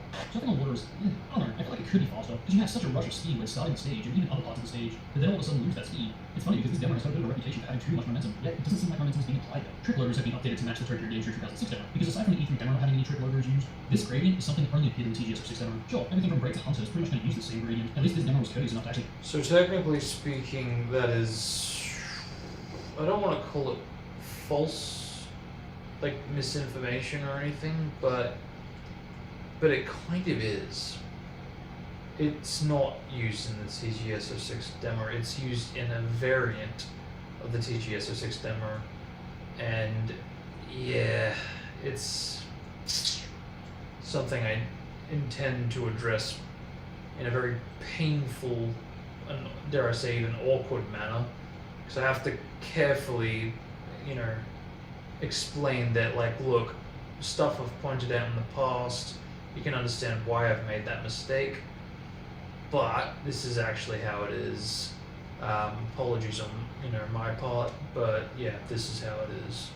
To give us some form of gradient. It would be great if you could switch between the TGS06 demo and retail's gradient, or for that matter, not even have a gradient. I guess the only real reason I can think of to why this would exist is to really complete a retail HUD set, because at the moment it feels like a bit of a mix of the retail HUD with the TGS06 tricks, so I can't understand if people do want this to be an option. Interacting with poles. I love the use of unused animations, especially that reverse pole, and I actually did mention this in a previous playthrough, but I'm not really on board with the like dash animation being used as the full animation after the trick animation plays. I'm sorry, but for a sequenced animation like this, a launch and a vault and a land is usually the sequenced animation sets. For the intro, it usually is understandable if the animation does change, since in the past it has changed in retail to jump up to the spring to even the ball animation. So in our case here, I can't really understand why the reverse ball animation is used here. but I do strongly believe that the land animation is best suited for this sequence. In fact, I actually did swap these animations in my community tab. I asked people what they thought of it, and for the most part, people were pretty much on board with it. Though since this was a retail animation swap and I did show the dash ramp interaction, there were other questions about the dash ramp's interaction, as well as the smooth transitioning, but anyway, make for as well as the whole animations. But yeah, I do feel like the land animation needs to be used here. Something I want to quickly point out, I feel like his jump height goes way too high. It obviously goes a lot higher than retail, but I feel like this is a little too high for my taste. Of course, I could totally understand if you were jumping off of like a ramp or something like that. But just on the ground, you get so much height from just holding down the jump button. But for your normal jump height, if you hold it down, I don't know, I just feel like this is a little too high. I love that the bridge has made a return. I know having a setting in the options menu to switch between the grind path and the bridge is a bit too far for just an option, and I was expecting a handful of people, but surprisingly there are actually a few that do want the original link placement to actually return. And the reason I'm pointing this out is because jumping in sloped collision going uphill is really broken, to the point it looks like you're jumping downward, and I pointed this out early enough for this to be fixed. But it seems like this isn't just an issue for jumping while going backwards on the bridge, but also in other sections. You'd think it would be the other way around. And the same could be said for spin dash jumping, but I'll save that for later. And I'd also add that while the jump height does feel a bit higher than retail, it's a bit inconsistent as well. Meaning some areas you do feel like you're jumping a lot higher than normal, but then other areas it feels like retail. And as mentioned with the bridge, sometimes it feels like you're jumping down because you're not pushing off the ground at all. You hear the sound, but nothing else happens, which I might be able to excuse since you are going backwards when you can run into it. But other sections when you're going forward, you can run into this problem. So I don't know what to say there. One more thing. I like that you can jump into enemies. Honestly, that's just gold. I don't know about you guys, but I feel like you should be able to turn attack after jumping off enemies. Could just be though. And speaking of jumps, I feel like the jump line wave version needs to trigger a little bit sooner, because I get it, this is a retail floor, and for the most part, most people that go into this demo will learn to jump there. But I still feel like the line could trigger a little bit sooner. It'll teach it to those that are new to physics. Yeah, that's nice, dude. It's like auto correct, I think. I'm not pressing anything on this thing. Oh! After homing dashing, momentum does actually apply. If anything, this feels like the unleashed homing dash. But hey, if this was something like a homing smash, I could totally understand then, because aside from that being a different attack to the homing attack, that obviously uses a different sound, and well, in unleashed, since it does use the same sound, it kind of has the same attributes. It only makes sense that it pushes you a lot further than a normal homing dash. It's not just the homing dash that gets affected by this momentum. Yeah, even after exiting things like grinding rails, there are some instances where the player will die, all because the momentum pushed the player a lot further than normal, to the point the player has to actually redirect the character to safety. If not, you're a dead man. So again, I do feel like momentum could work, as long as it slows down a lot faster. And the homing lock-on. What can I say that I haven't already said about the lock-on? I really was hoping that this would change, not just from beta testing builds, but specifically from people's perceptions on previous demos. And again, sure, it's a different project, but you would think that notes would be taken for this. I think the lock-on itself isn't really the problem here, because this has been debated many times in the past. I think it's more so the fact that you need to be facing the enemy that you're going to lock on to. Retail doesn't do this, which is why it throws off a lot of players, including myself. I knew I forgot something. I freaking yeah, damn. Shame, because I was doing so well in a chronological fashion, but yeah, no, I totally forgot to attend to that, didn't I? Was that what this is? No. Shit.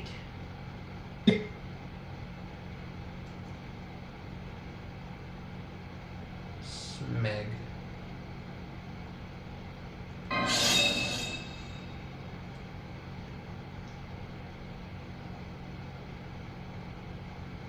Because then, yeah, so it should be this. You guys, welcome back up. Verse 6 2018 demo is finally out.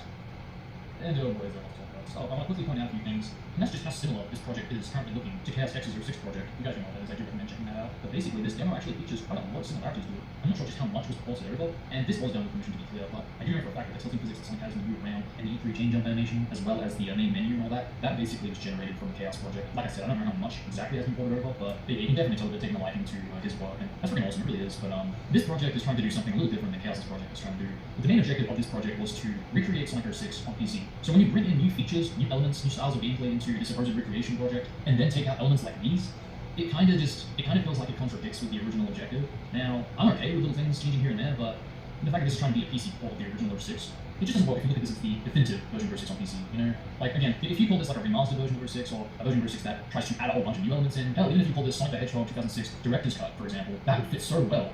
You know, I would have no problems whatsoever. But this is supposed to be the original version of 06 on PC, minus the glitches. See what I mean? It doesn't really fit, so I don't know if they're going to change this in the future. Honestly, though, I really would prefer something like 06 DX, but yeah, we'll have to wait and see, I guess. Anyway, let's take a look at, oh my god! Look, there's pink shoes! The blue fur! Man, I knew the Chaos Project had issues, but like, yeah, this. Ooh, anyway, ignoring that. Looking at the visuals for a second, wow, this looks beautiful. Like, I am speechless. It's such a contrast going from, oh my god, what happened to Sonic to the visuals, amazing. This is freaking awesome. But seriously, I think this is really great. There's really nothing else to say about it. So the first thing I want to bring up is the grinding. First of all, you can't reset the camera, you can't jump off of the rail at the very start. Now, I know that like nobody would really do that, but I just think it's a little odd that you would restrict that capability that the original had, regardless if people died in this version or not. You know? Moving on to the second section, Sonic specifically says To move to an adjacent rail, jump while using the left stick. So, Yeah, for sure, that didn't need to be there. Nuke it. I don't know if they missed anything, but that really means that he should be able to grind step off of the rail onto the other adjacent rail, as he very well specifically says. So literally don't even do that. The physics are still there from retail. You can only attack lock onto the rail just fine. In fact, it might be a little too sensitive. But damn, you don't just put a piece of dialogue like that in there, suggesting that you can actually jump off the rail if you're holding down on the analog to do a grind step, just like SA2. But instead of doing that, you don't do that. You just fall to your doom. Just like what SA2 just. You're as blind as that. There's a bloody action button somewhere right there. How the hell did you miss that? Well, my genius friend, I actually did miss it. My point is, you can't just put an unused line like that in the game and expect people to read the subtitles just to see in case there's a bit of text difference. From now on, I'm gonna have to be extra cautious. And let's be real, that's a freaking awkward way to play, regardless if I pause on it. Something like this that could have been dealt with so much better would be to do something like this. To move to an adjacent rail, press and hold the X button and jump while using the left stick. But no, gotta get them off the stage. Gotta get out. Gotta get out. Gotta get out. Okay. On the flip side, though, I am really liking the animations when you took the left and right, even though that was a chaos thing. But even that suggests you can grind step 2, so I really don't know if it is for the best for it to be here or not. But I do have to give credit when due, as mentioned, it does look pretty freaking good, I gotta admit. Why doesn't Snowball Sonic do that? I mean, really, if you really think about it, if you know, Sonic can tilt left and right, why can't Snowball Sonic do that? Like, I know that there's no animations for this, but I'm pretty sure it would be more than possible to, like, curve Sonic to point left or right, even if it is still using the same animation. It should be more than possible, but who knows, maybe it's something they'll fix in the future. Something else I thought was actually pretty impressive was the grind momentum. But yeah, if you go up, you start to slow down, you go down, you start to go fast. It's a pretty simple feature, but this definitely does add a lot more polish to the grinding features, so I really do admire that. Other than that, that's all I really have to say about grinding. Looks pretty awesome, but very misleading, especially with that unused line. Once back to the actual snowboard gameplay, man, there's a lot of interesting aspects here. The physics on ice kind of feel a bit weird. I understand that a lot of people love to hate this. There's a lot of mixed reviews, mixed thoughts on this one. So I don't really know if it's the best. I feel like if this was ported over to White Acropolis, it actually would roll up quite well because, you know, snow stage. But here it just feels a little off, you know, just I can't quite put my finger on what it is specifically, but yeah, something just doesn't really feel controllable with this. One thing I will say is that you can't actually accelerate with the snowboard Sonic, and oh boy, does this create problems. Look, I understand you're on a snowboard, so you know you don't accelerate. It's like there's animations for acceleration, thus you can't accelerate. But the thing is, you're gonna recreate a game. You're gonna recreate the basics of the game. I know, this game's trying to be realistic and we're trying to fix the game. I get that, I do, but I think a little too often, not just myself, but many players have actually gotten stuck.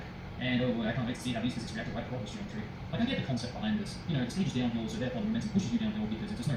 But that's just it. It is downhill, but it also has uphill areas. Whoopsie. But even if you did it so like Sonic basically is on the board and he kind of leans forward a bit to accelerate at least a little bit forward, that would be so much better than nothing, you know? Because goddamn it, I shouldn't need a strategy to get unstuck. You know, goddamn it, that's supposed to fix these problems. Damn. What was that? Can I also just point out that they added a stumble over feature to Snowboard Sonic's gameplay? It's good enough as it is that you have the animation point just flip. I just have one question, okay? Was this absolutely necessary? Like, I actually want to have a legitimate reason to why this was happening. Because maybe if I can understand what went into the thought process of the decision for this, maybe I can actually kind of comprehend that a bit better and understand why they did that. Because I seriously do not see the point in bringing in one of the worst features in 06 that wasn't even present in the demos into this. Damn, I guess one other thing I could point out is the actual engagement of being present in the Snowball gameplay. I really have no idea what was going on because yeah, it wasn't present in retail, so I have no idea why it's still. Actually, it might be because normal Sonic's actually coded to Snowball Sonic. Because I noticed when we did a dash panel with Snowball Sonic, you actually exit the snowboard as controls normal Sonic. Which, by the way, I think is an amazing idea. Like, even if it's presented in another project. And inconvenient, glitch off of the loop and could free roam around the first section as normal Sonic. So yeah, the coding for normal Sonic is definitely present in Snowball Sonic. So I guess that would explain the gate being there, but yeah, the usage of the unused animation for tricking with Snowball Sonic is freaking amazing. This is one of the very few things that I really was hoping to see, and sure enough it was, so that really did sell for me for Snowball's gameplay. But the thing is, when you trigger something like this, that usually is supposed to identify that you're going to make the jump. So why do I find myself dying while having this animation? Sure, it's happening in retail, but that's a flaw if I'm not mistaken. Again, go back to SA1 and SA2. You see Sonic do a jump on a snowboard, he's going to make that snowboard jump. Other than that, if we take a look back at the ice physics, I don't really feel like I need to talk too much about that. I pretty much covered what I feel about that. But I swear, there are some rare instances where the ice physics get carried over to the momentum, to the point that I found myself flying off the road and carrying momentum and speed like no other. It's just so inescapable. And I'm sure the developers already know about these walls, but not the best first impression, and I would say better than nothing, but at this point I'm starting to think maybe we should have had nothing for the Snowball gameplay. I'm serious, just having just the second section for the demo might have been better than all 4 sections. Taking a look back at the Kingdom Valley demo to the Dusty Desert demo, they were all just 1 section long, and here comes this 2018 demo with 4 long sections. Now I'm up for a long stage, but I feel like they went a little overboard here. 2 sections at the least, but a 4-section stage? Like I was expecting White Acropolis or Tropical Jungle, you know, like a basic 2-section stage. At least that way we would either get to see the evolution of the Sonic with at least gameplay evolve, or we would get introduced to the snowball mechanics from White Acropolis, as well as normal Sonics combined too. That way it's also not too long of a stage, especially for a demo. But nope, Press City the way to go, I guess. And again, I'm not trying to bash the decision here, I'm actually quite fine with Press City being a thing, but I am having second thoughts if this decision was the right decision to make. Because not 1, 2 new gameplay styles got introduced in this demo. It's bad enough that we have to learn to control the new physics for this first style of gameplay, but then they drop Master gameplay, and don't worry, I'll say that later. I guess for now it makes sense, it's the truth. So something else I want to talk about is the different placement. I noticed that the obstacles seem to be a lot slower, a lot more slower than retail. I think the biggest difference would be I do think I am coming in very harsh, for sure, but I know as well, I certainly, kind of like the Sonic movies, I had some pent-up feelings that had been brewing for a while that I had been waiting to just kind of let loose a bit with it. Because honestly, if they did build this from the ground up, kudos, because it does look very much like retail. But even with that all said, I probably would still recommend using the original because the original data has set times, set delays that need to be there, otherwise it's just going to completely wreck the script of events. Still, I do have to admit, keeping things like the dash panels but removing the loading zone and replacing it with the same location that shadows across the city section like that is definitely a better decision, or at least in my opinion. Because at least this way we get to see a good transition from Snowball Sonic to normal Sonic's gameplay, as well as the first section's end into the second section's start. That's a really nice transition with the loop. If you guys haven't seen my YouTube stream, I do recommend checking it out because there I did a blind playthrough of the demo. I even avoided all of the gameplay throughs that was on YouTube at this point in time so I can get a fresh experience when I actually went into the demo. But a lot of people were adamant on how bad the rendering placement were. And I was like, they definitely do go a lot higher than retail, and they definitely don't capture the same speed that Sonic's gameplay had. But to me, it's not just rainbow rings. But rainbow rings to springs to dash ramps, it's everywhere. I will say this though, at least Sonic gets all these trails rings, even though you usually can get them on retail. And I do like the fact that they removed the dash ramp here because it actually does give a way for Sonic to interact with the grinding rail. Because I think Silver actually interacts with the rail or not. And even if he does, you'll be playing his blaze at this point in time and in reverse. So really, I'm actually glad they did this. While I'm somewhat on topic to the placement, I might also point out that some of the sound effects for the placement didn't really seem to trigger. I'm not sure if it's just me or if it is other people because yeah, I found myself collecting things like checkpoints that didn't actually register the sound effects. So yeah, I don't know what's up with that, but something else I actually want to point out is the unused obstacle for the holes. Now, some of you might actually recognize the holes from both Dusty Desert and Great Ocean. These same ball mechanics were actually originally going to appear across the city, the Sonic and Ghost Shadow to interact with the light bursts, and obviously to do a bit of a trick of them. To my knowledge, this was definitely supposed to appear for Sonic for both the second and third section, because in the second section, at the very first checkpoint, you can see a lot of light signs around here, and in the third section, there's a spring that takes you to the final change jump. Take away that spring and you go light burst. So it would be really great if we could actually have seen that, especially since they're in more than a few locations. But hopefully someone else picks that up and finish it. This lamppost. Maybe I can swing off of it. But seriously, this is just one of the very few examples to what disappointed me about this demo. Make no mistake, I don't hate this. In fact, I actually really enjoy this. But just like the console version of 6, this had the potential. And the worst part is, it's being made by the fans of the game. That alone you would think is enough to know what they need to do to fix all of this, but yeah, I don't know. And okay, I must admit, there are some people on the team that haven't played the game, like the career in Gistics. But the main lead director, Miyazu, is one of the biggest 06 fans I have ever known. Seriously, this guy even won 06 at one point. But anyway, don't get sidetracked. The point is, they had the potential to bring back a lot of unused features. And either A, it does do it, but not in the best way, or B, it does it to the point that it kind of contradicts with the original idea of the project. And C, what hurts me the most to say, it's not enjoyable, or at least as enjoyable as it definitely could be. Let's talk about some specifics of the gameplay itself. The endless worms. You don't go up close to them, they literally do nothing. What does that mean? And the dying time of the endless monsters in general. It just feels like it takes longer than necessary for them to actually die. But okay, while they don't fly off like they do in retail, and while I'm not against this idea, I somewhat feel bad just waiting for them to fall asleep.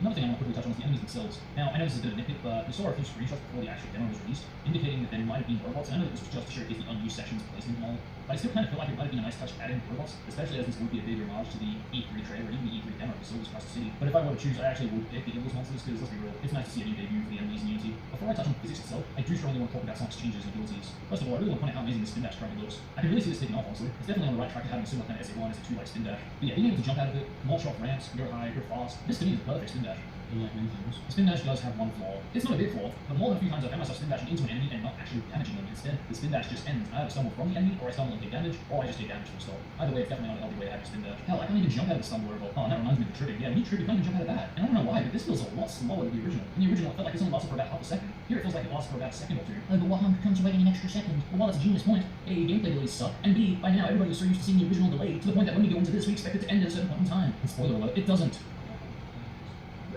I don't believe the animation's looping twice. Maybe the animation has been coded to play a lot slower than retails. It's not impossible actually, just one more. Let's talk about the homing attack really quickly. I can't remember if I mentioned this in previous reviews, but why is that homing attack not spammable? I mean, this is coming from the same demos that have the E3 loading screens, the E3 HUDs, the E3 results. I think the biggest thing that stands out the most for me is the fact that he has the freaking homing flip animations from the E3 demo, yet doesn't have the spam attack from the same demo. There's even another contradiction in the animations, but I can't bother to explain this. If they're that motivated to put those elements in, why not the spam attack? This is exactly what I was talking about earlier with the contradictions. Is it supposed to be just 06 on PC? Is it just supposed to be 06 with the X5 and E3 demo elements? Or is it just trying to be 06 with a few new elements brought to the table? At this point, I think it's the case for all of what I just mentioned, because there's so many things here that contradict each other, to the point that I don't even think it's supposed to be what it is claimed to be. It's just a mixture of everything, and again, people might like that, and if you do, good for you. But whether they add a spam attack or not, I really would love to see a spam attack at some point, but as it stands, we'll just have to wait and see. Finally, the homing attack lock-on. Add a lock-on HUD for all I care. That will not change the fact that the lock-on radius is always going to be forward until that changes. As much as I don't want to talk about this, I'm going to do it anyway. Out of all the things that I have talked about and all the things I haven't talked about, I think easily the worst part of this demo is easily the lock-on radius. And again, call it if you will, I might be so used to the original radius for the lock-on, but oh my, how this got loud. I actually feel like I need to wait for the recovery time, not to do another homing attack, but to actually move and then do a homing attack. Oh, and I completely forgot, no, not even that. I actually have to face the direction of where I'm actually homing attacking. Unlike retail, if I was just below the enemy, or the enemy was to my left or right, so I could just immediately turn to that location and go in that direction, and automatically. This project, not so much. Seriously, I actually had to hold down the analog in the direction which I wanted to homing attack to. And even then, more than a few times, that homing attack would not actually lock on. And like I said, even if you do put on a HUD, the only difference that's going to make is me being able to know when I can homing attack. But again, I shouldn't need something like that when the original always had a lock-on from where you bring recovery from to begin with. If this were just a one-off thing, I would let it pass, even if the homing dash has momentum to go down or up. But I cannot express how much time I tried to put into getting an S rank, only for the bastard to fail. I actually gave up. And if I'm really honest, that's pretty damn rare. And again, this isn't a rare thing. This can happen on any enemy. I still can't believe I actually had to train myself to understand these new physics. And normally I'd say fine, but I really feel like they did the insane trilogy treatment through 6 at this point. And again, to many that might seem like a great thing. And it probably is to many. And this brings me back to what I was saying about the grinding, how I said it was a bit too sensitive with the homing attack long. Because I remember I was actually trying to go and do a homing attack chain on the 2 birds to reach the rainbow ring in the second section. And instead of doing that, I actually found myself homing attacking onto the rail a little too often. And I know roughly where I need to be for the birds to have a homing attack lock on. And I'm pretty certain even in this demo I would have actually homing attacked onto the bird. But I really wouldn't be surprised if the grinding rails actually have a higher value for a homing attack lock on than the enemies do, which I don't agree with, honestly. I believe that needs to change. That's just me anyway, I'm not sure if any others feel this, but this did give me a lot of crap, and that really did hurt me. Aside from that long explanation, I tried to make that as quick as possible. The only other thing I have to say about homing attack is pretty much what I mentioned briefly before. The homing attack has blazes momentum, and by blaze I mean if you jump and homing attack you go up, if you jump and fall and then homing attack you go down. It's a cool It's amazing feature. how like SA1 and SA2 the lock on. I don't know, I'm not a real fan of it. That's probably because I'm not used to playing like this. Because that Maybe was that's such a probably the big feature. And it could have something to do issue, with and recovery as well. Still kind of is, but at least the gameplay allows you to get around it. Let's talk about Sonic's abilities. Aside from the homing attack and the spin dash, there's the anti-gravity and the spin kick. As well as the battle attack Compensates and for it. recovery bit. And I want to give this a chance. I really do. Well, I don't even know if they have enough dialogue to explain how to do this anymore. Forget about how many unused lines there are in the game. Think about explanations for what they've changed to the abilities to activate them. Spin kick's kind of in the clear. You still tap the action button to trigger it. But oh damn, what did they do to the anti-grab? I mean seriously, I love the fact that you can spin dash charge while running. It really does capture that Sonic Adventure feel, it really, really does. But when you have the anti-grab attached to the exact same button, this is as inconsistent as the light dash and the bound attack being on the same button. It's even worse here because you have to hold it down for 2 separate times for both the spin dash and the anti-grab. My point is you don't know when to release it to do an anti-grab because you might just hold it down too soon to the point that you just trigger a spin kick, or you might hold it down too long to the point that you trigger a spin dash. It just doesn't work. The only solution that I can think of to fix this is completely wipe the action button from both the spin kick and the anti-gravity, hell, even the light dash, and apply it all to the Y button. So that way, if you want spin dash, you spin dash both, idle, jogging, and running. Bound attacking, you can still do in the air by hitting the action button. Light dashing, just hit the Y button in the air, no bound attack, perfect light dash. Spin kick, just tap the Y button. Anti-grab, just hold the Y button. It's so much easier this way, and for God's sake, at least this way, it makes use of buttons that is sort of used, but not really. At this point, do I even need to explain this? Oh yeah, well, no, I might as well show this off. Yeah, I'm not sure why this is a thing, but yeah, just hit the action button and the A button really quickly, and then you get this truck-weight glitch. Finally, on topic of Sonic's attacks. The bound attack is still a little slower for my tastes. I don't know, it just seems slower and not really like an attack, you know? And I gotta admit, 06's bound attack was pretty damn slow compared to SA2. But come on, are we trying to fix the game or recreate it? Once again, with a contradiction. The only thing I'll say about the light dash is that it's okay. It's not too fast and it's not too slow. But having said that, I still think that it is slightly slower than retail, depending on your momentum that is. I know some people might consider this a good thing, but let me ask you this. Do you know how fast light speed is? With all that said and done, that is pretty much everything I wanted to cover from Wonder Sonic. Before I talk about Mark speed gameplay, I want to quickly summarize the entire demo's physics as is. I don't know what it is, and I haven't been able to put my finger on this one for a while now, but every single demo, including other projects, have always seemed to have a speed issue, and I'm not sure what it is. I was thinking for a while that it might be the control input delay, because, you know, we're on PC, not console. But even with that said, when I look at footage, I still feel like I'm looking at a slowed down version of 06. And okay, there are some rare instances where the game can get fast, but to me, there's not enough of that. Just when you think you're going to get a sense of speed and movement, you're going downhill, snowboard Sonic. You stumble over and get stuck. Just as you get to normal Sonic gameplay, you think, yes, finally, let's do some tricks, let's get some rainbow rings. Then you see the speed of it. Just when you finally get to the Mark speed section after having to adjust to the new physics, it's still slow. I'll mention this in a bit, but to me, I am perfectly fine with slow gameplay. As long as you get better at the game, you then can go faster. And holy crap, it doesn't help when you start over on the 4th section and you go back to the 1st. If you're gonna do something like this, have the bloody sections merge. Because at least that way you feel like you're playing one continued stage. Yeah, but isn't the loading screens faster? I don't give a damn how fast the loading screens are. You don't put the longest stage in a 6-minute demo, but then take away the capability of starting over back to that section start. Yeah, let's go ahead and move on to the Mark speed gameplay. So first of all, I really want to compliment just how amazing this tornado looks. I already complimented the visuals before, but seriously, how often do you see this tornado with lightning effects like this? Yeah, it's no secret that the demo was absolutely rushed, unfortunately. Here it is. Though even with that also, I think I still do prefer the general. They fell into the Sonic Team One thing I'll trap. quickly point out is this bus in the demo. I don't know if this is like a big Who knew the package fans thing, could be but capable of it I too? double checked and I triple checked. There is absolutely no boss models in the 06 models. So unless I'm really pretty blind, there is absolutely no boss models in 06, which means that this model is from a different game, which wouldn't be the first time they've used different models for different games. But that's not all that I found weird. What I find weird is the sound effect it makes. And for a while I thought it was someone outside when I was playing, but it always seemed to be around these parts of the stage, so I don't know what sound effect that actually is. I don't know what sound effect that originated from and what that bus originated from, in fact, but maybe it's another Sonic game, maybe it's a different game in general. If someone could let me know in the comment section what that's supposed to be, that'd be great. Honestly, I love no clue. Aside from that, I do like the added touch to the billboard line. Here comes a billboard! And while that is a pretty impressive obstacle to add in, this brings me to the most disappointing thing in this demo, and this might have something to do with me hyped up for it. But here's what I want you guys that have Pro 6 right now to do. I want you all to go through Crisis City and get to the very end of Crisis City, but before you touch the ball ring, as the camera pans back and you can see the ball ring, turn to the left or right. And just as you're about to hit the trigger that ends the stage, pause it. you can actually see an unused obstacle, which would have been the final obstacle of the tornado for Sonic's Master Speed section. And if you guys can't really make out what it is, it's actually a truck. Okay, no, it's a gun truck, but I'm pretty sure this was supposed to be an homage to that. My assumption is that the tornado would have thrown this truck at Sonic as the final obstacle. You have to avoid it just before you hit the lowering. Hell, maybe you even have to jump over it, because looking at that, maybe that thing is so big that I really doubt you'd be able to have right to left or right sides. At best, you'd be able to jump, land on it, and jump off of it, just avoiding it and just landing into the lowering. I hope you guys can really see why this disappointed me, because for a while now, I've always been wondering if it's even possible to restore this in the console version. And finally, we have our best chance at getting a recreation of it, but on PC. And it wasn't even done. But yeah, a bit disappointing, but what can I say? You can't win them all. Anywho, talking about the actual gameplay of Master Speed Sonic, I mean, there's things here that I really like, and honestly, I don't really know what to say about this, because I speak for Snowball Sonic when I say this, but the jump and move feature is freaking awesome. I absolutely love that was done. And I think that was one of the very few things that could have been expected. Pretty much everybody had problems with that. Even with it done now, I still feel like there's a bit of issues with it. A lot, I would jump and I would move, and okay, I move, but I feel like it's a lot more heavier than it needs to be. I'm okay with it being heavier than normal kind of rotation speed when you're on the ground, but as long as it's not like super duper heavy, because yeah, I found myself jumping off the road, and that's like what I do, so I try to save by moving back on track, but he's so heavy that he doesn't do it, so instead I die. What can I do? At this point I just let it go, I'm just gonna hopefully tweak it and make it better. Honestly, I wouldn't say it's the best kind of gameplay I'd be after for jump and move speed and mark speed sections, but again, that's just me. Some people might actually really like this. So yeah, I feel like, in my opinion, that could be at least a little bit of tweaking towards the rotation speed in the air. That aside though, I really absolutely love the feature of being able to light dash after jumping. This always used to piss me off in retail, but yeah, you actually cannot jump and light dash when playing as Master Speed Sonic. It's that bad. So that really was a great positive there. Oh, also, before I forget, Master Speed Sonic in retail has a timer of 8 seconds to actually build up your top speed, and damn, that takes quite a while, especially since you need to be holding down the analog forward for a good 8 seconds without jumping or whatever. Well, without light dashing anyway. But the point is, it was a really long time to build up your top speed. Here, on the other hand, I feel like it takes about a second. And once again, people might think this is a good thing, but I don't know. If people expect fast gameplay, this is definitely not the demo for you. But for me, what I expect when going into a Master Speed section is to be able to do nothing but fast. The only other things I'll say about the Master Speed section is the camera is way too slow, just saying. Like, I thought it was slow in retail, but damn, it is seriously slow in YouTube. And it kind of threw me off at the end too, because usually I expect the camera to pan back to Sonic's back, but instead of doing that, it kind of just run into the goal ring, which I don't know, it has a nice transition from that perspective into the goal ring pose. But yeah, it is what it is. If I think back to all the memorable things that 06 could have done, running at a blazing speed, avoiding missiles, chasing the egg carrier, avoiding the avalanche, evading a truck from a tornado, dodging a train thrown by its no use. If I can hit him with a chaos sphere when he lifts up the train, I should be able to create an opening. This is just getting ridiculous. Anyway, I'm not here today to talk about unused game. I said this once, but I'll say it again. Crisis City could have had this amazing unused obstacle, but they didn't use it. I really feel like they missed a big opportunity here. But who knows, maybe next time. But are we at this point where we should just expect an 06 Unity demo every stage? Is that really where we're at? It's getting to the point where I'm starting to think, maybe they should just, instead of, hurry up, let's get a demo ready for stage, instead be like, hey, say we're starting to rush this game. We're sort of doing the same thing for stage, regardless if this is a demo or not. I think we take our time for a change, and even if it takes us about 2 or 3 years to get a good demo working, as long as it's in a more polished state, where people will enjoy it, regardless of the flaws that 06 already had. Think back to the time that Gistics just started working on 06 on YouTube. It took him and the team 2 full years, possibly more because of the updates he might not have been hosting, all for just a playable demo of Kingdom Valley's first section only. Because to this day, this Kingdom Valley demo seems to be the most enjoyable and polished demo of the trilogy that we have right now. And that's a real shame too, because it's the first goddamn demo, so I don't know what to think anymore. I guess I'm hoping next year they'll do something like Hyperopolis or Tropical Jungle, as well as include the stages that have already been showcased, because at least this way we'll be able to see the evolution of the physics as a whole, see a transition from it, getting better, you know? Other than that, that's pretty much all I have to say about this demo. A lot of positives, as expected, but just as equal as the negatives. And again, maybe I'm just too used to retail at this point, but I am very curious to hear what you guys think about this. Before I end the video, I want to be sure you guys are thoughts.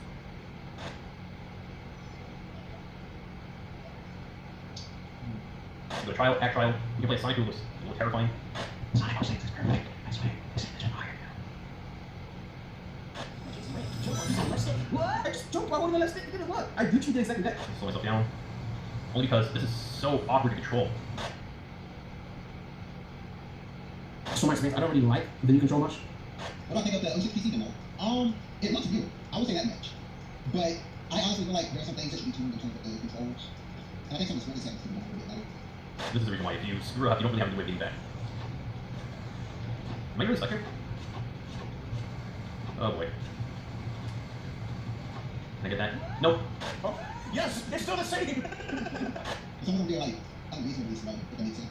The biggest example I can think of in the second section is that part where like you hit a series of screens to go really high up, then you hit a ramp and you run around the building. Back up to where you hit that ramp. You hit that ramp, you get like it feels ridiculously fluid to me. I don't know how to explain it. But I feel like some other people maybe felt that way. But that kind of thing is like could be tuned better. And I'm in trouble. I'm in huge trouble with that. You see what I mean? Like I've been having difficulty just trying to get past the section when in Sonic 06, I don't think I've never had such a huge issue where it's impossible to get past the first area of the game. But this is just gotta be the worst. Why is the dash run so slow though? Like, you really dramatize that. Oh my god, I don't have a graphic defined pony tag anymore. I don't know, because like momentum is now back, which is good. I like how you can now start the spin dash while moving, which is not missing. Like, see what I'm the action back when I'm moving, my spin dash doesn't happen. But once I stop, it's that. But the whole point of that is that you're moving and you hold and let go. You use your anti-grab move, which is the slide. But in that game, it's like it's weird because to do the anti-grab, you have to hold it just enough to do the anti-grab, but not enough for the spin dash. I don't know. I just feel like some things can be fine-tuned as far as controlling certain things. No, no, no! No, I'm serious. It's so weird to see working energy bar for Sonic. No, you're right. I didn't even notice that. It works. It works. Yeah, jump dash is downwards instead of forwards. The problem is that the level design is built around it being the other way. So like trying to go through that rainbow ring from before is built on like jump dashing forwards and not just downwards. An example is the home attack in the regular version sends you straight forward. Whatever your vertical momentum is, it's canceled out. That's not how it works in the remake. In the remake, if you're going up, you're going to attack, continue to walk for a while, you're falling down, you continue to fall down. But like rainbow rings and things like that are set up in such a fashion where your home attack goes straight ahead, so you have to fall. So while it is entirely possible to still hit, like for example, the first rainbow ring in the second section, it's a lot more difficult than I do it should be. Yeah, oh my god, there's way too many movements. Oh, the homing attack is like even jankier than it was before, and before I don't remember it being so bad, but now it's just like, I'm a fan. Oh no! I missed my Jack homing attack. There might be some tweaking to not necessarily the movement or the way the home attack works, but the placement of the object, whether it be like moving it down a little bit or moving closer to where you would be after home attack animation or stuff like that. Those are just some of the things that yeah, it's harder than it needs to be. Sorry, I'm like really want to get through this because I don't want to do this level more. It just kind of makes you wonder, like, who is this game aimed at? Is it aimed at people that like the original game and you want an improved version? Or is it aimed at people that hated the original game and you're trying to make a version that they will like? I'm not expecting controls to be one to one. I am expecting them to be just as good, if not better, because you know they have the opportunity to do that. I changed my mind a little bit there. But anyway, that wraps up this video. So thank you all for watching this long review. I hope you all enjoyed. And please do let me know what you guys think about the demo. Love it, hate it, think it was okay. Also, just end on a positive note. I will confirm that there is going to be a waiver version Unity demo at some point, hopefully by the end of this year, but no promises to that one, but it will be pretty soon. But with that, thank you all for watching. Hope you all enjoyed. Until next time, I'm out for now. Peace out, guys. Yeah, it's a shame because it does feel like it kind of killed Sonic Next as a whole, which is a shame because I can confirm that Flame Core was in development, White Acropolis was in development, and Wave Ocean was in development. Even the Castle Town was in development.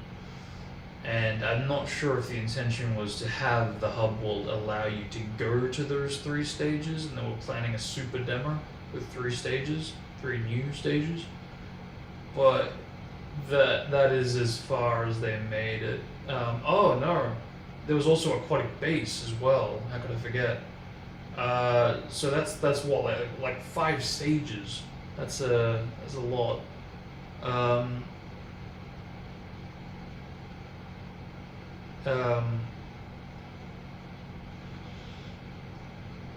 Yeah, so the only ones we didn't see was Radical Train and Tropical Jungle, I think, if I'm getting that right. Right? Yeah. Shit. And as far as hubs go, New City and Forest and Circuit and the boss areas, but yeah. Yeah, kind of a shame. Because they did have for sure a lot of stuff going on, but it wouldn't be the same if they did come back and try to release it now. Because I mean, compared to PS6, it's just wouldn't hold a candle to it. But yeah, it is a shame because it does feel like they kind of just they rushed it out, thought we'll get them next time, but the damage was done. PS6 entered the chat soon after that demo and just totally took over the spotlight, and it got so bad that even me, Firesuit, was like, you know what, Chaos, I just kind of want to give my project to you and give you all the resources so you can control and direct it. And Chaos flatly refused. He's like, look, I don't want your vision, I want my vision. So, thanks, but no thanks. I'm kind of good on my own, but thank you for the offer. And I don't blame him. I'm pretty sure I would be the same. You don't have to be facing the enemy when you walk home. You can be facing a little bit to the left and right and still auto-lock to that enemy, or obstacle for that matter. So if you ask me, this is a definite must-add. And I know it's hard for someone who hasn't played the original 6, but again, this is why I'm addressing this. This is easier to comprehend and understand. So yeah, I'm really hoping this gets done next demo. Key button inputs. I know a lot of people will probably disagree with me on this one, but I always wanted the X and Y button to be Sonic's main attack inputs, when the B button, in my opinion, should do the same thing it did in S1, pretty much cancelling a jump. The fact that the bound attack sound effect from SA2 is present in this, and the fact that you can spin kick jump and shows fancy animation, kind of like something you see in an SA game. I really do not see the reason to why this won't get ported for this project, but anyway, the spin dash is pretty dope, I will admit, but I still feel like if you hold down to charge the spin dash, it could go a lot faster than it currently is. And I know you can't spam spin dash to get speed. I've said this many times in the past, I shouldn't need a strategy to get speed, when previous games did have a simple method of going fast. The answer, there's not really a lot to talk about here. All I'll say is there definitely should be a cancel button. I still feel like the spin kick should slow down, like the E3 demo. Grind moving.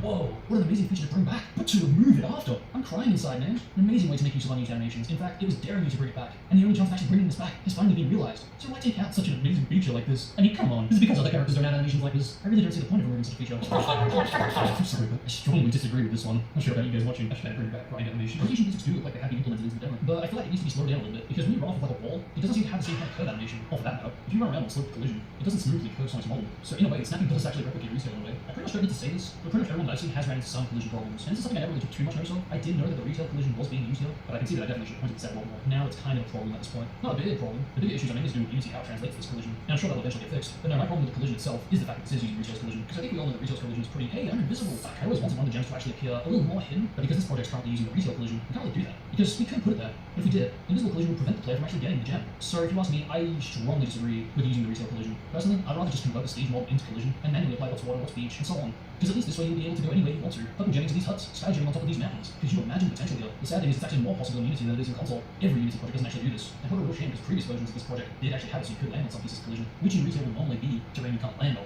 Before the first Rainbow Greenway version, the dash panel either needs to be a lot faster or automated. Like, seriously, if this area is like bosses how it automatically controls you to run, why the hell not apply that to here? Because too many times the dash panel either goes too slow, or the player will easily die. I'm really not sure what to blame for this one. The crappy retail collision, how Unity translates this collision, or the fact that the dash panel feels like you're slower than retail. How many times do I have to say every fucking obstacle needs to speed up? I still feel like some obstacles in the demo are a bit floaty, kind of like the Crisis City demo, which does kind of hurt the demo for that reason. It really does hurt me to say it, because the biggest problem with not just retail but all the Unity versions is the placement, how slow dash ramps, springs, and all of those kind of obstacles are like. Just how slow they are. Honestly, I really don't know why the places that need momentum don't have momentum, and the commands that don't need momentum have momentum. I really don't need to sound like I'm ranting, but honestly, this is pretty much something that's always annoying me for every Unity demo. Momentum after the bird section King Valley wind rail will actually kill you if you don't move. The tower can also hurt Sonic while in the middle of grinding. Also, I don't know if it's me, but it doesn't seem like it can actually break, which is a big problem, especially for people wanting to stop or trip on an edge like you can in retail. Because if you're running at top speed and then pushing the other direction on the analog, you will actually skid and stop moving. This hasn't been implemented as of now. Running on the TGS bridge, if you move left or right slightly, you'll fling off just like retail. So why replicate something like this? Since this is Unity, this might actually work to our advantage. Because we can somehow switch the two around. So after interacting with the dash panel, when you try to move, it moves a lot more heavy. Whereas running around normally, if you try moving around, is a lot more light. Also, I don't know about you guys, but I feel like the speed needs to increase when wall running,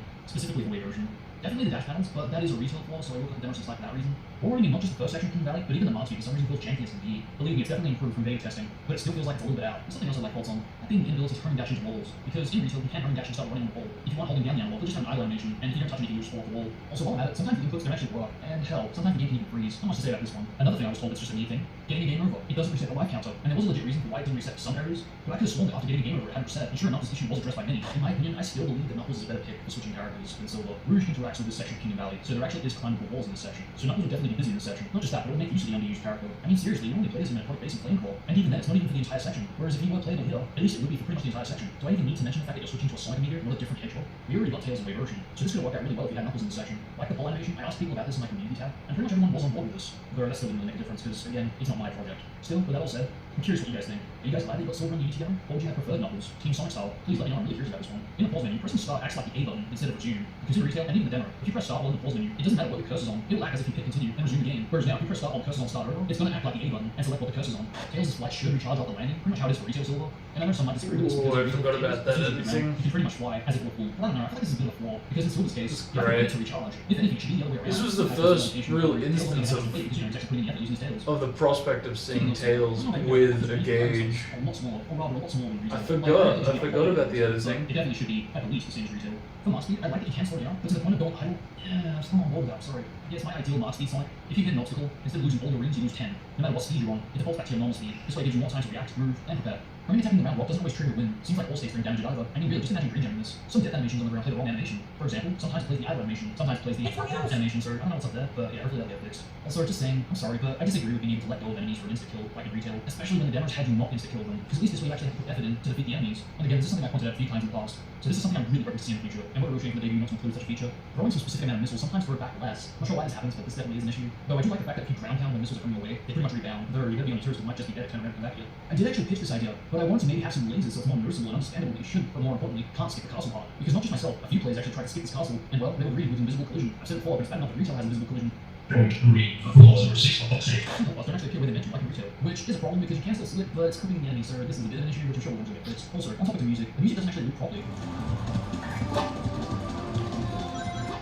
Kingdom Valley cutscene. Oh boy, this is an odd one because I was the one that actually recommended implementing a similar looking cutscene to the Generations mod, but I wasn't expecting a full-on recreation of the damn thing. I did actually inform Ryan that we would implement something similar and inspired from it. But I feel bad that not only is it virtually identical, but no credit was given in its first release. The cutscene itself looks beautiful, don't get me wrong, but again, it's virtually the same as the STH 2006 project. But I'm curious about what you guys think of this one. Would you guys like to see more in-game cutscenes in actual gameplay form? And if so, for which stages? For all the stages, or for a select few? I always had the idea that maybe we could somehow merge the in-game cutscenes into the actual start of the stages, so that way it's loading screens almost, meaning where it would fade out at the end and fade in at the start of the stage would rather just transition right then and there into gameplay. Of course, a lot of work would need to be done for something like this. But yeah, for way version, I would love to see Sonic getting up the tail before the actual stage starts. And for Kingdom Valley, pretty much the same way version, only with silver. Finally, let's move on to the gems. I actually wanted the boost to apply to just the default age, meaning you don't actually need to be using gems for this, which sort of does make sense if you think about it, because pretty much every character that has age uses their age. Sonic, on the other hand, only uses it when using gems. So by having an extra ability to actually apply to just the age and not using gems to use the age, I don't know, it was an idea I had, but whether this idea takes off or not, we'll have to wait and see. You don't know. The reason I'm pointing this out is because the blue gem, as you already know by now, was supposed to grab enemies, and you don't need to go as fast as you were meant to. So by having the boost, it can not only make use of Sonic's age from non-Sonic's gameplay, but also Master Speed's gameplay, as well as the fact that it also make use of the actual blue gem's ability, while the retail blue gem stays the same, that way you don't have to worry about using gems in the Master Speed section. And it also adds a reason for why this gauge meter actually does appeal from Master Speed gameplay. Because remember, they easily could take it out like they did with Snowball Sonic. Currently, the blue gem does actually act like retail, being in the same frame with the age, which is part of the reason why I wanted there to be secondary boost that constantly drain from the gauge meter, like the red and purple gem. Speaking of the red gem, I'm very unsure about the decision to slow down audio as well, but the effect and the audio change looks and sounds like amazing. It really does feel like you have slowed down the game, so really amazing job. The green gem is so not much to say here, though you can jump out of the green gem. I kind of feel differently these days. The red gem feels a bit... I don't know how to put it. It doesn't... I like when it slowed down everything but Sonic, but the fact that it's slowing down Sonic now, it feels like it takes away from it. I do think that it shouldn't be useful for cheesing the ranking for sure, but I do think that yeah, it should be a case of it's identical to retail, but the time doesn't slow down. The time is still very much the same speed, like I said, so you can't cheese through the stage and get the S rank easily. Here's what to do. So definitely a positive there. The purple gem I thought was actually pretty cool. The fact that it smoothly transitions Sonic from being normal scale to obviously a tiny Sonic. I really do hope this can be made a lot more useful, because at the moment, yeah sure, it shrinks and all that, but I'm pretty sure it was supposed to do more than that. Because remember those gaps that it was supposed to kind of go under by using the anti-grav? I'm pretty sure the purple gem was meant to be used for areas like this, so yeah, I do feel like it could be more used for shrinking Sonic, aside from sliding. I also do feel like it is important to point out that he was meant to also roar. Double jumping I thought was pretty creative, because for the most part, you're only able to do a double jump. However, if you can't take down enemies, then use the purple gem, you might be able to squeeze in a triple jump, so I think that's pretty cool. The sky gem's pretty interesting. Again, great way to make use of unused sounds, as always, but holy damn, the fact that you can get momentum after blue gemming from like rock or something slow, then just all of a sudden sky gem, that to me seems like a big flaw, because the sky gem's only meant to trigger when the gem itself hits something, so I don't know if it's hitting Sonic and that's what's triggering it or what, but that definitely should change. The first person icon's pretty cool too, because this was obviously applied to Tails as well, and should apply to Rouge eventually. Though I will say this, we are working on implementing an icon so wherever the gem is on screen, an icon basically follows it, so that way, even if it's off screen, there's an icon that points to where the gem is actually following through, so yeah, I feel like it's a good way to keep track of the gem if you can't see it. Particularly the gem. I mean, I don't really know what to say from Sonic, because before we didn't know how the gauge meter actually worked in the original 06, we could only guess how the gauge was supposed to go down when using all the gems, including Rainbow Gem, and we found multiple pieces of evidence that support the Chrome Smash was actually meant to be an ability for you to actually use, without gem usage of course. Take the 2005 Tech Demos teaser, you can see and hear ends of use of gems. Not satisfied? Take a listen to this line. The homing smash can crush enemy defenses and barriers. The homing smash can blow away whole groups of enemies. Still not satisfied? I'll jump it. Hold the A button for a long time and release to perform a homing smash. I might also add there are two ways that enemies can fly into other enemies and destroy them. In retail, the clear gem can push into one enemy, and that enemy pushes into another, and so on. Until release, of course. This A button homing smash, however, would have thrown one enemy into a whole bunch of enemies. If I recall correctly, there's also two separate particles. I do know that there's two separate animations for Sonic to use, but particles I'm not entirely sure. I know there's one different particle, but I'm not really sure if the clear gem is going to use this. So the only way I can think of to make use of these two homing smashes is to, well, make two homing smashes. Have one where you hold down the A button to charge a homing smash, and keep the clear gem homing The smash. exact same way that there's two Mark speeds in the form of the blue gem and Mark speed Sonic. Anyway, moving on to the yellow gem. I also like a little detail how if you actually do get hit with the shield, it does play the actual animation of you getting hit. Well, the shield versus the power-up shield. It feels a little too slow. Make no mistake, I'm grateful that it does refill because it was meant to do this. But it takes Sonic with release, just like Silver's, it replenishes at the same speed. And if the concern is that the gauge refills too fast, I totally understand that. But since the gems are supposed to be upgraded to level 3, and equally, not individually, I might also add, that should make the gauge meter go down a lot more, to the point that it's empty when just using it once. That means the balance of not just replenishing, not just drainage, but also the amount of power you get from upgrading these gems. It gets to the point that they are going to be OP, so why not have the gauge deplete to 0? That way we can still make use of Chaos Drives and Light Calls after defeating enemies. Anyway, let's move on to the final gem, the Rainbow Gem. I'm going to geek out like a fanboy for a second.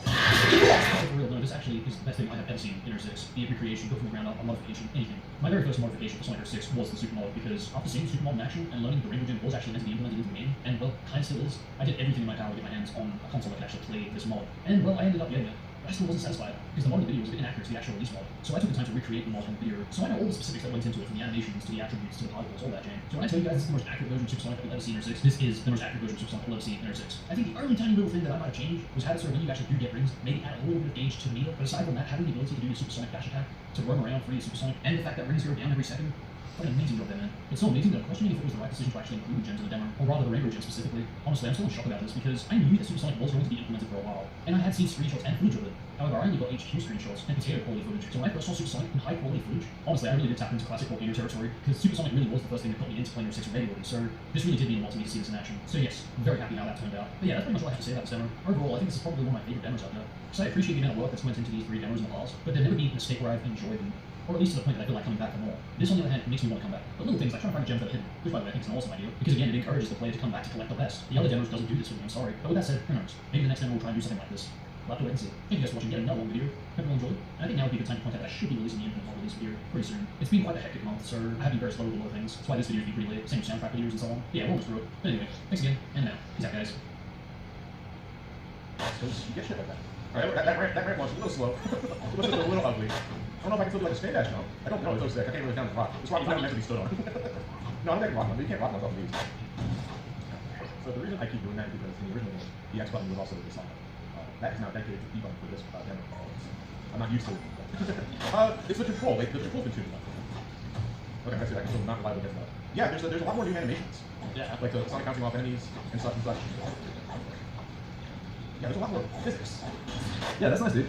It's like auto correct type thing. Like, I'm not pressing anything now. Oh! Good. Oh, fuck. I'm not used to momentum in the game. I'm not. Yeah, let's just test that tail point for a second. One. Yeah, right. It's kind of like feels like more like a drag down. Jump. It's really that like it's that's momentum based. So like the momentum's facing pulling the gravity's pulling beyond. It's hard to go unless you get open stop. But it's also like you guys. Wait, what's it? Okay, so far my only visual complaint is that launching off the ramp looks really slow. Yeah. It's like that. See, I just kind of like launched off the ground. This is one of the places where it was most notable because when I was trying to start off my runs, I kind of started off when I would be in a video with that, then a slide, and my jump. But sometimes I get hit on this and I get launched into the air. But that's most of the physics stuff I've encountered that has been, like that. But I think the fun of the game actually comes from the navigation and the dashing. It's what's happening right there is I'm hoping that that way walks onto enemies, but it's not. And that is something I'm frustrated with. That's what I'm talking about. I interrupted you with bounce, but you get the idea. That's mostly what I've encountered when it comes to physics stuff being weird. What would be interesting is if there was a way to like option select it. Like if you hold something, you hit the ground running, but if you don't, you pause. That sort of thing. You can choose between the two. Go Sonic, go! Woo! Whoa!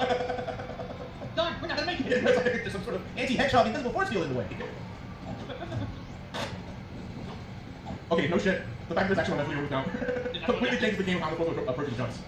Like, that's so weird. I've ran into a number of physics-related things myself, admittedly. You don't see it in my videos, of course, but I definitely had my share of physics-related issues. Most of it was staying to the ground.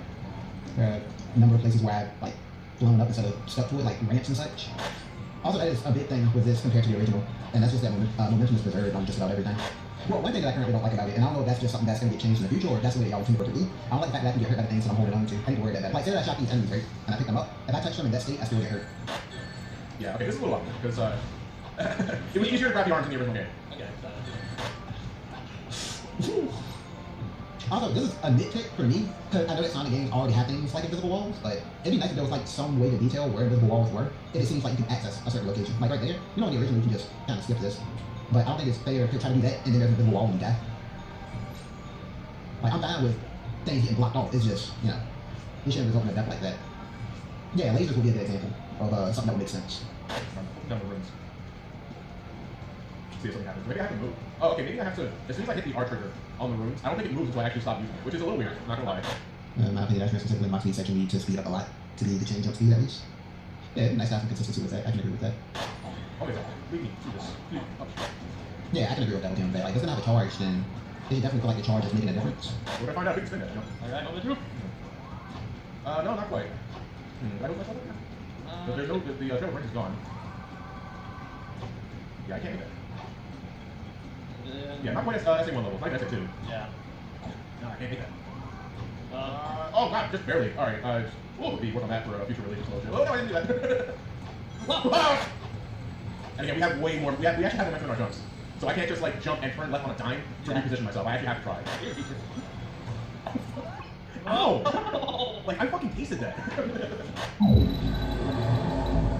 Upon revisiting this demo for this semi-re-review, especially now that I have a gaming PC, I really feel now I can truly cement my opinions. And honestly, nothing's really changed that much. There are minor things that I didn't talk about that caught my eye this time, such as the inability to reset the camera, the E3 loading screen using a wrong gradient, the yellow gem behaving similar to Sonic with Elise's shield, my suggested idea for a game over screen, the inputs for using the gems being on the left trigger rather than right, or even how it saves the order in which you collected the gems. Tails' fly sound fading out, the echo effect in weird versions caves, Tails' more polished gameplay, the more accurate looking gauge without maturity and levels, the Tails, Silver, and Supersonic Life icons, the Sky Gem tracker, the rain effect in Kingdom Valley. It's just so much. Most are positives, and granted, when I did revisit this, I wasn't actually trying the version that I was reviewing a year ago, because this time around I actually was playing the version 1.5 build, which explains why things like the E3 spin kick was actually implemented in this build, when in the version that I was reviewing a year ago, I was actually hoping to see the E3 spin kick in a later build, and it's amazing. Now that we actually have got access to the real and legit floating wind, it's just so bizarre to go into PR6 now, since, I guess, yeah, I'm so used to PR6's wind controls, because that's, how I played it before going into the real deal. Actually, what I'm saying, that's pretty much everyone at this point in time anyway. And I actually do remember I was very hesitant to actually speak out about the E3 HUD, how it didn't actually remove the second digit, but I figured, you know what, I actually did point this out, even outside the E3 explanation video, which Chaos did actually watch, so I think I just concluded that he would implement it if he wanted to do that, and what do you know, he did it in the third demo. So all in all, yeah, my opinions haven't really changed that much. It's an amazing post demo, especially for its debut, but there definitely are some issues related to physics that really prevent the player from having the best experience. And it's a real shame because it's like so close. You can even say that things like the gems or Supersonic save it, but honestly, in my opinion, if I can't even stay as Supersonic without dying in Kingdom Valley's Mark Speed section, because again, the physics related issue, yeah, it's not quite at that level for me yet. But hey, compared to Demo 0, it has come a long way. And also, this is still just the first demo. We still have the second and third demo to talk about. So without wasting any more time, let's hop right on into the second demo.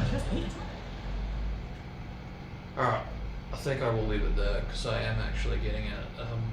Really tired, and I am, it's perfect timing actually, I am out of time. Would have been nice to get it done in 2, but that's alright, at least I don't have to feel the pressure of trying to get it all done now, because there is still a fair amount of videos left with all the patches and any extra secret stuff that I might want to share, but yeah, that's alright. So alright. Another trip down memory lane. Some videos that were never released or in limbo hell.